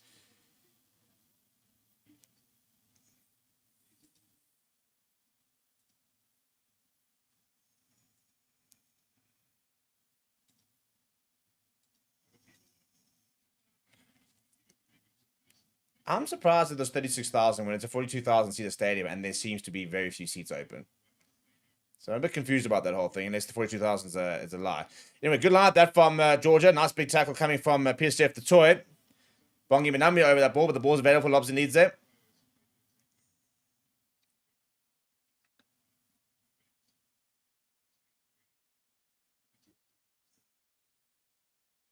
Good hands of a rush defense, yep. And they've gone through the rush defense. Ball available there. And no, he's not much back there. Goes back inside. Good tackle from Dame Williams. Ruan Nokia making a tackle. Ball pops out. And Faf de Klerk all over that. Trying to win it back. He has won it back as Faf de Klerk. Good work that from the scrum off. Edel van der Merwe now in that scrum off. Long pass from Pollard. Still looking to try and run from 22. Caden Moody. Inside ball goes Curly Irons. And Curly Irons trying to get away from one. Does get away from one. Curly Irons. Can you get the offload away? No. Lisa does very well to just secure that ball. Vincent Cock pops out to Faf de Klerk. Goes to Ruan Nokia. Almost loses it. Playing inside our own 22-yard the box. Now goes to Pollard. Pollard wants to chip and chase. He saw Sasha doing it. Now he reckons he can do it. And is he going to pop up to him? He does regather. Gets the ball back up on the bounce to Ruan Nokia. Pops it to Thomas the Toy. Guys, I mean, we look like a bit of a flipping pub team at the moment. I won't lie. And it's forward. That whole pasture play there was... No, it's a no from me. It's a no from me. It was unstructured. It wasn't clinical. Nobody really knew what they were doing. No. We will not be doing that again.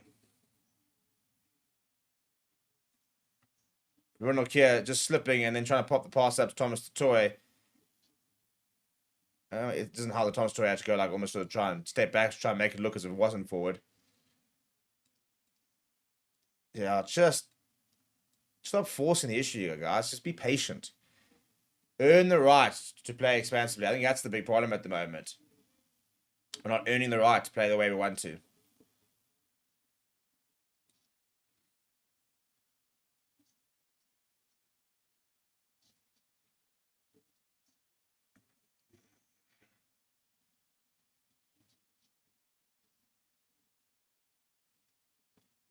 Yo, that man over there is absolutely contemplating his life. I don't know if he's had too many beers, but there's not much going on in that behind those eyes. So Georgian scrum now. We're into the last 10 minutes.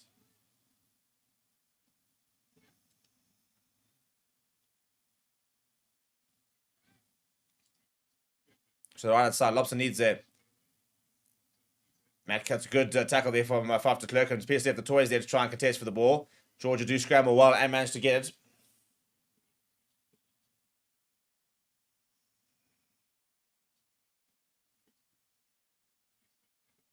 Good tackle that coming from Tetrasvili. Now to the right hand side, Georgia go.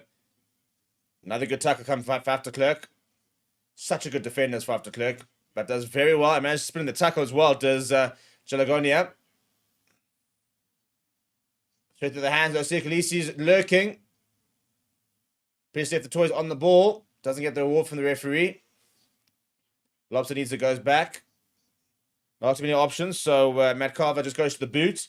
Andre Pollard underneath it, but it goes forward, I think, off of the Georgian player. Into the hands of Kirkley Orenser. Pops it up to Damien Phillips with a bit of space. Damien Phillips steps back inside, steps back outside. Good work there from Phillips. Now Kurt Lawrence decides to get in the ball. Gets the offload away to Ruan Nokia needs somebody with a bit of pace. Faf de Klerk obliged. A great take from Faf de Klerk. Right up against the touchline. Quick ball needed. Quick ball comes from Quagga Smith. He goes to Damien De Lindy. Damien De Lindy pops it up short to... Back to Damien De Lindy from Elgis Neyman. To Sir Khaleesi. They ran well, but he's spun in the tackle to Sir Khaleesi. And there's a couple of players here. Damien Phillips, ball over the top to Edel van der Merwe. Edel van der Merwe steps back inside. Edel van der Merwe puts his phone, almost gets to him. Pops it up to Khaleesi. Good momentum is from the box, but just completely open, scrappy play, really. Off the cuff stuff here. Now PSF the toy. Straight and hard and true and basic. You need a bit of that every now and again. Now after Klerk, looking for options. Goes to Quagga Smith. Bongi Manambi trying to push him through. Little chip over the top. And Edward van der Merwe will have try number 5. Goodness me.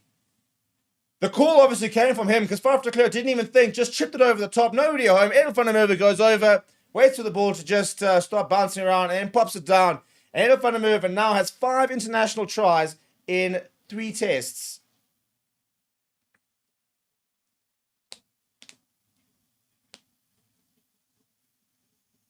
No issues there from Andre Pollard. 41 points to 10. It's been a while since we scored, but let's see if we can get another 2 here, guys. Come on.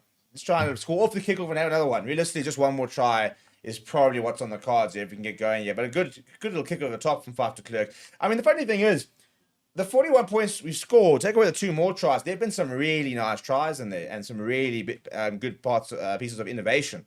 So there's reason to be excited about some of the stuff we're doing. But I suppose that kind of comes with the trade-off. Sometimes it can be a bit messy, you know, and that's the thing, you know, what are we trying to accomplish? How much of this is deliberate versus how much of this is just down to the way the game's happening? We're definitely holding on to the ball a lot more and trying to force a lot of offloads and trying to create new shapes and trying to change the opportunities. But I tell you what, Edel van der Merwe, as I said, 5 games. And there's a substitution here, I think, Faf de Klerk. I think he's going to have to go for an HIA.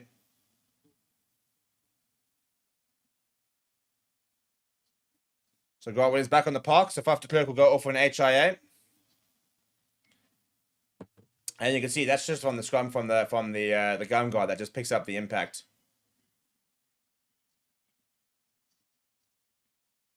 Bruno Kier, well, I'll tell you what, he almost got dumped by Vincent Koch. And they've stolen it from the kickoff. That's poor from Vincent Koch. Long pass out wide. Turnover ball here for Georgia. Matt Carver stepping very nicely. Matt Carver, a bit of space. Goes to the boot. Grant Williams there now. And he takes a moment. Gathers himself and he kicks it deep. That's a good clearance as well coming from Grant Williams. He's not messing around. He's not taking any risks here as he shouldn't. Right, I'm going to put a link in the description, or in the chat rather, to the link is actually already in the description. But I'm going to put a link in the chat. And there's a link to our player ratings. We'll be doing the show just after the match. We'll be going immediately live there. So you can go and rate the players. Give them a rating between 1 and 10. And then we basically also vote for a man of the match. And you guys can give me the nominations for those man of the matches as well.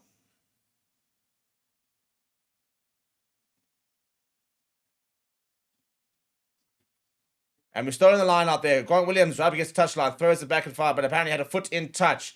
He's not convinced with Holly Davidson's decision. He did look very, very close to it, in fairness.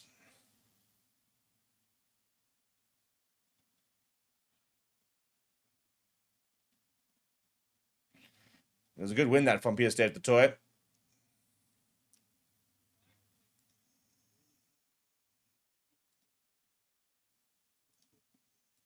I mean, it's been another massive performance. Peter Steve the Toy, just different level when he's playing. Ball to the back, and it's a good one from Georgia. But Messi down.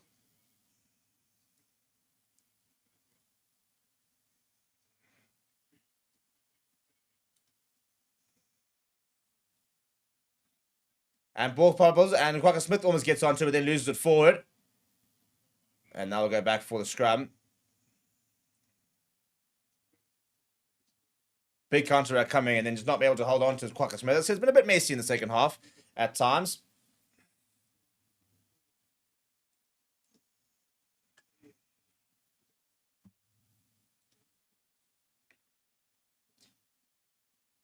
Damon Delendi, and then just putting his foot in through the rack.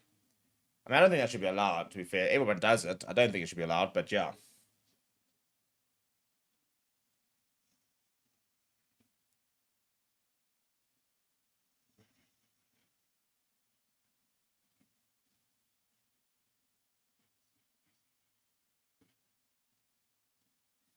All right, big scrum needed now. It is a Georgian put in as we go into the final 3 minutes of the game.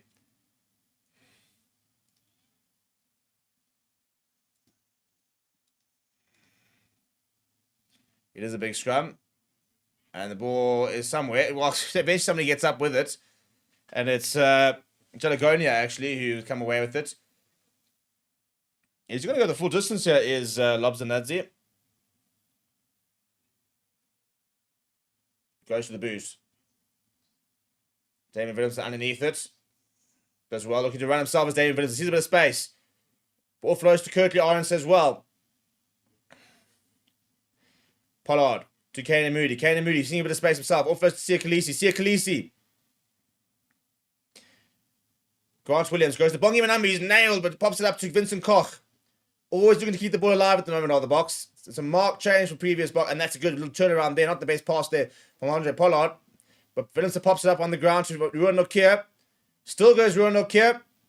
Getting through the yardage over there. Grant Williams fires it out to Arceus Snyman. Still goes Arceus Snyman. That's a great offload to Grant Williams. Grant Williams these options. Pops it inside. Kirkley Arons is going to go under the poles. Arceus Snyman with, as he's going down, the chicken wing pass pop up to Kirkley Arons. To Kane Moody. To Grant Williams. We'll get there in the end. But it's a really good try in the end from the box. And that will be probably the finals. Well, maybe we'll have another go here, but that should pretty much be it. And as I said, the tries we have scored have been pretty good. You've just not scored enough for them, really, for our liking. Would have liked to probably seen us go past, 60, 70 points. But also, I think all this thing, to a certain degree, those days are kind of gone. I don't think we actually have those sort of the difference between, these sort of teams there was 10, 15 years ago. That's so good from Marcus Neyman. As he's going down, pops it up to Grant Williams.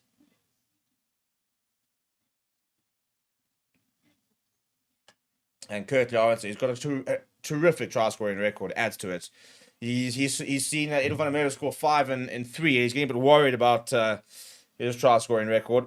As we go into the final minutes, 48 points to 10. Can we find one last try, get that 50-point margin? The left-hand side goes Matt Carver. Good take that from Quacker Smith.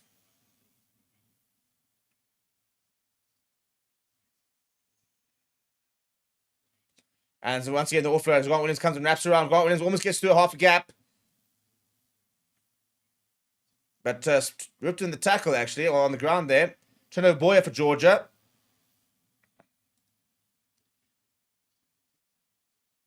Oh, then turnover Boyer. Knock on. Hunter Pollard flinging it out to Kirtley Arons. Kirtley Arons looking for a bit of space. Not actually much happening from Kirtley Arons. Eventually goes into contact. Ball available here from Grant Williams. Arceus Snyman goes straight. Arceus Snyman bursts through. Looking for options. Arceus Snyman. And it's gone back into the Georgians' hands.